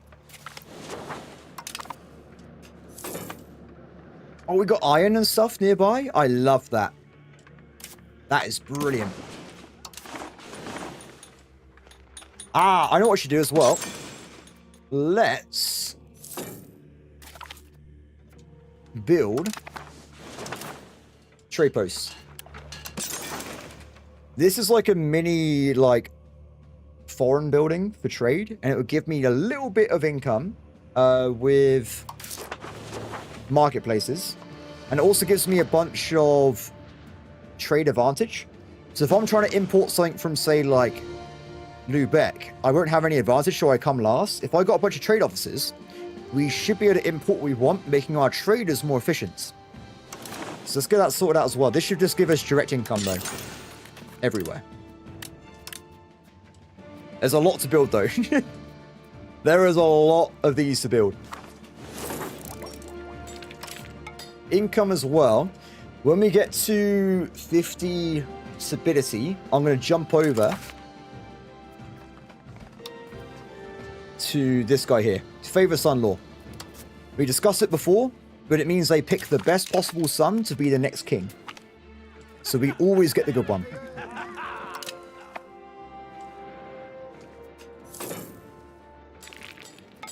Fingers crossed anyway. Conversion. Simulation. This is so slow. I wonder if I, screw it. Let's switch this over now.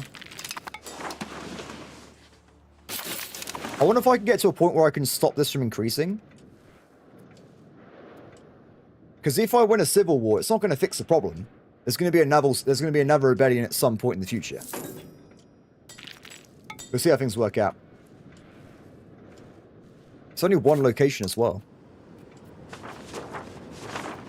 Is that actually working? No? What? What have I done here? Did I pick the right thing? Acquiring English. No, you're not. Interesting. Aha! Now it's working. There's only 3, so this is not working properly. I don't know what's happening, but it's not actually doing what it said it should be doing. Yeah, that's not worth it. That's not worth the time, guys. Not worth the time.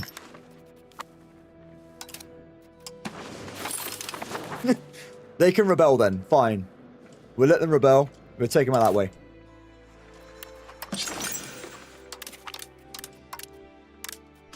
Cool. It's going to be so many trade officers. So this, I don't know if someone told me the other day, the AI uses these buildings as well. I originally viewed these as cheating because it's too much power. But if the AI uses them, I use them as well. But what I'm going to do, I'm going to limit myself to only building trade nodes in vassals. Because in theory, you can make like a friendly relationship with Castile and build them all over their coastline. But that might be a bit too powerful. Hell no, I don't want that. Not nice. Okay, we have a brand new parliament.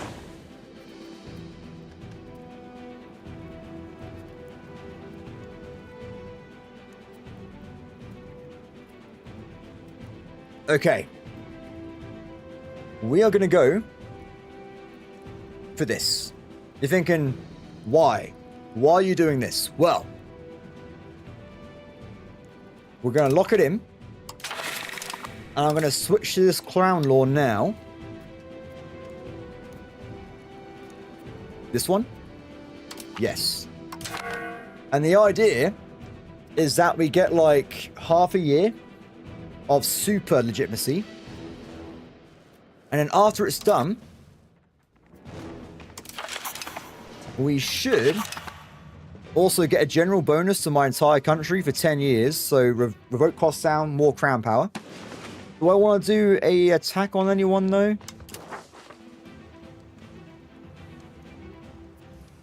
What do you reckon, everybody? What do you reckon? Do you want to go for someone? I'm still really tempted to go for either Corsica, Sardinia, or Sicily. Because hear me out. There's a reason for this. If we go for these guys, we can then make them import Renaissance.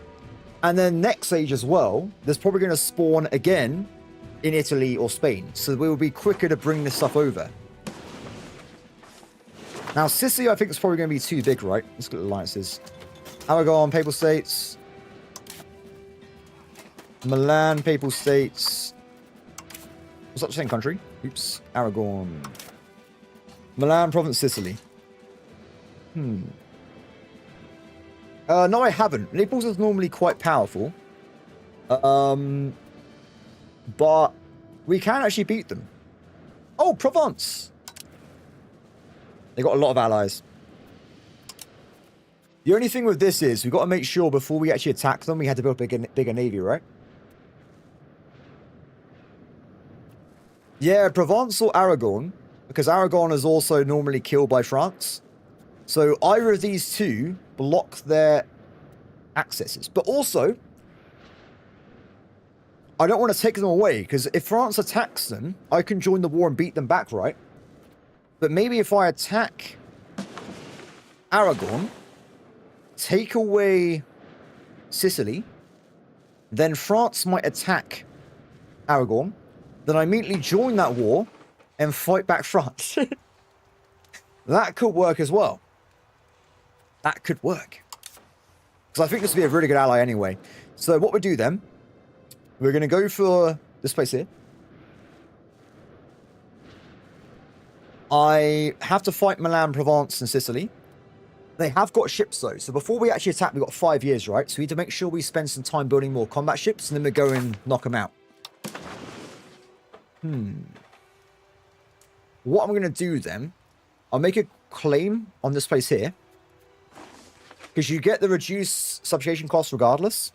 So I can annex this cheaper, give it to that vassal, problem solved.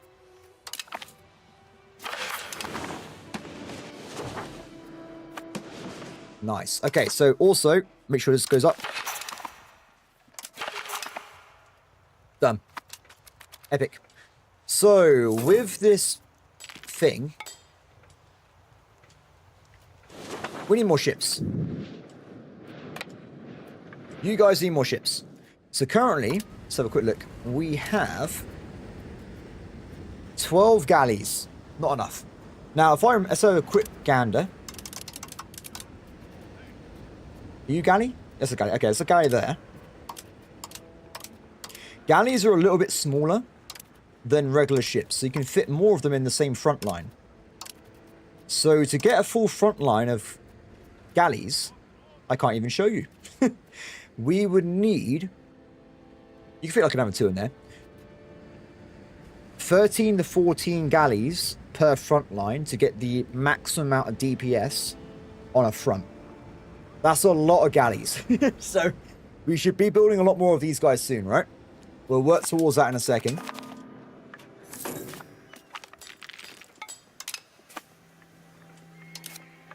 I'm going to stop building trade, and we're going to go focus on that for now.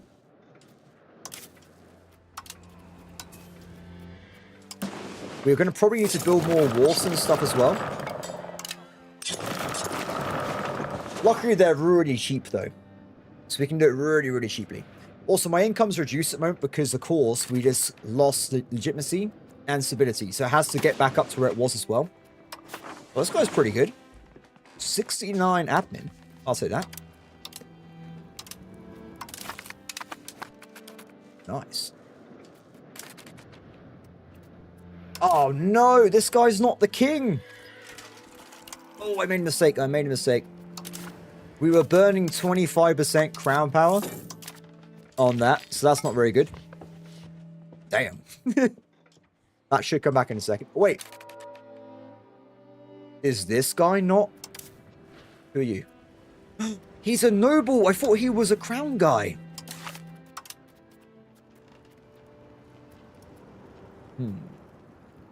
Should he? We were burning 50% crown power, guys. 50%? Oh my god. How are we losing that much crown power? There you go. There you go. What happened here? We've entered a war against this guy, and he's already been defeated. Well, I am a great war leader, and I hope people accept how good I am at fighting wars. There you go. I'll take it. That was really weird. I don't know what on earth happened there. Denmark, you gotta stop doing this, but I thought we were friends. I thought we were friends this entire time.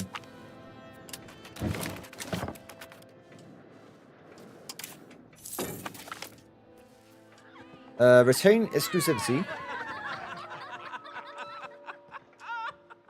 For the Navy, you want to have a few galleys because they have initiative to fill up the frontage quickly. For power size, heavy ships. Yeah, so what I normally do is as soon as I get heavy ships, I'm going 100% carracks. But we haven't got them yet, so we're going for galleys. So in that case, I want to make sure I have 100% frontage to get as much DPS done as humanly possible. That's the strategy. But later, there will be no galleys. Especially because England gets benefits to heavy ships. So you want to be using advantage of that anyway. You also have taken into account that galleys have bonuses on inland and Mediterranean seas and stuff. But if you got a full, what was it, 24 carracks, you're still gonna win. Nice. Put that back down again. Cool.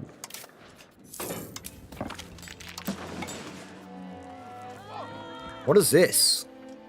Why would I ever accept this into my country? What on earth would ever make me pick this?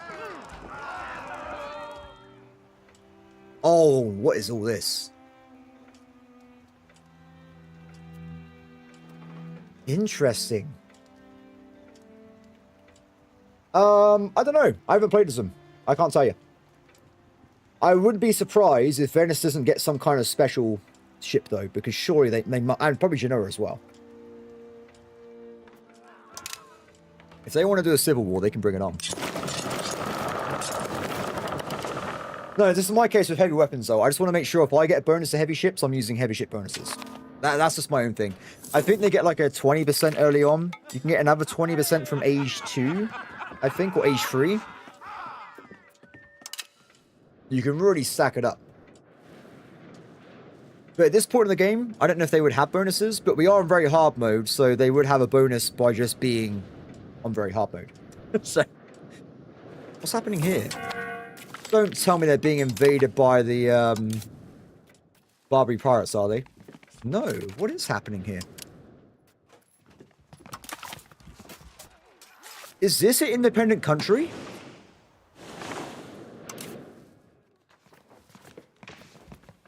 Fiefdom. How are they at war without their master? How have they done that?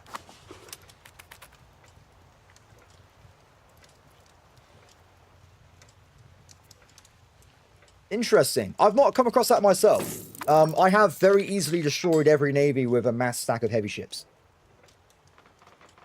But like I said, it is what it is, right? But I wouldn't want to be using galleys in this part of the map anyway, because remember, you have a lot of bonuses. Well, I'm using them right now because I have no other choice. But if we have a look at the bonuses, galleys are terrible in oceans and deep oceans. Like, honestly. I don't even know what this means. Does this mean they have no damage at all? Whatever it's going to be, it's bad. It's really bad. I would rather have the big ships with no negative modifiers myself.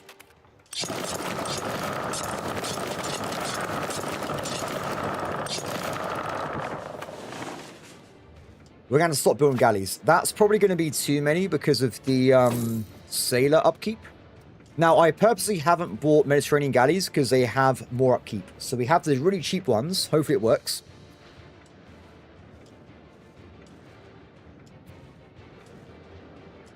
Oh, Italy. Yeah, so that's the thing. I hope they add it to the game, right? Because you can't check in-game their bonuses. Like, where do I look to find their bonuses? Because I could do it if I go to the world map, but it's blocked in Ironman mode. Like, I'm not allowed to do it. But it's really important information. Like, it really is.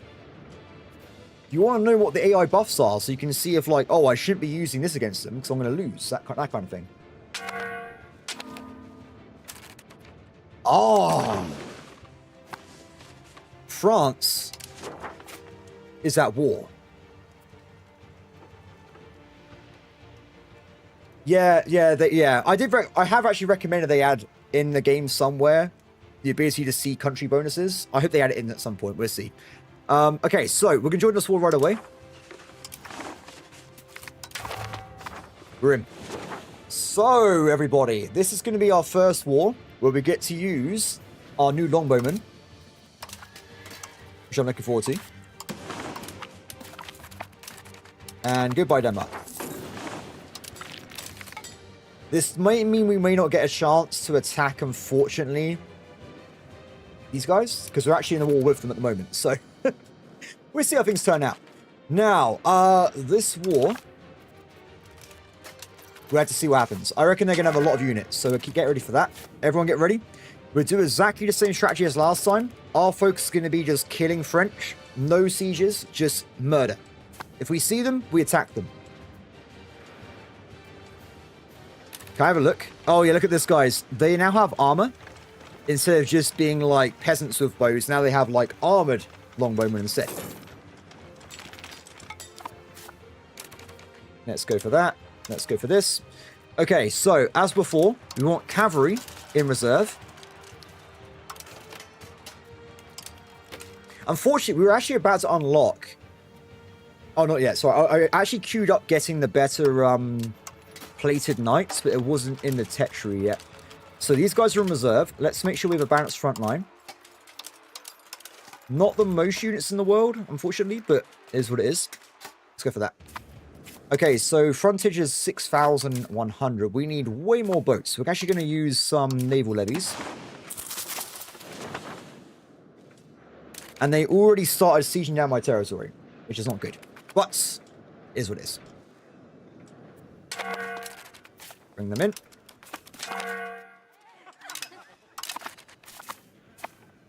Let's make sure we have a good leader as well. As it is a proper war, we will have just this guy. They shouldn't have any naval units, so I'm not really worried about that. 5,000. We need more boats again? Damn.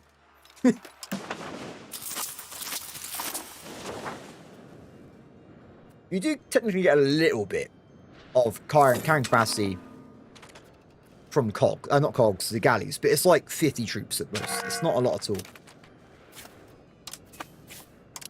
Lock them in. Okay, so I'm pretty certain Aquitaine should still be on Scottish, so they're safe from this war. It's just going to be us fighting everyone else. Perfect. Let's get going. Oh, wait, before we go. Why, hello there. Ah, it's a nice fort we have here. Dead. Dead. Oh, that guy's not dead. He's not on a fort. And also dead. Nice. Okay, so that's the initial forces gone. Now, we are at the start of the war, so these guys are actually going to have half capacity, so we want to make sure they are left clean for now, to make sure they actually get up to 250% dudes. We have got fort maintenance at maximum though, so that will tick up over time. Let's get them back in the boats, and let's have a look elsewhere. So remember, my job is killing enemies, so if I see them, we're going to go over that way. We're getting back in there, and it looks like they've made a massive mistake. They've gone into Jersey, and have to take a bad battle, but at the same time, we get to completely stack wipe this army.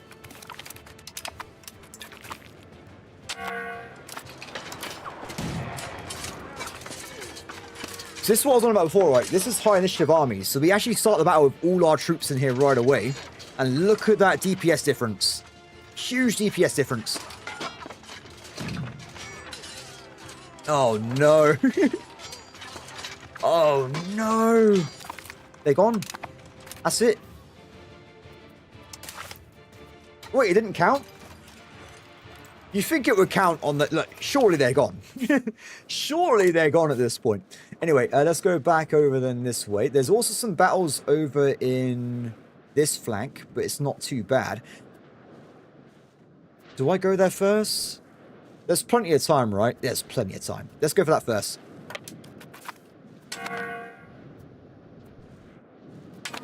Also, now that we actually have ourselves some more actual Navy troops, we might also consider like landing on places where they're hiding their Navy and just flat out making them leave the port and killing them off as well.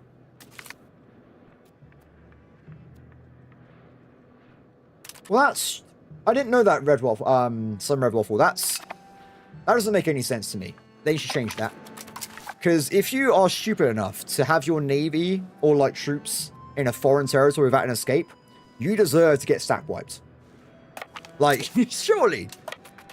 They deserve to die. They definitely deserve to die there.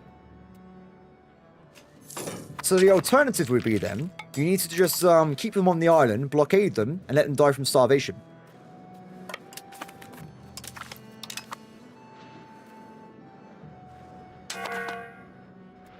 Yeah, that doesn't make any sense, does it? They need to change that. That is just terrible. That makes no sense whatsoever. Ooh, fishing boats. Let's get you over there.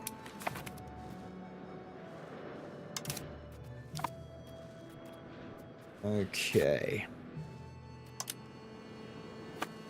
Let's get some more RGOs.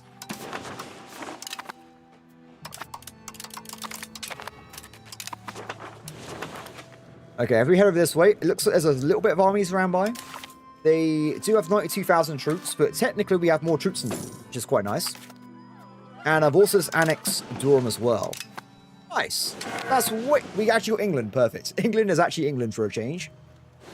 In terms of annexations, we want to finish off this guy here. And then probably want to start working on the Danes in that location.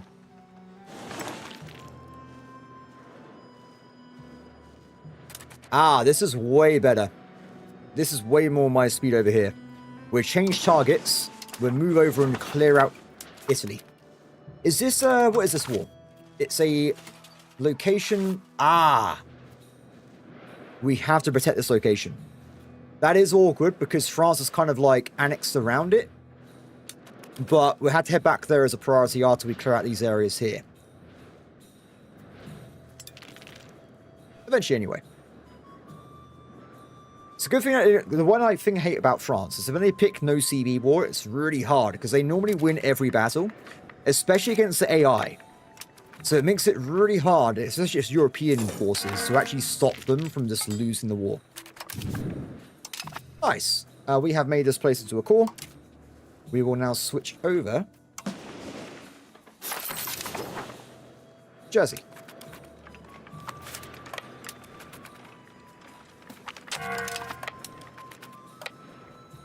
Go, go, go. Not the best KD in the row, but whatever.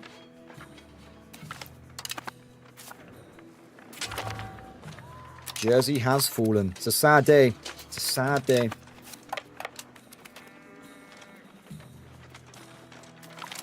Nice. Okay, it's a little bit of kills, but nothing too crazy.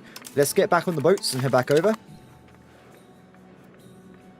Our flag has one more line in the Northumberland. Yeah, a lot of places have flags in this game. The flags are everywhere. Oh, sorry, the lines and flags, should I say.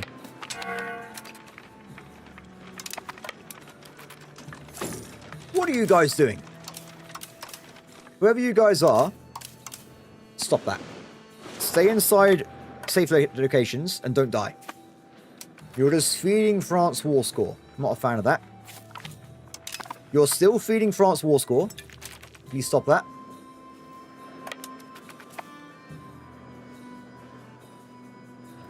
They seem to return back to base, which is good news.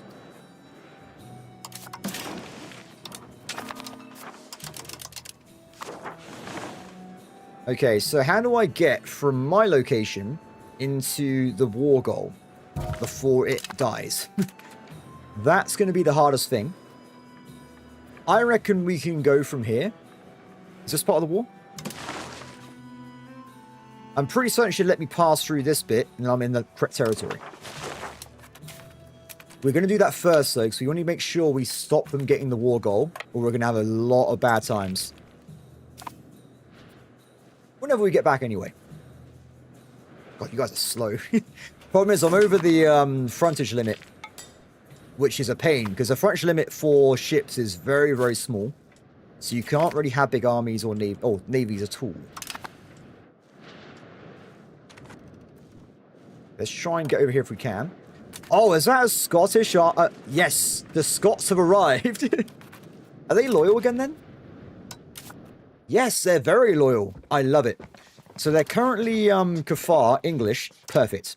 What I might do as well is I might make them flip over policies. There's nothing really that exciting there. Maybe burger control money operations. Could be a good one. But I just want to make sure with the policy flipping, I make sure they have the levy one. I want to make sure they have the correct levies. It looks like they're using their Scottish levies anyway. They have their rare ones. We finally arrived back home. Okay, go, go, go.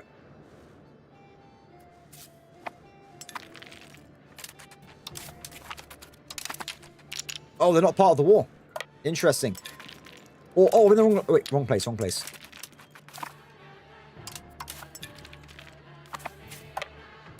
It should still work. No, I was wrong. I was totally wrong. That is not how you get over to that part of the map. I've not seen them become...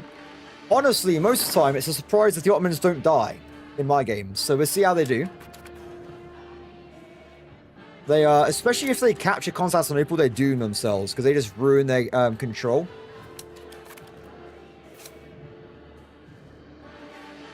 Quickly, quickly, quickly. Bristol. Oh. Guys. Guys. There's 15,000 troops. And there's this French in England. How have they not gone over there? I didn't have a problem when I played myself the Ottomans the other day. I just didn't flip over. I just stayed in the original location. I will flip over eventually, though. It's just that until I get, like, docks and harbours, I don't want to risk going to Constantinople. It's a bit risky in my mind. Okay, I've broken that. Let's get over this way. It looks like they've realized there's actually French on English. Guys, kill them for me. Come on, guys. There's so many of you as well. Please. You need to knock those guys out. Thank you very much. I will eventually build more forts, but at the moment I think we're okay. We should have enough troops to instantly dispatch those guys over there. We're getting very close to getting ourselves the cavalry I wanted as well. So I'm going to start getting some cavalry into our armies, professional cavalry. And it looks like we got more Scottish arriving as well. But I imagine eventually there's going to be a full Scottish army in Europe. But right now, not so much.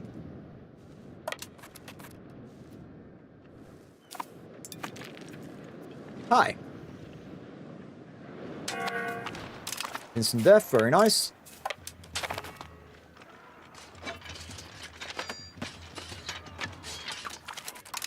Perfect.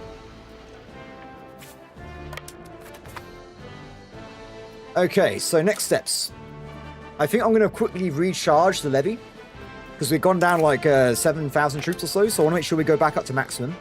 I'm going to quickly kill this army off because the AI has decided to re-siege instead of going for the actual enemy army. So far, though, war goal's ours, temporarily. And we also haven't lost on these front lines yet. So that's looking okay. Though the French horde, though, they are kind of winning everywhere else. My allies are not doing a good job. Which is not great. Not great at all. Oh, do they do... Oh, they killed them. Let's make sure we recapture this land first. Before we head back over. Because there will be a little bit of levies from these locations as well. Not too much, but a little bit. Shame. Eventually, what I'll do, when we get docks and stuff, I'm going to build docks for all my vassals. I want to make sure they actually get access to ships so they can actually help us in wars. At least until they fix the bug with the naval levies anyway. Done. Okay. Also, we've got some new ships. I imagine most of these are going to be the galleys I was building before. We'll bring them back over. And let... Oh, is that Innovation Wave? Perfect. Oh, that's my favorite event. I love that one. Hey, here's a bunch of free tech speed for like 10 years. Always my favorite. Bring them in. Okay, so unfortunately this... Have they got cannons? No, they're just absolutely swarming that place. I made a mistake, though. We should have had activated the punishment of garrisons, because we've left that place with a low garrison, which makes them more vulnerable to failure, which is not good. Now, fingers crossed, we're early game, right? So they may not have their own garrison troops, so we might be able to go over there and just capture it.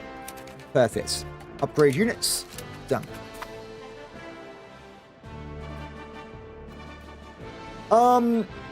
Well, I don't think... I would agree with you normally. It's just that these guys can't join the front line, so in theory, they should do it for me. In theory. We'll have to see. What I was going to do, though, while I wasn't busy... what we should do... 1 second, guys. 1 second. Ah. Okay. Let's switch things out a little bit. We're going to make ourselves a secondary fleet of 12 galleys, and they're going to be just on kill people mode. I don't think they got enough units in general to actually cause a problem for a small fleet like this, so it should be fine.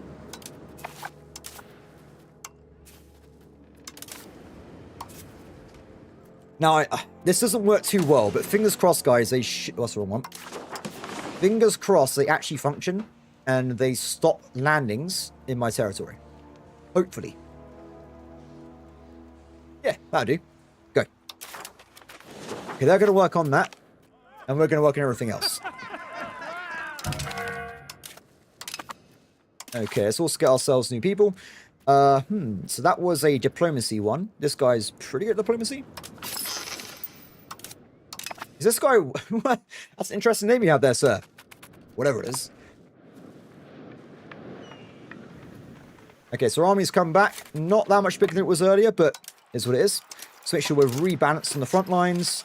Move the cavalry back out again. Oh, wait, no. We leave them in this time, because now I got myself the light cavalry, which should in theory enter battle right away. Just make sure we're actually balanced, though, in frontage. That's as best as we can do, really.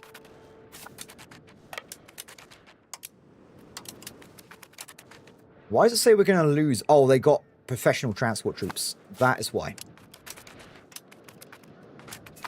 This should be interesting. So, transports aren't very strong, but they do have cannons. So, in theory,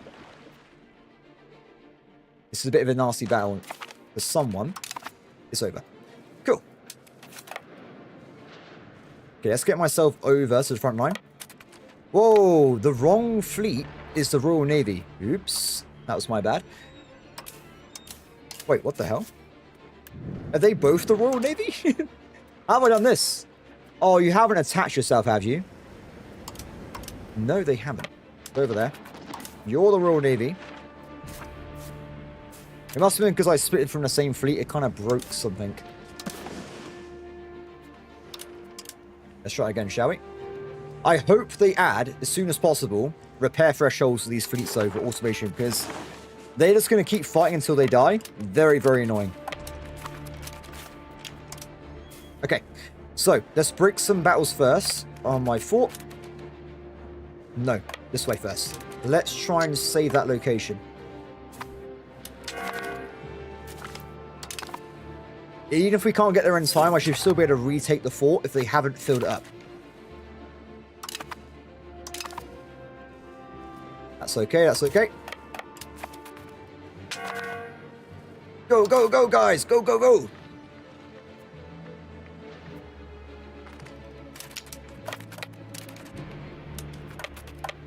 Oh, it's going to be a close one. Please don't capture the fort.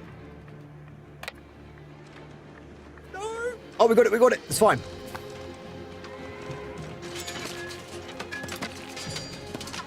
Perfect. Enemy down. Head back to the port. Next, this guy here. It's good that I've got so many of the enemies fighting me, though I wish my allies would be a bit better with the frontage here, because, like, what is the rest of the army doing? We have so many allies, but they're just like, nah, we're fine.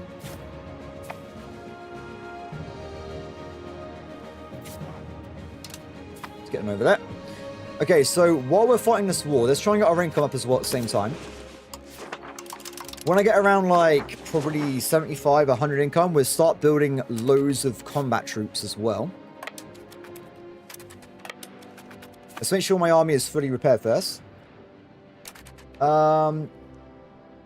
Yeah, wars are very, you don't really get affected, do you? Especially in the first, like, age or two. I guess the only thing you can technically say is you have the issue with 20% reduction in RGO and food reduction. But that's not really going to break you a lot of the time, is it? That's not really a big deal. You can pretty much ignore it and just carry on doing your own thing a lot of the time.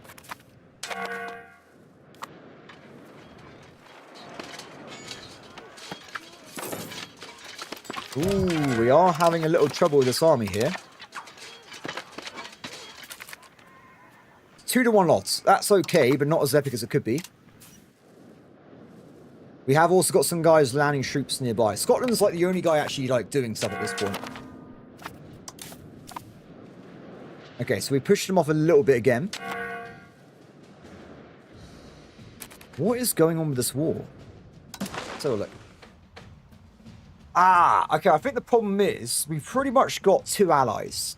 We just have Milan and Aragon, where most of my vassals, I think, are still disloyal.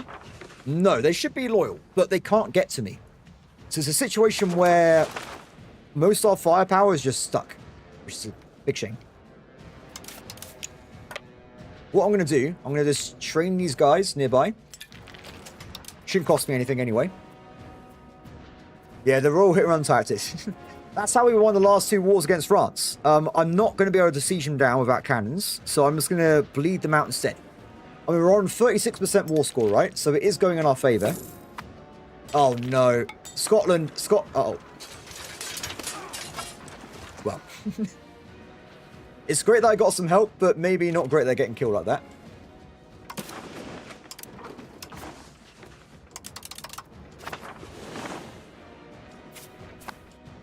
We'll wait until they re-siege someone.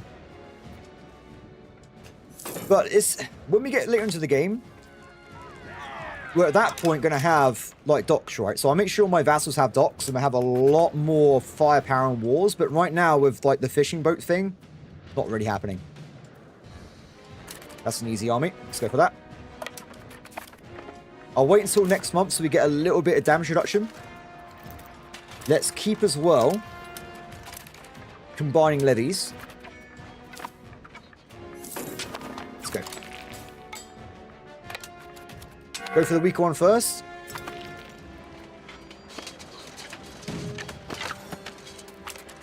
Very nice.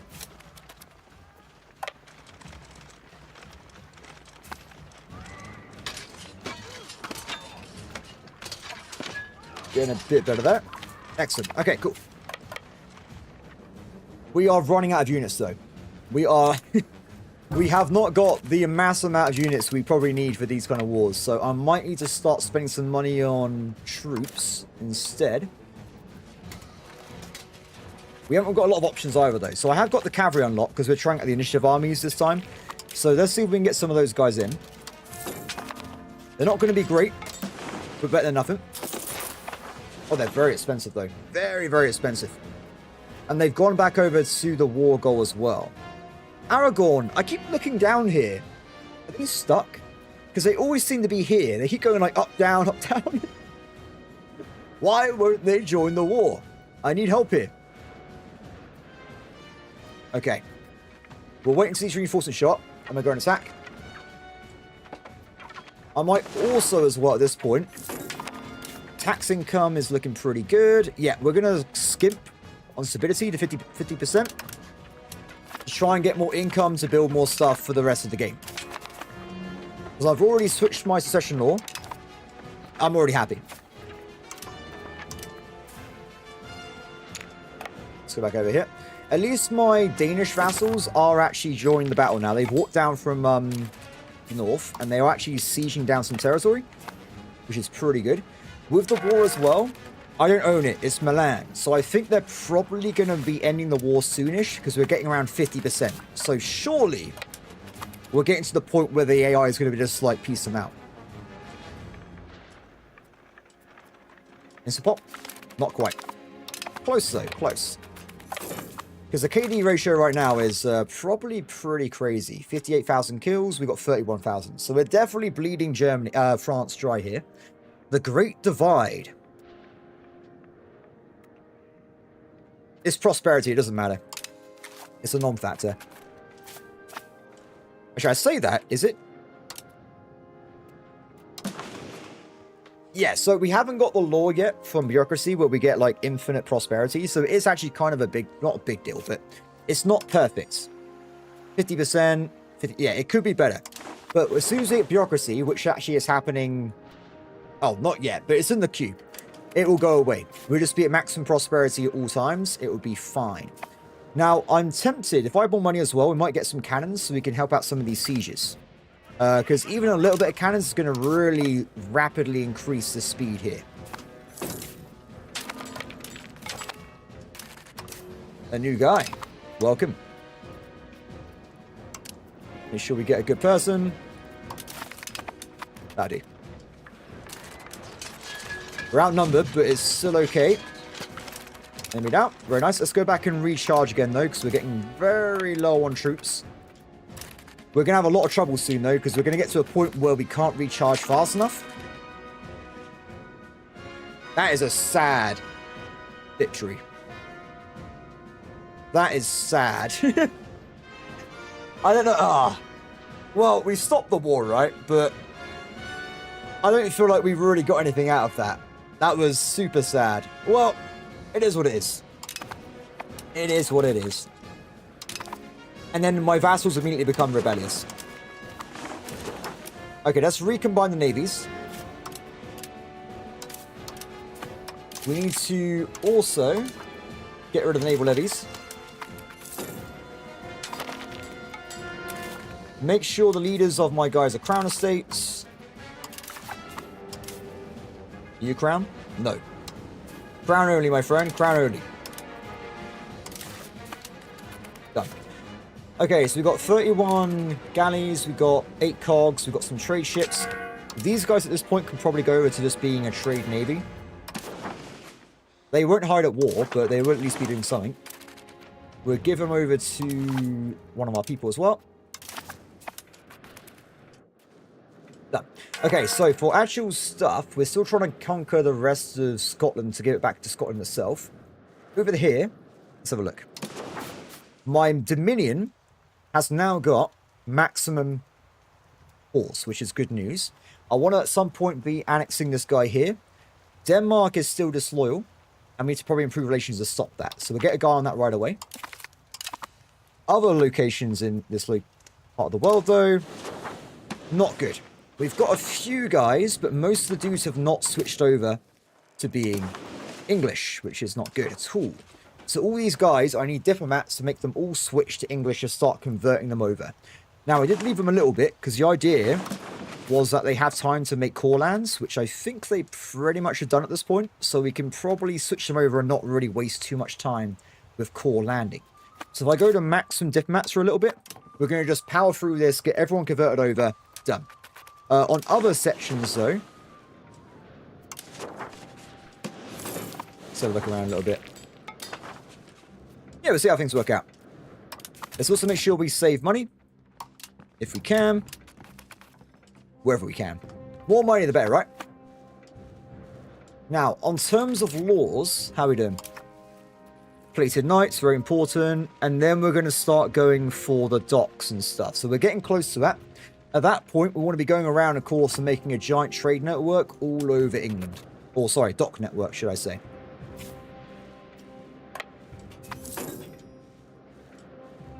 Cool. Okay, so for my money at the moment, let's have a quick look. Can I be making... Need more lumber still. Lumber is always a problem. I imagine it's mostly the fault of the burghers. Let's have a look. They're not helping. They never help. The burghers are the bane of my existence.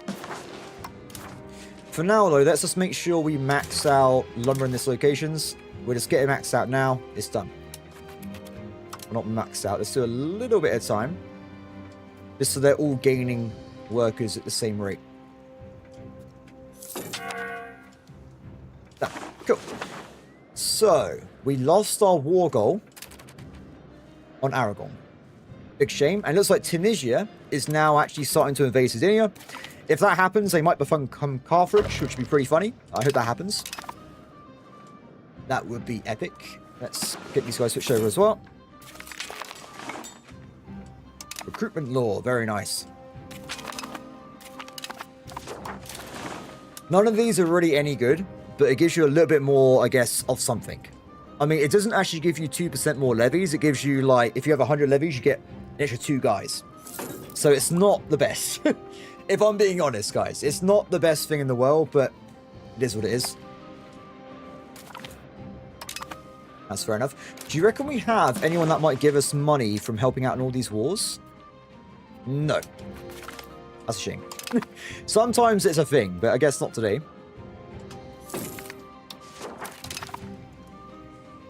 Scotland. We need like 1 more. Oh, 2 more. Iceland needs to be switched over as well. And of course the Pale, because the Pale roundly became Anglo-Irish. So we've got to stop that in the bud.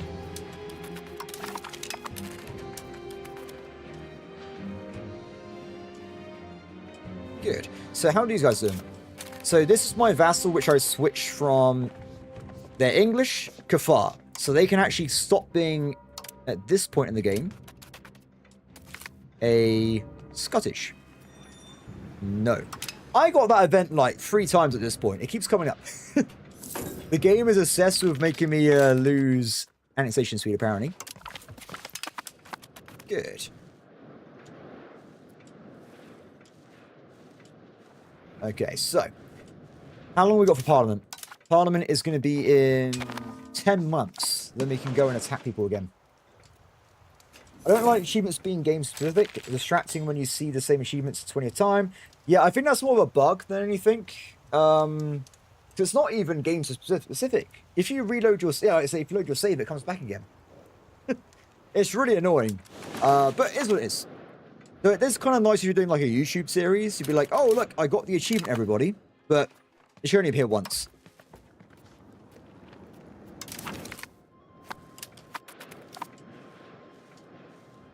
But I am kind of disappointed by achievements anyway, because there's not that many of them in the first place. And they're also really easy. Well, I guess you could just not play on Ironman mode. That's another way of doing it, right? You just don't use Ironman mode. But I don't think there's, like, this is apparently very hard. It's not. I haven't got it, because I haven't bothered doing it yet. But I mean, like, none of these I would say are like, yeah, this is actually a really hard achievement. I kind of wish they work on this a little bit more. But I think compared to EU4, they wanted to move away from, like, having country-specific ones. But I personally love those. But I imagine over the years they add more and more anyway, so we should see more stuff pop up over time. I think the next... Is the DLC they're doing the Roman one, or Byzantine? Something like that. Something is happening with that area of the world, so I might be more stuff to do with them. Let's have a look. Howdy. Let's start building cities. Or we're never going to be building cities at this point. It will be, Marty, but you saw how cursed this game is. I don't think it's personally playable mid-game to late game at the moment. I think it's too... It's just... The quality of life needs improvement. It was not a good experience yesterday.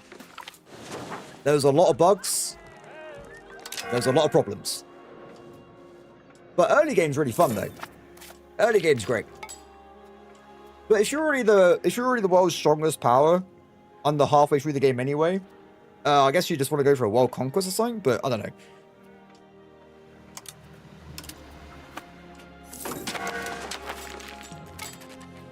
know. Not fruits. Let's get some salt.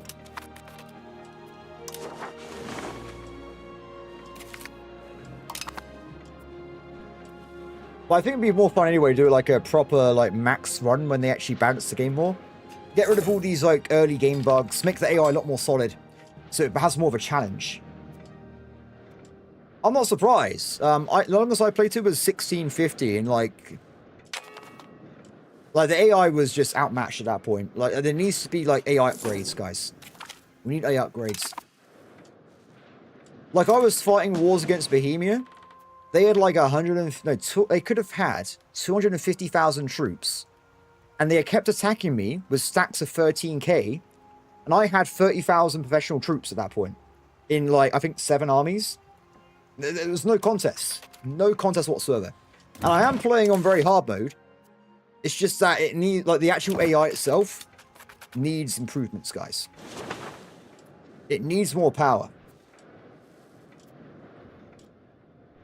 Oh, have you, some red waffles, have you done this?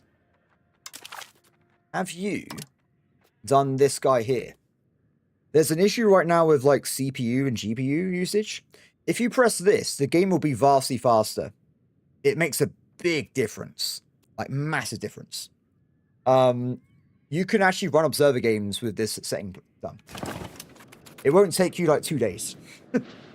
If you're playing on speed 4 and speed 5, it really does help you out.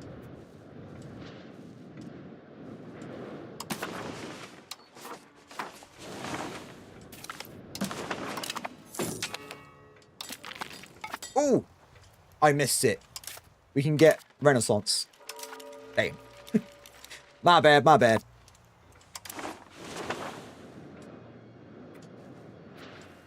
Liking the income, then. Okay, so at this point, I think I'm pretty much done with the mass conversion thing.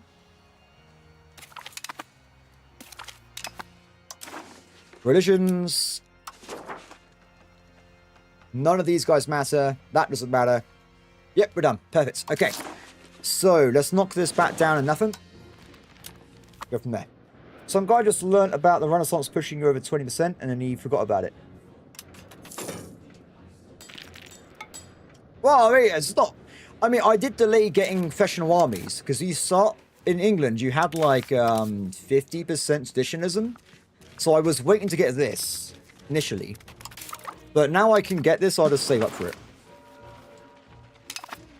It's not even that bad, actually. It's a shame, because I was hoping my Cyprus vassal would push it over to me, but I think they're too far away as well.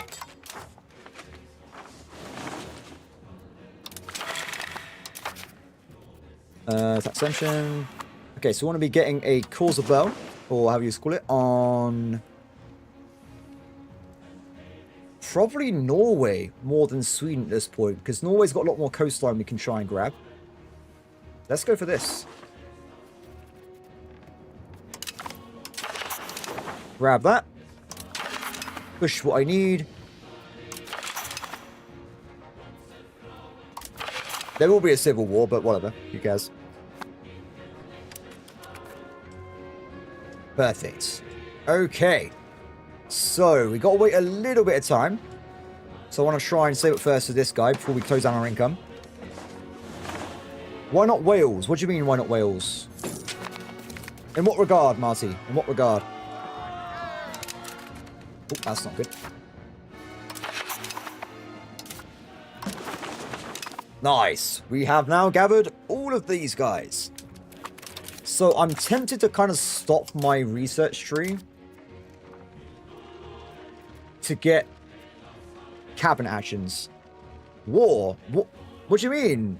I already own all this. It's mine. I own all this. These are all my vassals. All the guys in green. Oh yeah, I don't think it's Wales. I have no idea. I have no idea. Oh yeah, my family's Irish. What the hell? How did that happen?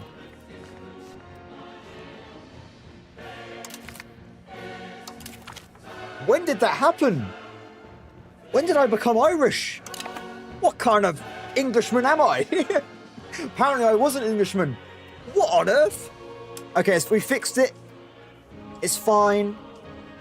Thank you for pointing it out. That was interesting, to say the least. But it's been fixed. Nothing to see here. I am the worst UK player in the world, right? Like, at the start of the game, I accidentally turned off longbows. And then I became Irish. Worst playthrough ever. How have I even done this, guys? How have I even done this? Okay, so, anyway. Wars. Wars, wars, wars. Let's get going. Someone should have told me. I'm not going to notice it. I'm trying to talk while playing the game. Someone's got to help me out here. I can't believe that happened.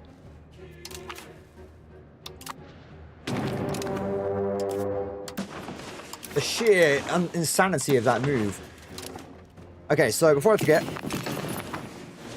we're working on this. Good times. I need to...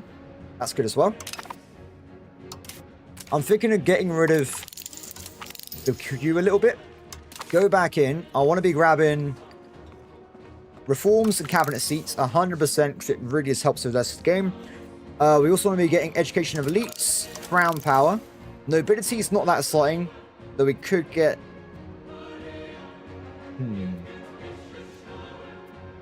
None of this is that exciting, to be honest. Avoid that one. Probably get power objection because it's always just helpful anyway. And then we'll go back to the other stuff, I think. So we were about to go and get this stuff. Done. Sure. Oh, island. So the idea, apparently, the Pale will automatically attack and destroy Irish nations for you. I'm not sure if it's doing that, but I don't want to waste my CBs if it is going to do that. So I'm kind of just hoping they're going to actually activate and do something. I was thinking maybe building them some like armories or something, but yeah, apparently they will actually attack automatically and kill Ireland for you. So eventually it should take care of itself, maybe.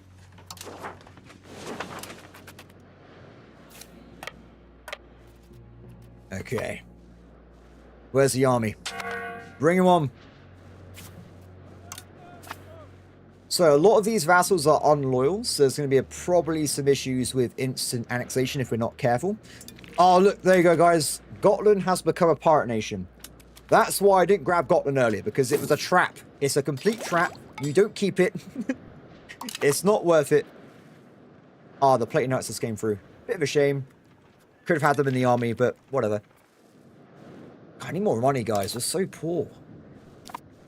To be fair, though, with these new cities, we should start being able to put more marketplaces down. More, well, everything. More of everything. You guys in? Nice. Okay, let's get them over to Scandinavia. I'm going to start working. Some of these guys should be loyal at this point, especially this guy here. So we will be seeing a little bit of allied action. Let's make sure they got some good policies as well. Oh yeah, so these guys don't have activated longbow competitions. They're not using longbowmen, but we can force them to use longbows. It does give you, though, this needs to be changed, by the way, in my opinion. You can make any vassal adopt a law, but then for some reason you get a -20 penalty to loyalty stat. It doesn't decay. It's actually just -20. But 50 years. So I don't know why it works that way. I hope they change this. If it was decaying, not a problem. But I don't know why it's so aggressive.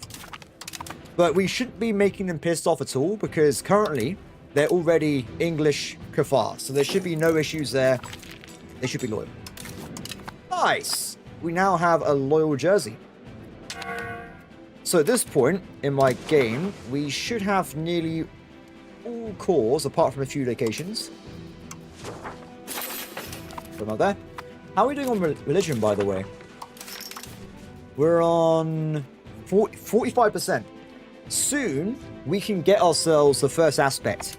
That's going to be really big news when it comes through. Nice. Oh, I forgot. Docks. Yeah, I have to make sure as well we grab the brig. Oh, sorry. Done. That's the transport ship. The firm hand. Cool. I'll say that. Livestock, get rid of that.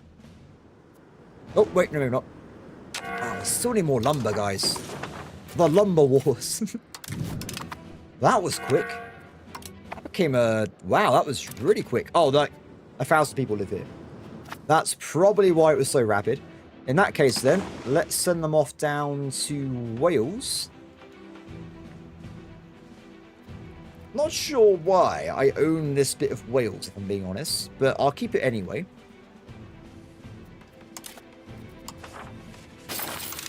Why not, right? Eventually, I will annex Wales. I will annex Scotland and Ireland as well, but not yet. We have to wait until we got effective control over our coastlines. Then we should be fine.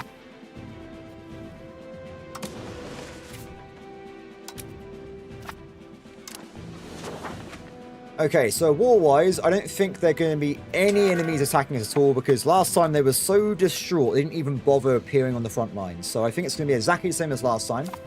The enemy armies are non-existent. So what I'm probably going to do is just flat out carpet siege them with the AI. They might get hurt by that 2k unit, but it should be fine. Off you guys go. Nice. So that's reduced the Liberty Desire of all my vassals by 5. That's literally 10 years worth of Liberty Desire. No, not 10 years. 10 months. I think it's 10 months worth of Liberty Desire destroyed there. Well, 10 years would be crazy.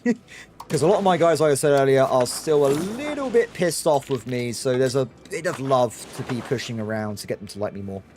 Good news as well is we're about to finish off annexing the very large Scottish area, which means Scotland will have back Edinburgh, making them a lot more powerful. And after that, we're going to start annexing and integrating the Zealand land to make this guy stronger as well. Nice. So, we'll get some more diplomats and do that in a second. And hopefully from this war, we can potentially be getting a lot of this coastline. I actually feel like we might be able to actually... No, they're still too big. But we can probably take a lot of Norway. Cool. Must get more. Not iron. Not iron. Lumber! Yeah, let's do it. As I can make lumber in labor, I want to make sure we have at least a few cities per naval zone. So at this point, I'm actually willing to sacrifice this. We've also got a bit of stone as well, which is also I normally keep, but in this case, we'll get rid of it to get more docks. I feel so bad for these guys. Like, they've just had no chance at all. Over and over again. Whoa, that's a big rebellion. They are just being hounded and destroyed. Sure. Things are looking great, I would say. I don't think we've done as well as we probably could have done, but we're getting stronger. We're catching up to France, I think. France is making itself weaker by annexing its vassals. My vassals are getting bigger and bigger. I think things are looking on the up.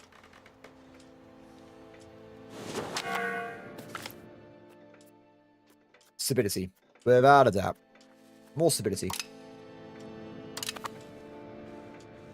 I'll give them like a year or two, and I'll look into ending the war. So, lumber again, wild games, salt, yeah, all of this can be converted over into, not this though, we want to be keeping the marble, it's a good trade good. Not very common, I don't think, as well in this part of the world. Clay can go, fish can go, tin? Probably want to keep tin. Copper, oh yeah, we want to keep in, ooh. We'll see. On your war situation, well, I've beaten France twice. I haven't really been attacking them because I've been waiting to get some more units. So my strategy was I was waiting to get the armories and cannons. And then I want to actually attack France because otherwise they're going to beat me. Simple as that. We've also been getting allies across the map by making new allies. So we can actually attack them. And we go from there. But also with France, the more vassals they annex, the weaker they become.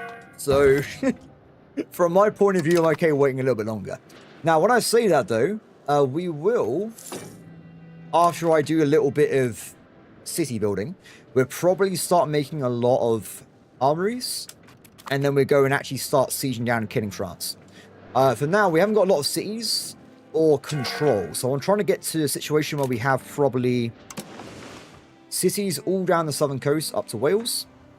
Then maybe up to Norfolk. And at that point, I'll switch out and we'll start just building massive armies. Because we're also rocking at the moment towards getting docks and harbours. So we can actually start getting control everywhere. And at that point, I want to probably start just grabbing all the coastline. Maybe get Brittany if I can. And lock them off from the ocean. Then eat them slowly. Should be fine though. Should be fine. Right, so I'm not that, because in my last game, the 100-Year War was still going on in 1650 or something. So not a big rush. Not a big rush at all. Okay, so Sweden this time is not the main person, right? So we can probably be grabbing a little bit of their land. So we've got 1, 2, 1, 2. And we get ourselves some more reps as well.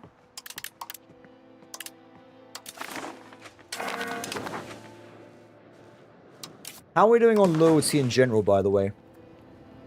Yeah, so we are now actually having a little bit of trouble with loyalty with fiefdoms because I may have built too many. We should start annexing though, right? So they will be going away soon.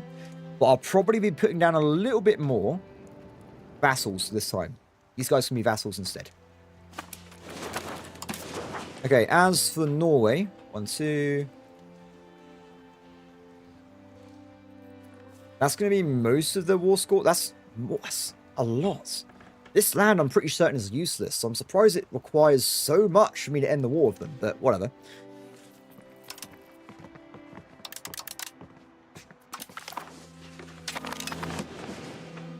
Nice. Okay, awesome.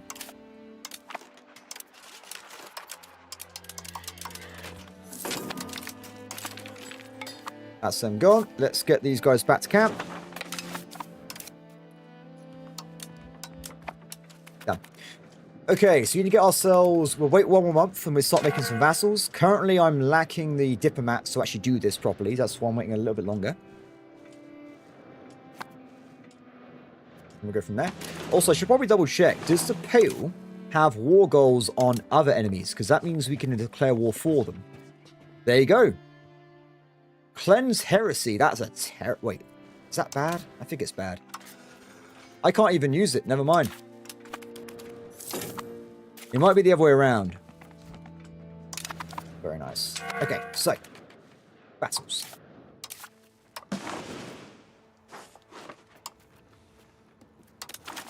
I don't really care who is the leader. They're going to be annexed at some point anyway. So that was my consort. That one was probably not a good idea there. That was not the best, but oh well.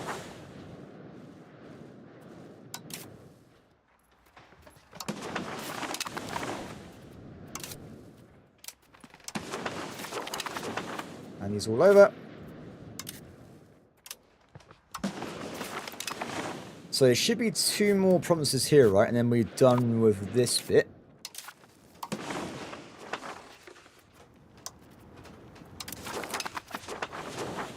And done.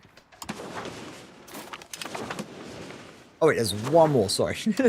It's really hard seeing like how big these areas actually are, because they're kind of like on the edge. So they're bigger than normal, but they're also a bit odd at the same time.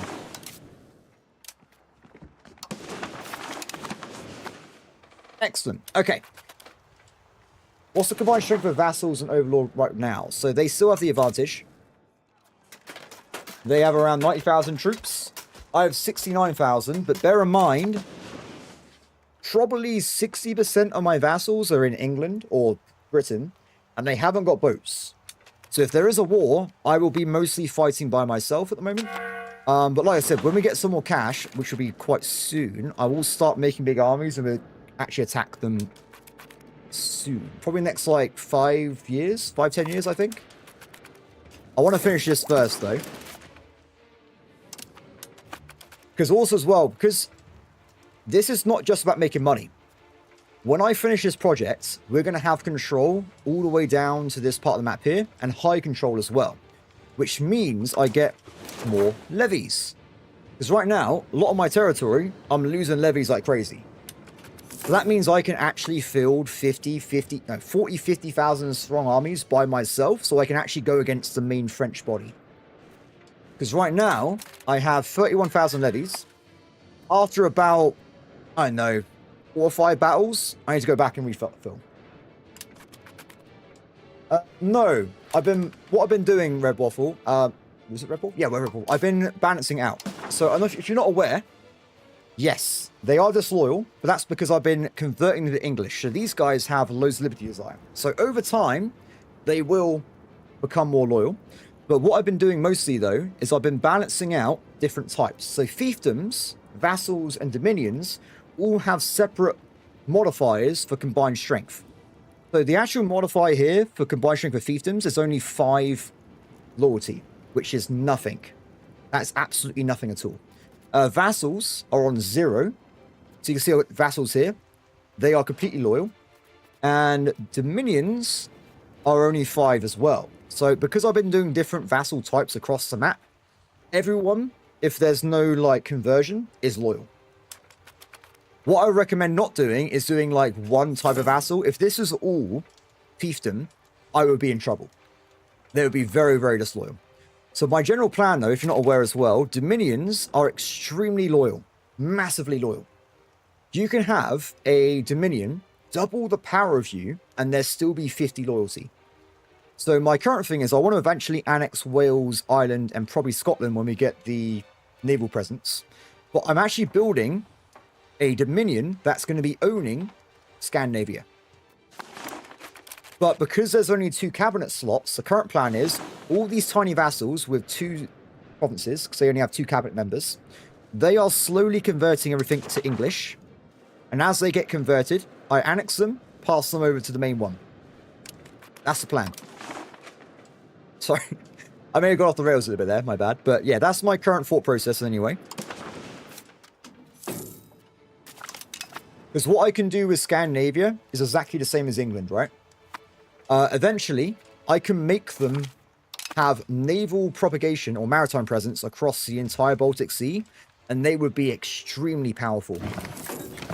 Just like I would be. Eventually, I would be extremely powerful as well.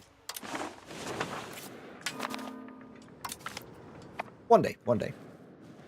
Anyway, so now I've done all that work anyway. Let's go back to max input spending. And we want to be getting these new vassals over to becoming English. Actually, not yet, not yet. We'll leave it alone. Because they're going to be in the first phase, aren't they? They're going to be currently converting over to core territory. I like vassal swarming, by the way, if you can't tell. A lot of my playtime is evolved in vassals. I can't help myself. Can we just double check a few things? They're all good.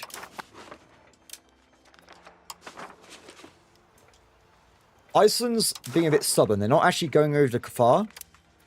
So we might have to do that a few times. But eventually they will become what I need. Next, if we have time with Parliament, I'll probably make a war goal on Ireland and we'll finish them off. Because I don't know what the Pale's doing, but they're not doing a good job. They are taking way too long to take over that area. Us gets more stuff. Okay, so very soon we're going to get government reforms and another cabinet member. That's going to be a massive deal, hopefully. Treef. Oh, that's good as well, right? Oh, yes. With that benefit, I'm pretty much as good as an AI. I'll take it. I'll take it. I am looking forward to that modifier. So look again. Control is still not brilliant though as well, is it? We've got to work on a lot of things. I say, it's a shame I'm so poor. If I was a bit richer, this would be a lot faster. What I should do, I should just take a break from city building now. And all the new cities I've been building, let's get stuff going now. So we're going to have a look. Let's get temples.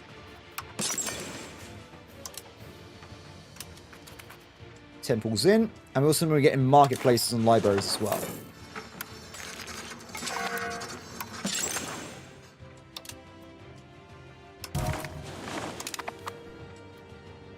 Good.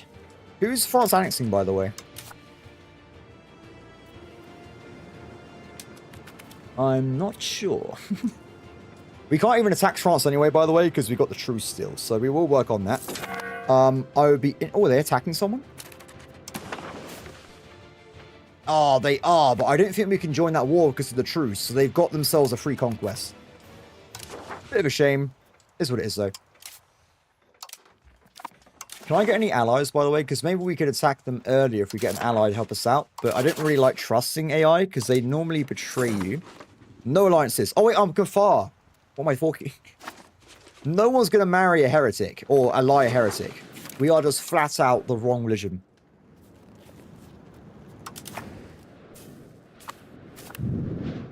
What are you guys doing over there? Cool. So, reforms. I'm not sure we can get to this point in the game. It's early on, right? So there's not that many reform choices. We'll see if there's any decent ones, though. Fingers crossed we get one that's okay, but probably not going to be the case. Let's get some more marketplaces, though. Oh, it's not actually doing what I wanted. Let's do that. Thank you very much. Nice. I've annexed a new area. Let's go to this guy here. Perfect. Okay, government reforms. Let's have a look. So, what do we want? This modifier is not as good as you think it is. I don't know if it is that a good one. I don't think it is. I think this is the one that if you have 100 peasants, you get 105.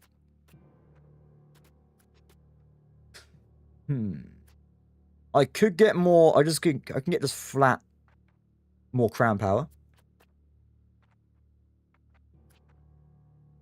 That's normally a good shout anyway. I think we're going to go for the crown power.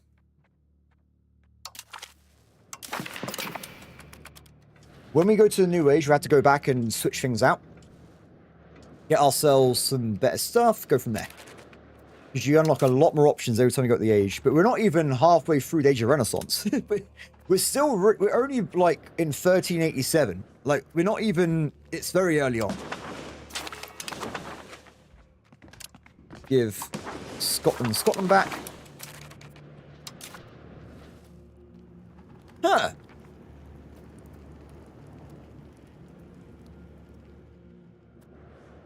Are you kidding me? It turned off English Parliament? Oh my god. I can't believe that. Well, I guess I won't be using that one then. Let's switch that out then. You gotta warn me about these things, game. You gotta warn me about these things. You can't be doing this to me. If that is the case, then it's going to be between these three: levy size, plutocracy, or defensive. Defensive I like because it increases my fort, and if I'm doing the 0.5, 0.5, I would rather be on defensive more than anything else. But the actual buff's pretty bad, so I'm not actually that interested, to be honest. This is pretty nice, getting more base support. I do like the idea of that. Plutocracy is pretty good as well. 3 subjects is good because you can get ourselves more people.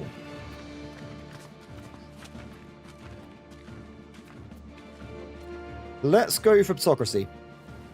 I want to get rid of autocracy, aristocracy sooner rather than later. Not that one.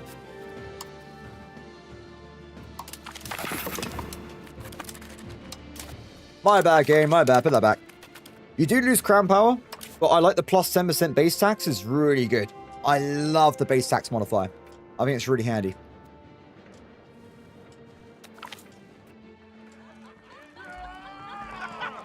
Sure. I'll say that. Okay, so back to other things. I want to be annexing this guy here soon. I want to be annexing Denmark as well at some point. And also we want to be annexing Scania, which requires improved relations. Perfect. So this vassal as well, they have actually got an armory, so they actually are going to start building military troops, which is quite nice. And let's go back to building more marketplaces for now.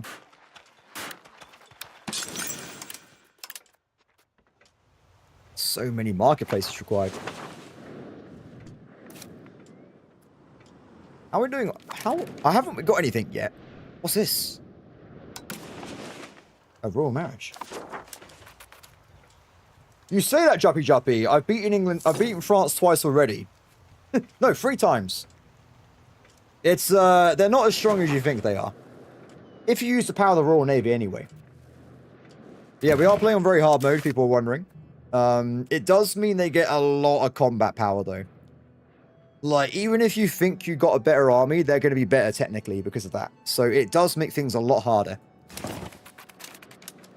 But we're doing okay. We're doing okay. Yeah, so what I did, the first thing I did when I got the game in, right? I built a castle over here. So all I do, every time there's a battle, right? Or a war, when they siege stuff down, I just jump on them with my army and the navy. Over and over again. They run out of troops, then they surrender. So that's pretty much it. I've also been building vassals, though, across the planet. We've been getting vassals all over the place to try and get ourselves some more units and stuff, so we'll get in there. Currently, I'm trying to get myself some more armories, though,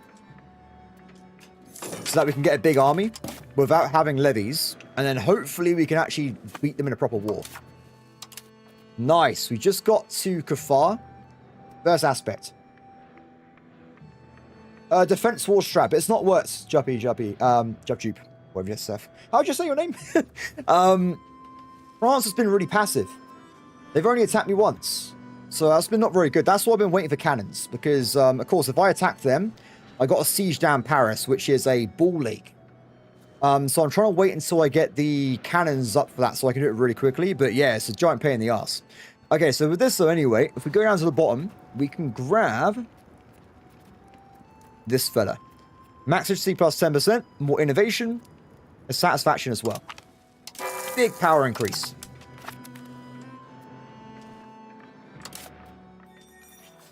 Well, so I'm not really rushing the win because, of course, we have plenty of time. But when I can start beating France, I will start doing it right away. Because armies are pretty cheap as well, early days. So if I just get like a bunch of like cavalry, get a bunch of cannons, I think we can probably start doing it quite soon. Fingers crossed anyway. Let's try and get some more cash. Well, in my last game, I wasn't playing as England, but the 100-Year War was still going on in like 1600s. And England was winning as well, that's the funny thing. I only helped them once in like 1400s, and somehow they were like slowly winning against France. I have no idea how the AI managed that. It was really weird. Now, speaking of France, how are they doing on military? They have got some tier 2 units. They have got man-at-arms, they have got cannons. So they are getting through the military territory. That is for sure. How are we doing? Cabinet seat very soon. Still converting to Kafar in the capital. Big waste of time. Not a waste of time, but a long time coming. No. Milady. We'll try and get more people later on. It's a shame I can't switch to humanism, because I love that way more than the other stuff, but that's just me. Okay, so with all that being sorted out, let's do some military building, shall we? So I was going to try out having a high initiative army, so just like cavalry, to help out with the longbowmen. Hopefully it works. We'll have to see how things go, though. Oh, wait. These guys should have a leader. Royal Army. And the king. Nice. So these guys are currently costing me, like, no money at all. So I could probably build loads of them. But they are really expensive. In fact, saying that... 100, 200... I need some more weapons, I think. We can get, like, a better modifier. Let me go and build a little bit of weaponry.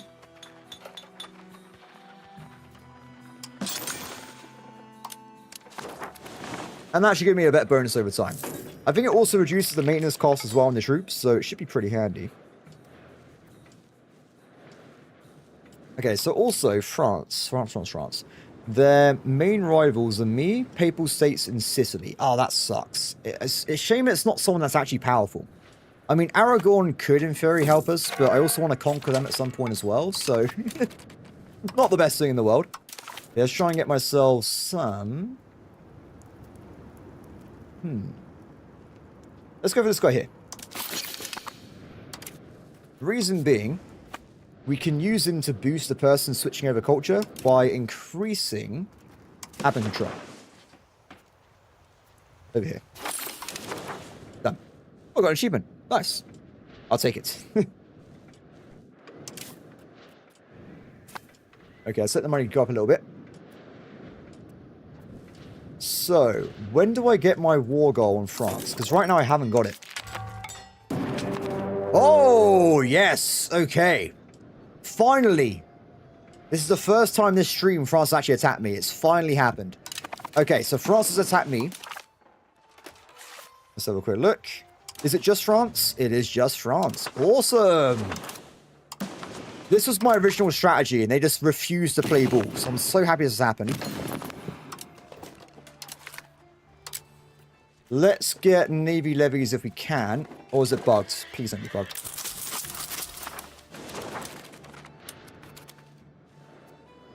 Unfortunately, we don't actually have maintenance up, so there's a little bit of a problem. I don't need help. I rather... No, I don't need help. I'll be fine. I want to take all the war score myself. I want to get all the gold myself. I have no interest in helping Spain anyway. And at some point, I'll probably try and conquer Spain. Because I'm nearly finished up here anyway, so...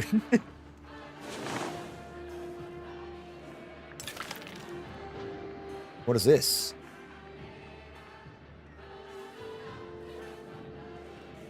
Are you serious? If they betray me, I'll just murder them. Like, they'll just be annexed right away. There's no... there's no in between there. Just make sure we have the best possible leader, which we do. Let's also get ourselves some more cavalry in here as well.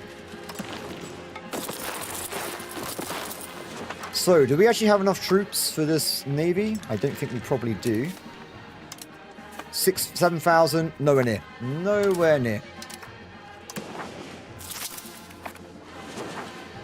The lack of boats is disturbing. So what's the war goal anyway? They want to capture my capital. Perfect. Absolutely perfect.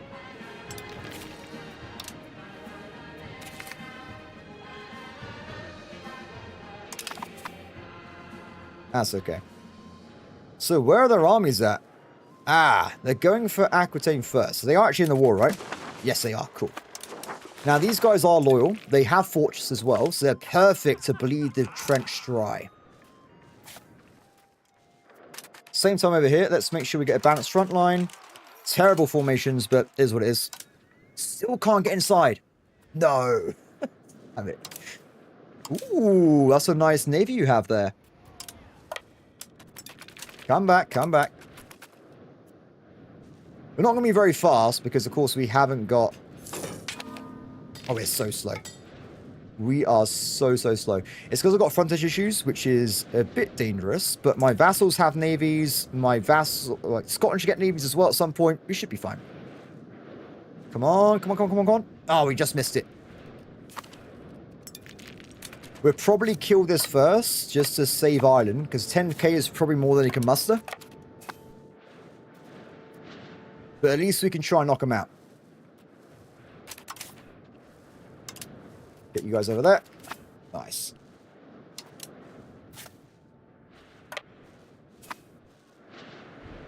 Okay, army size is still not big enough. I thought I told you guys to go and join up.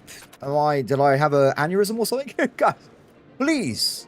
Go and join up with the main navy. That should be enough frontage or carry capacity gets over the side.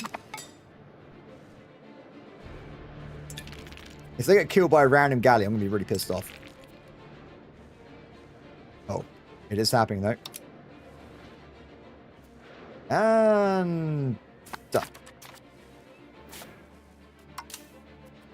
We literally have 25 troops spare. Excellent. Okay, let's get going. So, enemies just nearby. I'm going to attack them right away without worrying about defensive terrain. Ah, I probably should have kept these guys in port. My bad, my bad.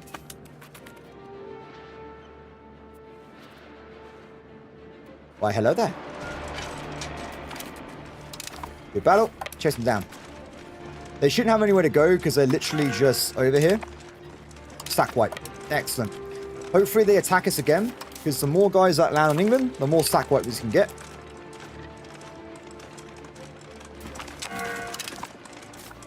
I kind of hate the prison system, but whatever. Okay, so this way. They're already now attacking my forts. Let's go knock them out. I need to also go and reinforce Aquitaine as well, because they're going to be having some bad times. Over this way, my vassals should be mobilizing. There's not going to be many of them, but they will be sending a little bit of help over from Scandinavia. Here we go.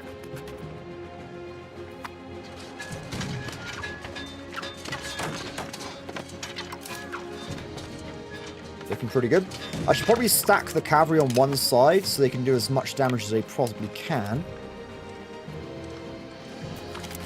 Good work. Every month we're not actually in combat, we should be drilling to get maximum amount of damage reduction. We also want to be making sure we have balanced front lines here, if we can. And like I said, all cavalry is going to go on one flank. Because they are the DPS of the game anyway, so we want to make sure we have a really powerful flank and they can get flanking damage. Looking good. Okay, so that's perfect. Let's get you guys over there as well. They will be reinforcing mid-war if I'm in allied territory as well, so that's good news for us. So this left flank is a bit weak. Let's pop them up a little bit. Done. So we're going to wait a little bit of time, then we're going to go and jump over to this main French army here. Now, because it's a big battlefield, we have a better opportunity because we have more initiative units right away. Income, though, let's make sure we maybe spend stuff on... probably nothing. I'm going to save up instead for a university, and then we can get some more general benefits to our whole country later on. Let's go for that. I love that we built forts here, because this makes it so easy. I mean, shame about Berlin, but everywhere else is totally fine right now.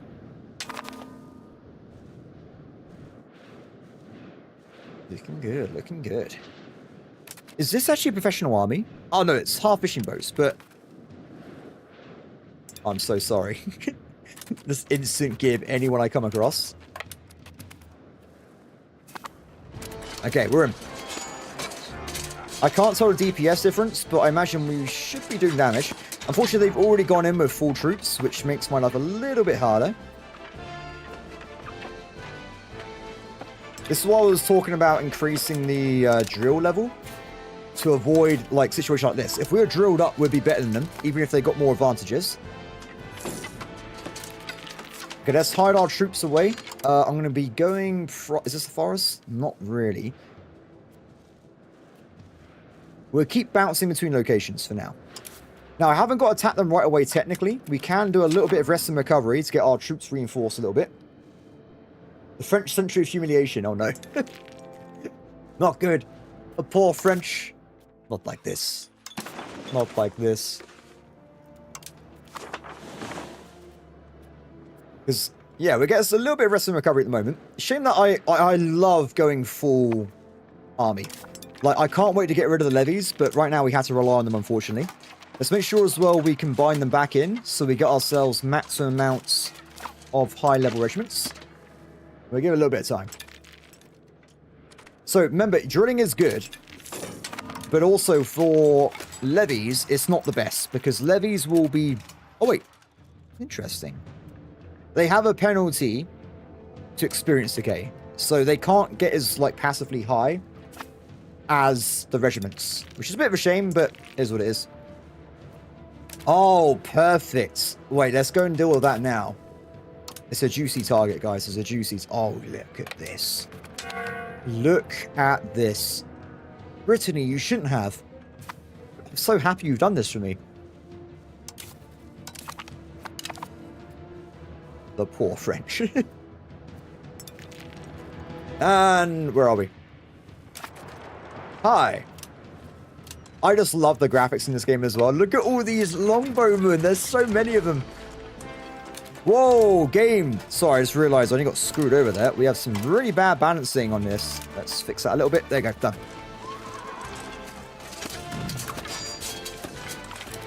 Good work. Chase them down.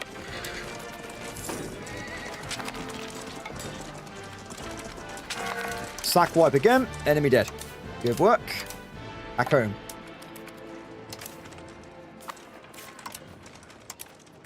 Let's get rid of these guys.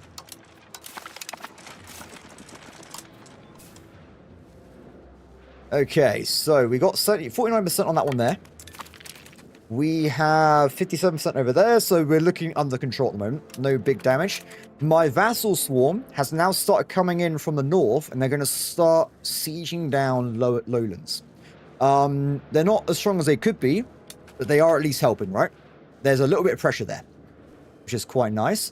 I would like... Remember, docks are a bit... As soon as we can see docks on Wales, Scotland, and Ireland, we're going to need to build them right away, because we want our guys... Oh, wait. It's happening. Docks. Docks. Okay. This is great news. Wales now has 2 docks. That means they're going to get 32 sailor income, which means next war, or maybe even this war if it's long enough, they're going to start generating a navy so they can bring their armies over into the actual fight. That's a big deal. Same thing for Scotland. They won't have any ships right now, but if we get them docks, we're going to have a lot more help. That's when I bring my entire army to actually fight France at that point.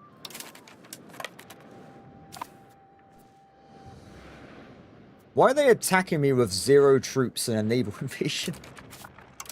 I have no idea what the strategy there is. That seems a bit wild to me. Okay, let's wait a little bit. Get some more people. Good to go. We'll probably clear up this array of defense attacks, and then we're going to go back and refill the levy, because we are getting a little bit low. Let's be honest here, guys. Our troops are not maxed out. You can get like 10,000 troops in a regular battle. In our case, we're already under that. So, sorry, not 10,000, 30,000. We're not as big as we should be. Okay, parliaments. Parliaments. This situation... It's a census, maybe? Yeah, because we still got negative stability, which is always annoying for me, because it means we're reducing some of our happiness levels. And remember, we're on very hard mode, right? So we want to make sure we get clergy as happy as possible so that we can maintain a high research rate to keep up with the AI. Otherwise, we're going to be behind. It's going to be a bit of a disaster. So, we're going to go 4 on this one. Census. Increase happiness. Ooh, not the best options, but whatever. Done. Okay, cool. How are we looking? These aren't even French. Where are the French? Are they down here? The French aren't even bothering with this war. They're like, I know what happened the last 3 times. I don't think we can go back into it. We got to stay away from the English. They're terrifying. Let's wait for next month.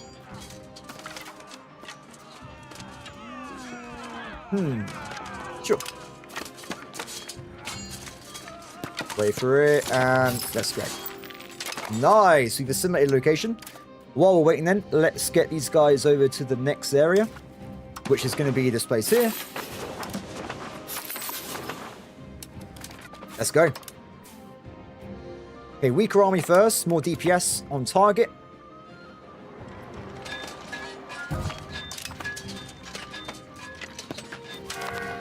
Very nice. Next one.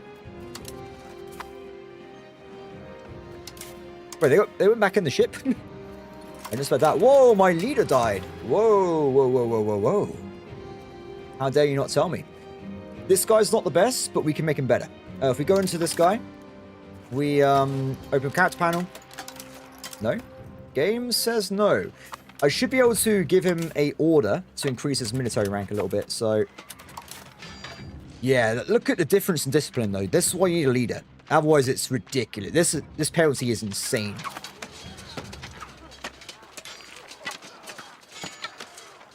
Not the best DPS in the world, but we are winning. Nice. Is it ready to attach your vassal onto yours? No, not with navies. Not with navies.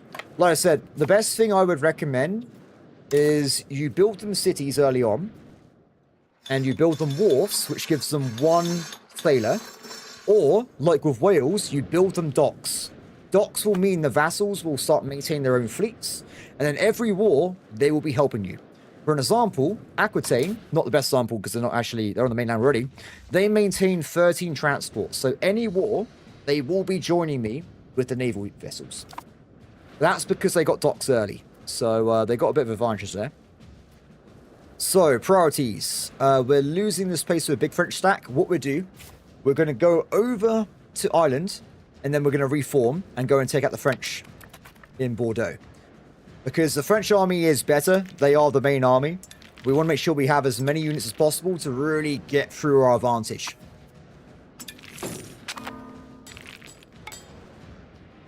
Enemy dead.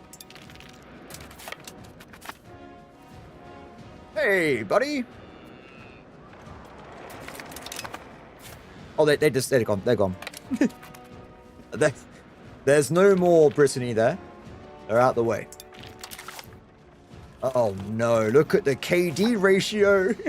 By the way, as well, what I would say is you may not always want to have vassals helping you in the war.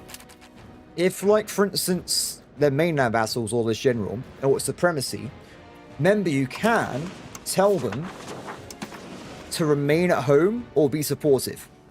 So if it's a supremacy war against France, keep your vassals the hell away from the war.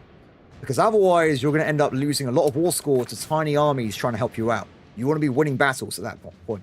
But this is for my capital, so it's fine. Let's go this way. Nice. I thought they captured a fort for a second. I was like, wait. How did they do that? We're fine, we're fine. Okay, docks. Also, building your vassals' docks anyway is a good idea, because then they build navies to help just everywhere, right? They, like, even in regular wars, they'd be killing enemy vessels, they'd be hunting down fishing boats and stuff. It's just a good idea. It's just a good idea. Okay, let's get rid of these guys. Refill. Wait a little bit. My cavalry's not doing a great job, but at the same time, It's age 2, guys. Age 2 army units, not the best in the world. They get a lot better, but not at the moment. Ooh. There's an enemy attacking me, but we have the power of whales, so they're going to probably kill them for me. Power of whales. Oh, that's not good. Temporary leader. Make sure we'll split up as well.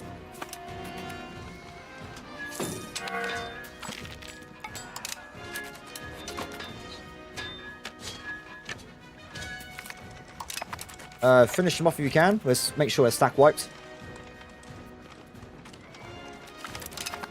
Perfect. Nice.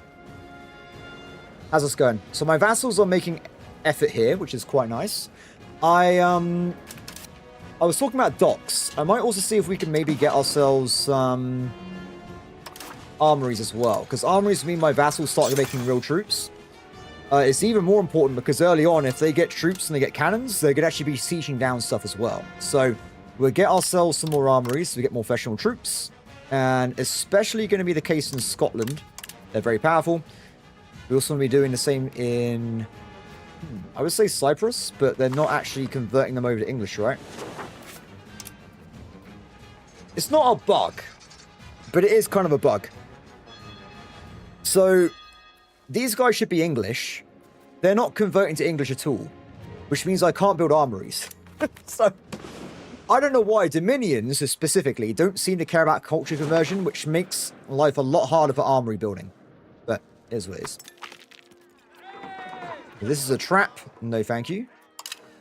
I do not want to reduce my economy if I can. Okay, we have a 29k. Matey. Order. 96%. Excellent. Okay, so let's reorganize again.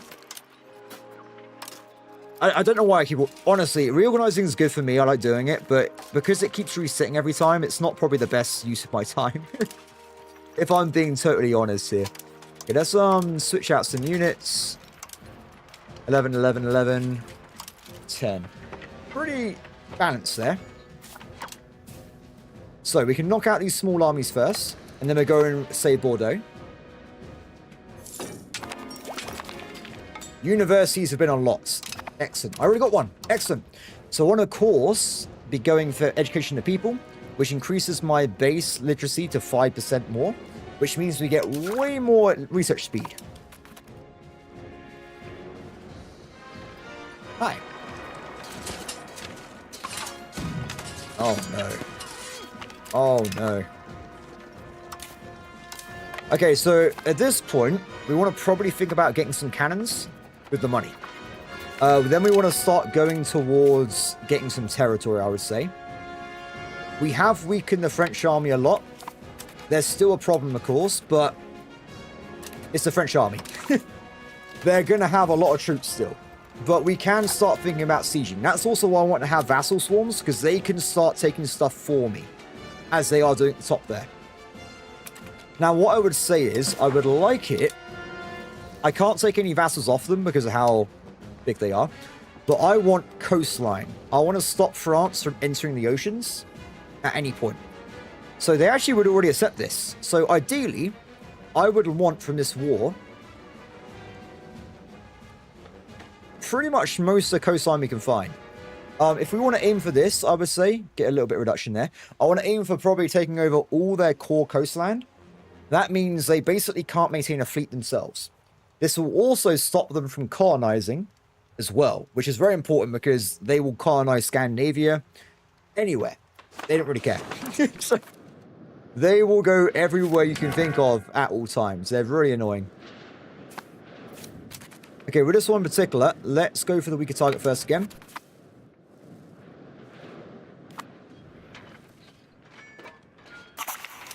Nice. I'll save that. Thank you very much.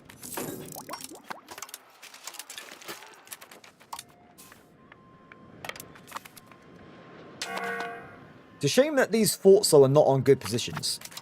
Especially Bordeaux. It's weird because as a initiative army, we want to be a big frontage. But also at the same time, I wouldn't mind having negative effects on AI so I get more efficient damage as well. Like, I take less damage in general.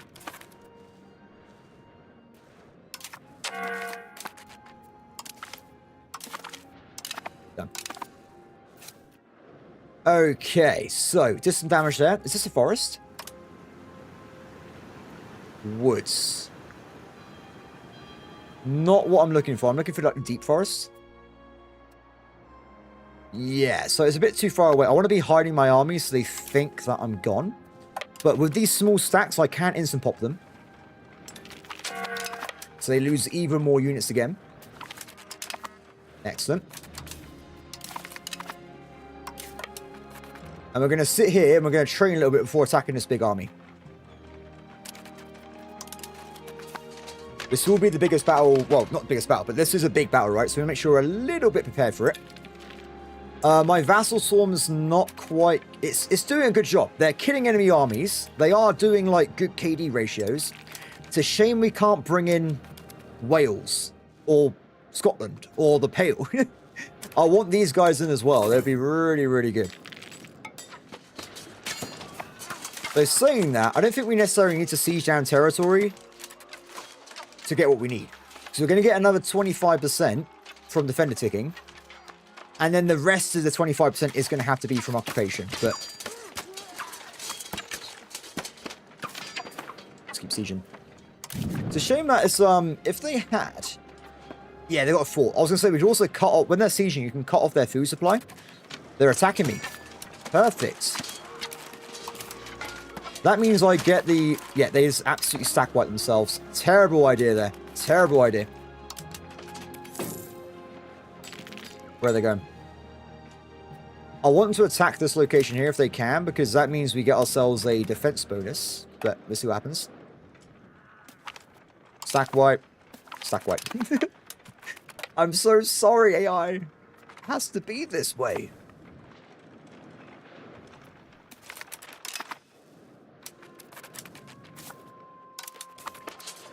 They're coming back. Stack wipe.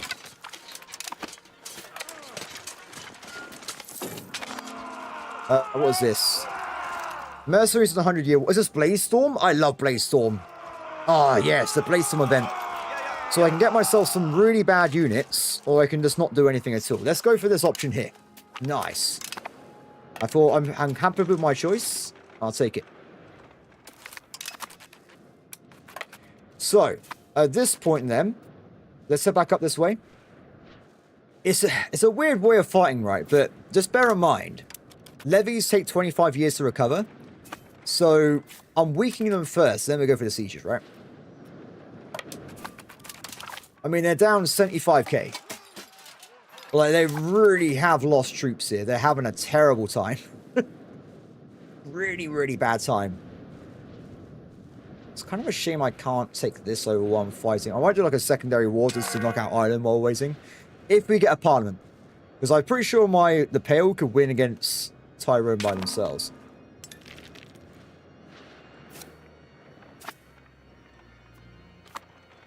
Very nice.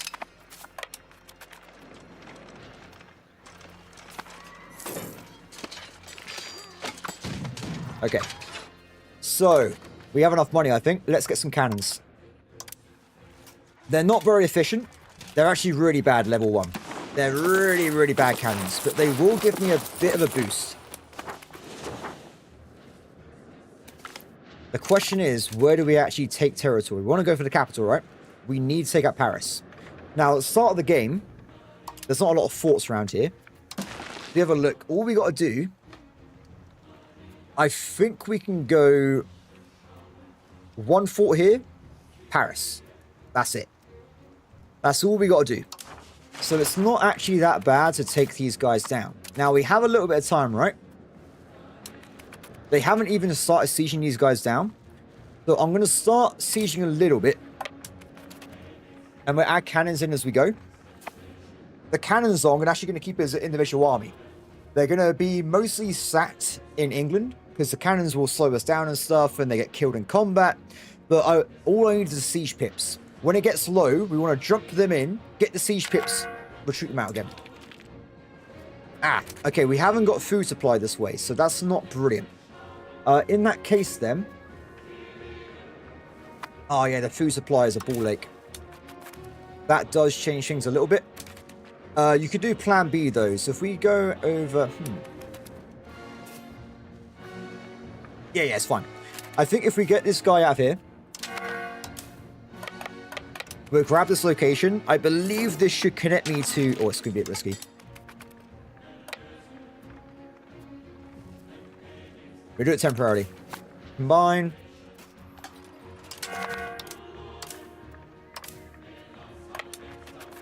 I just want food, guys. Is that too much to ask? I'm actually surprised I didn't get food this way, though. That's what I was not expecting that.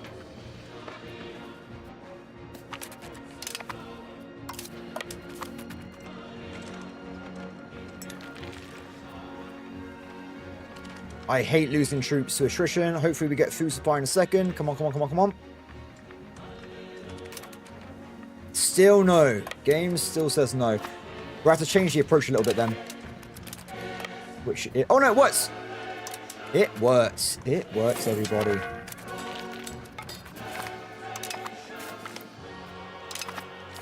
Nice. Okay, so we've got a good food supply. All we've got to do is keep this place controlled. Oh, we will lose it slowly, though, because of that. Oh, no. It is what it is. It is what it is. Ooh. What if, instead... I want me to do it. So, siege pips. -2. Let's get you guys together. You need 3 cannons of age 2 to get 1 siege pip. So unfortunately, that means you need a lot of cannons. It's really inefficient. As you get to bigger ages, though, it gets a lot faster. But for now, it's absolutely horrific. You need a lot of these guys to do anything, really. You can also offset by getting supply wagons. But yeah, I haven't done that. That hasn't happened. What I'll probably do... I'll keep cycling out units over and over again to try and supply locations. So if we go back over here, we'll keep my army in half.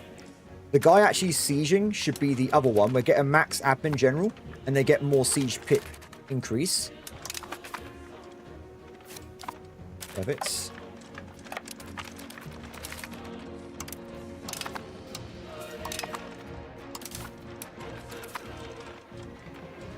That's not good. That's not good. Okay, so we got a large enemy army incoming. We're going to pull them back right away.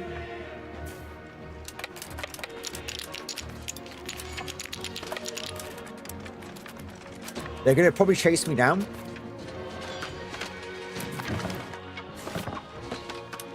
This is where things get very tricky at this point.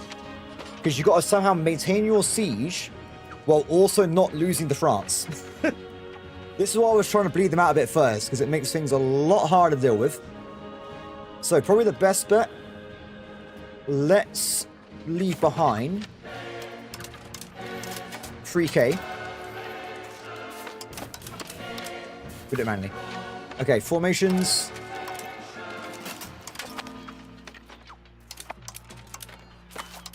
Guys, hold down the fort temporarily. I'll be back in a second. Yep, they're going for the full kill. That's what I was worried about. Now they have a good leader, right? Should be fine.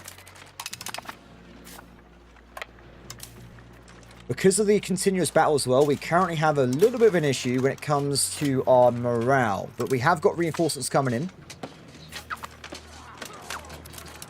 Come on, hurry up, hurry up, hurry up.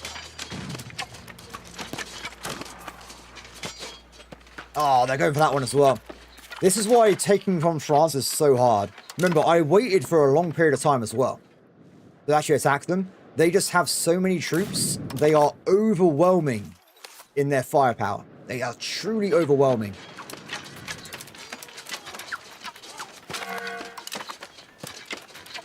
Keep holding, keep holding, keep holding.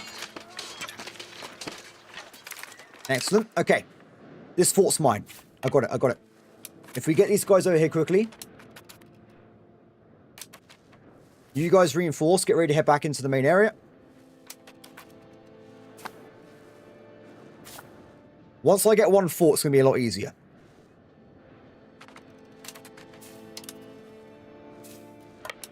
Go, go, go, go, go. Perfect. Okay, attach to army. Let's go over there. It's mine. So we should get +2 siege pips, which means we now have a chance of actually getting this thing sooner rather than later.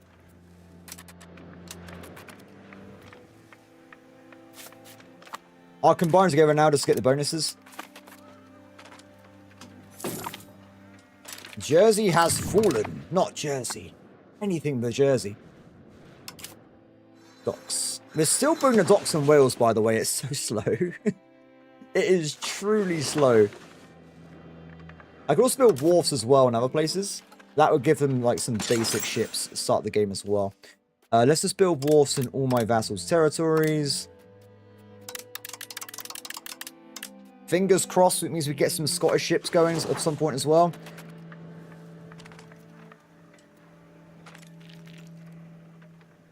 We're just strong enough to make the French think twice about attacking us. That's the main thing. If the French think they can kill us, we're absolutely doomed. Now, I'm losing supplies again. I really should have got some supply wagons, but we're so close to getting what we need. We're so close.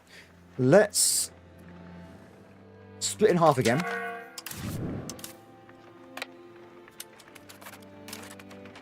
Take this location back. This should give us some food. We only take attrition on end day pips. Come on, come on, come on, come on, come on. Oh, good retreat.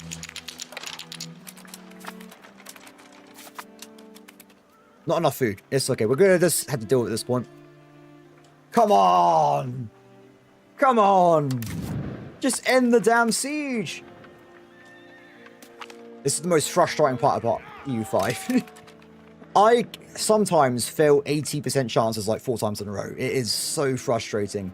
Honestly. It drives me up the wall, guys. It drives me up the wall. They're pretty much back to full strength, though. No, they're like 30% less of full strength. We have to get out of here after this, though. We have to go back. We have to get ourselves...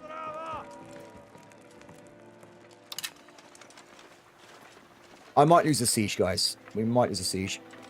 We got it, we got it, we got it. Okay, cool. So let's make sure we refill the garrison.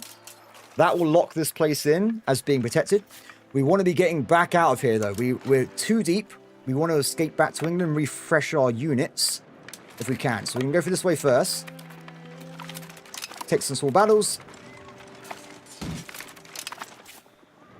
Let's get out of it. Woof! That was terrifying.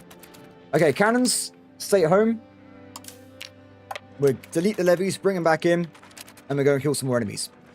But we've now made it one location closer to Paris, and then we can actually seize Paris down. But, oh, that is a lot of effort for one little bit of our territory. It is really annoying. Okay, disband all. Raise all. This is all that's left of my entire army of professional troops. Basically nothing.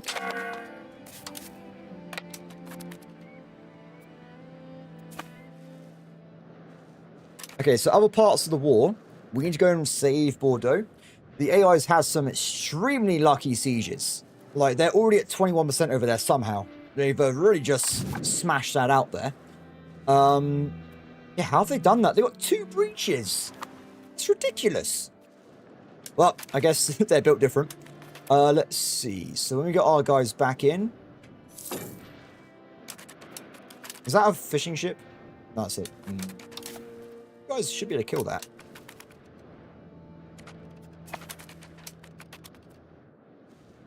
Okay, let's get ourselves full power.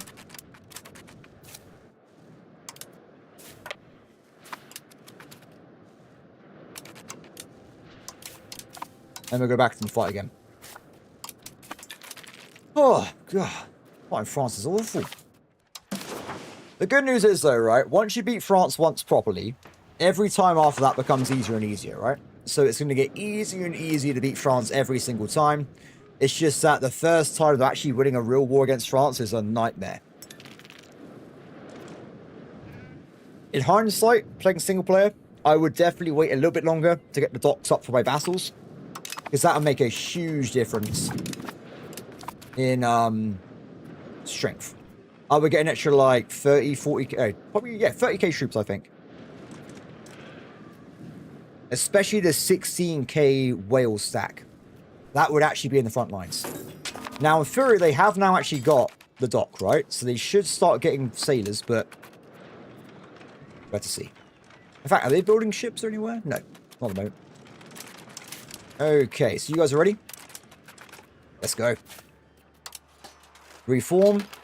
Rebalance. Let's get going. What time is it anyway? Oh, it's only time for me to end the stream. I'll finish this war, though. I'm having a good time. I imagine everyone's already left the stream at this point anyway. What is this man doing? No one knows.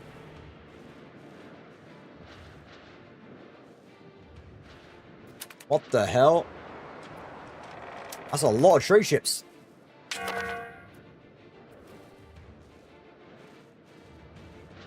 Okay, so nothing too bad around here. Just a bunch of small stacks. We're going to go and just knock them out one by one.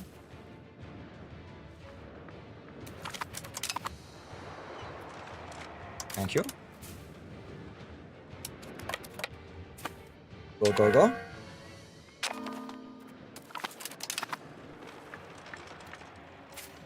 We can walk there.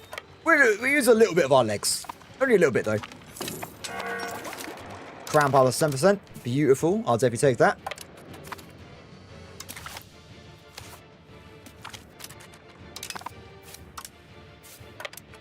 And that is this area. Once again, safe. Okay, back over to this way. So, of course, they've got a lot of guys over there. We have got more forts that are being sieged down. But I can probably make my way over this way. Oh, why is this place not being captured? It should have been auto-converted. Wait. Docks, please. Oh, it's great that Aquitaine has docks. Don't get me wrong. But they're the only guy that doesn't really need docks. Everyone else is fine. Why is it them? Why does it have to be them?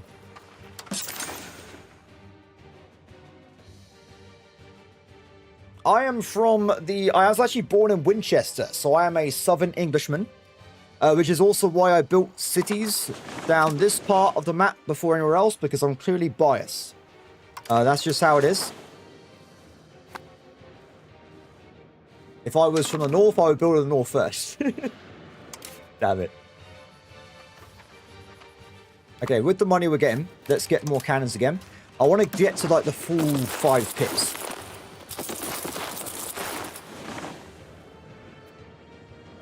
I had to spend money on cannons, okay? The money had to go elsewhere. I couldn't do exactly what I wanted. Okay. So in theory, guys, we need 3 more cannons, and then we get the full +5 pips from this. It's going to be great. At that point, if I go near a fort and it's any damage, I'm going to just absolutely blow it out the way. It's going to be great. We have to go for this battle in a second, though. I'm keeping an eye on these guys. If they see... Guys, if you see ships being built, let me know, okay? We need ships. We need ships. Okay. So. Give it another month. Beware of the Snake of Denmark. Dude, what are you talking about? I own all this land. There is no Denmark. It's just England... England. It's all good. There is I was biding my time to attack France, so I was like, while I'm waiting, I'll just go and conquer Scandinavia. Why not, right? Let's go. Okay, so army-wise, we want to be... Oh, they left their... They left. Where have they gone?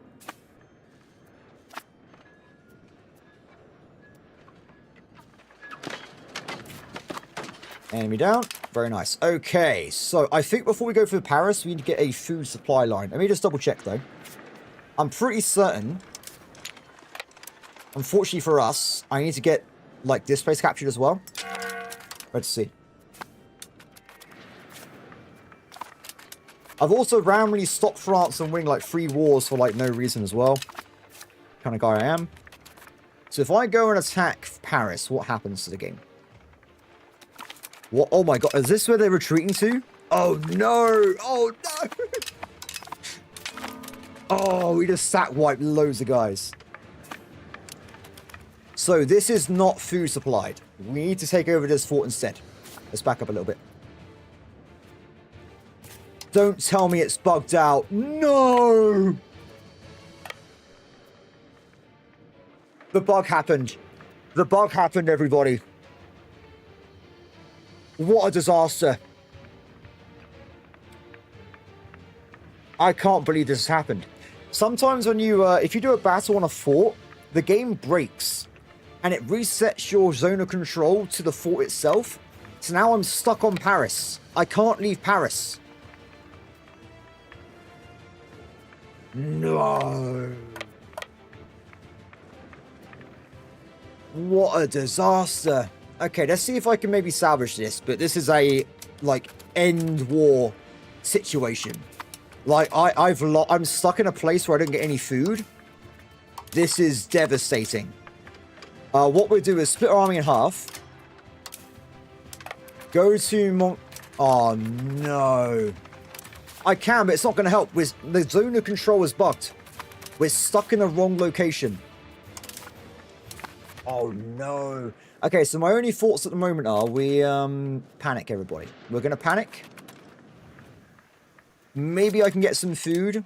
That's a die location. Oh, this is connected. Are we connected? No. No connection. Let's try and bring in the cannons now. I'm not going to... No, they're fine. They're fine. I'm not going to reload this. I've had this bug a lot of times, so I'm used to it.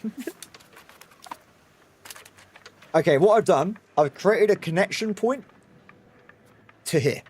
Now, this is not perfect, because unfortunately, it just means I'm getting food from these provinces and not the other one. So, not brilliant. But with the sieges, I've actually got 15 cannons, right? We've got 14 cannons. I'm missing a cannon. Oh, it would do.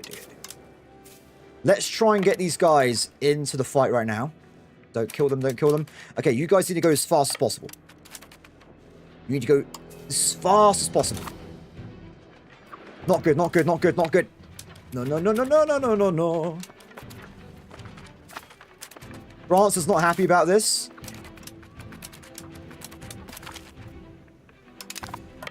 Go, go, go, go, go, go. Go, cannons. They're chasing you. Run. Don't look behind you. Oh, no. There's a random guy in the way. Okay, it's fine. We'll spread out the cannons and we'll blow them away. Fire the cannons. They ran away. They ran away. He just got a siege ability increase by 15%. Oh, yes. That's what I need in my video games right now. Okay, 14%. Combine army. Switch leader. Where'd he go? Let's do it. Let's do it, everybody. We have +5 siege pips. We got increased speed by 15%. We're sieging them down. What we could do, by the way, as well, if I go and split the army... I know I just said what I just said, but wait. One second.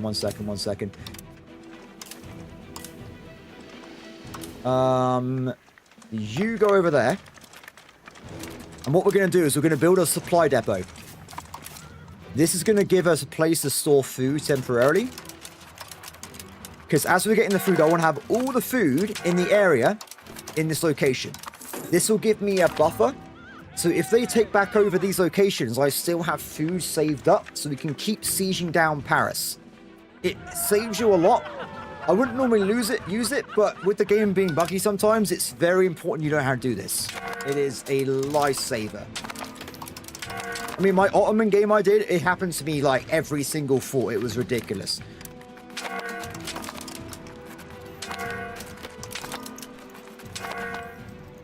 Must get more food. This does mean we're gonna. We got enough food. We got enough food. So what's happened now is, I don't think there's enough food left in these provinces. We've pretty much emptied them. So what we have is what we have. We have to hope it's enough. Okay. That's going down quickly, though. That is going down quickly. Apart from that, though, no major issues over there. I get money. I like money. I'll take it.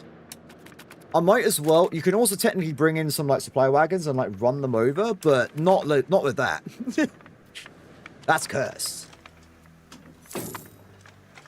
Come on, come on, come on, come on, come on. Oh, we lost the supply depot. So now we still have food from somewhere? Ooh. 14% on Paris, guys. 14% on Paris. Come on. 28%. I think we got it, though. Even if we run out of food now, the attrition won't be bad enough to make me lose this fort siege. So this is mine. Let's also spend some money around me. Give me a second. Ooh, new docks. Someone else got a dock. Very nice.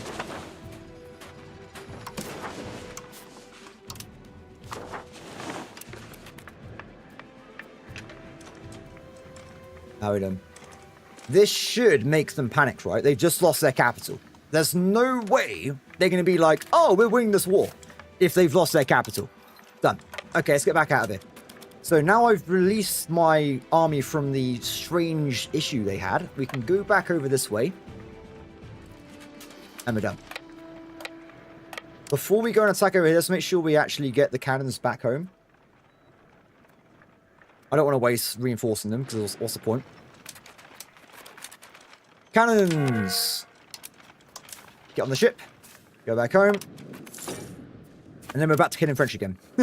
So this general is great for sieging, but I'd rather have the super army guy instead. Combine, balance, go.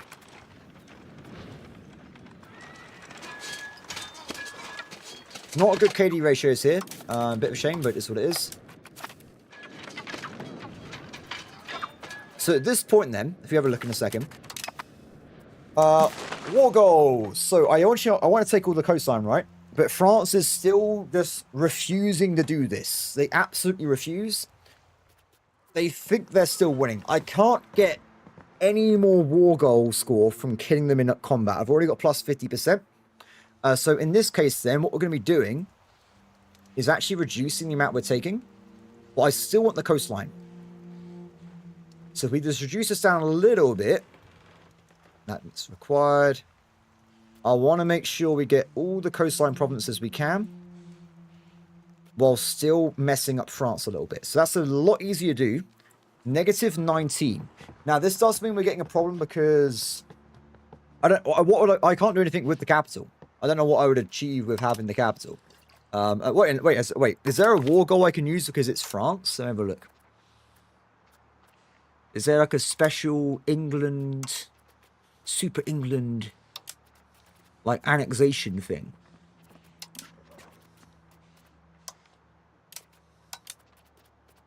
If there is, someone let me know, because I would love to figure that out. I can't make them a Dominion because they one fan bit too strong.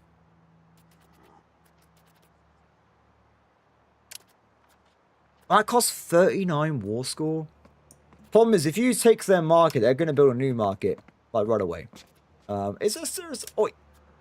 Oh, interesting. So if I make them weaker, I can actually just claim their throne. That's pretty cool. I like that.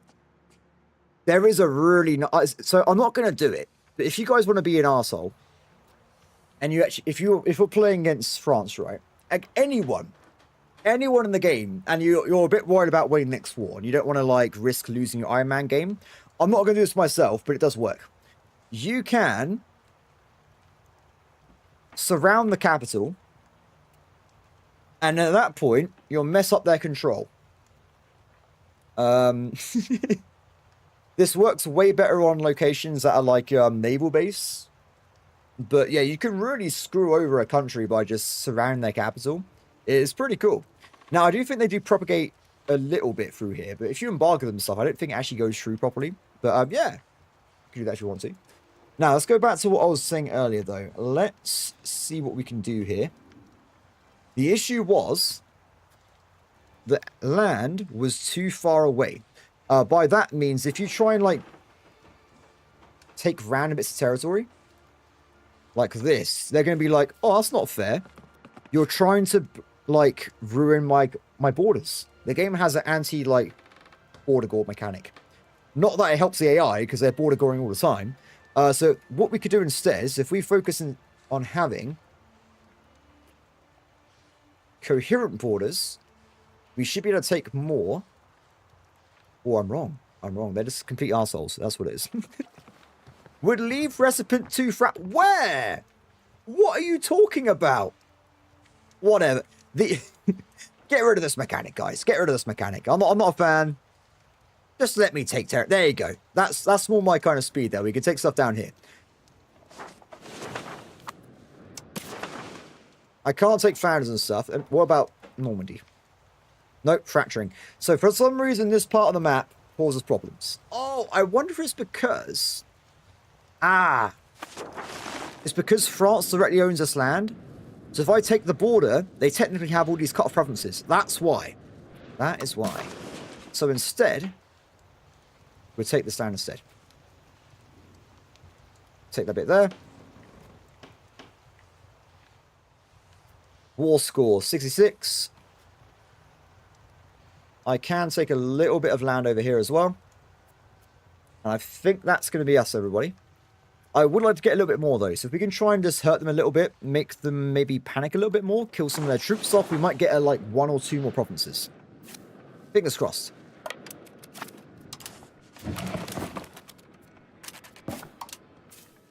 Well, I got money anyway. I'd rather take the land. The more land we take, the quicker we can make them into a personal union, I guess, or claim the throne. And the quicker we can become Great Britain. Let's go and knock these guys out. We probably, yeah, to be fair though, you are right. We should probably be getting war reps at least as well, right? Because France is making 444.9 income a day or a month. So they are absolutely rich. I'm making half of that. France is absolutely loaded. And I could be loaded too.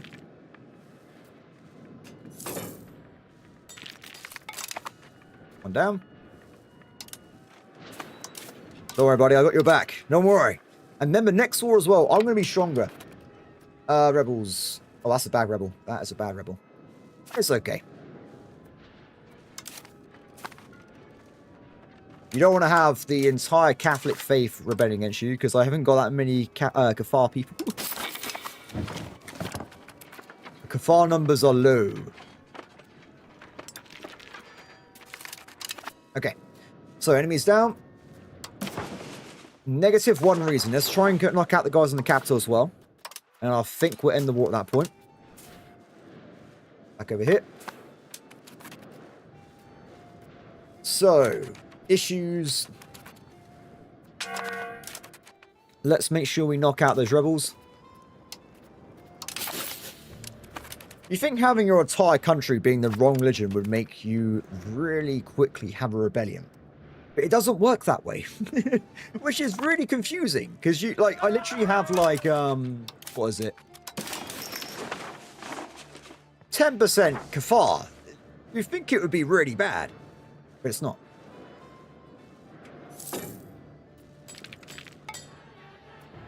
Keep going, keep going. By the way, the wars against France become a lot better with war score after age 3. Because then it's a lot easier to take land that has no control. So you can take all this southern land because they got no control over there at all. Really quickly. But right now there's like hardly any modifier at all. So they're super stubborn. We okay? We're okay just. Okay, let's get that back as well. And then we're in the war. Go, go, go, go. Come on, come on, come on, come on. Okay. So, taking that bit. taking this bit.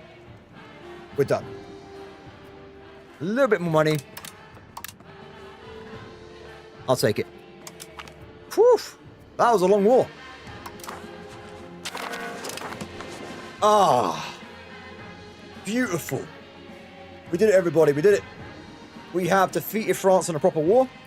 At this point, looks like we can win once. We can win again. So every, 7 years, we'll go back in. We'll keep attacking France. Next war, I'm pretty certain I can just annex or vassalize Brittany because they're a bit weaker now. We also want to take out more of the Normandy coastline. We want to encircle France away from the ocean. Then we want to constrict in and annex them completely. There you go. Well, everybody, apart from that, I've been streaming for 6.5 hours, so that is going to be it for me today. I won't be streaming tomorrow because I've been streaming for like 4 or 5 days in a row, but I'll probably be doing Tuesday and stuff again as well. I think, by the way, that's probably good for everyone, right? Because Monday, that new patch will come out, probably be in the evening anyway, so next time we play this game, it's going to be on the new patch, hopefully. So, yeah, thanks everybody. Have a good end of the weekend, and I'll talk to you all next time. Bye.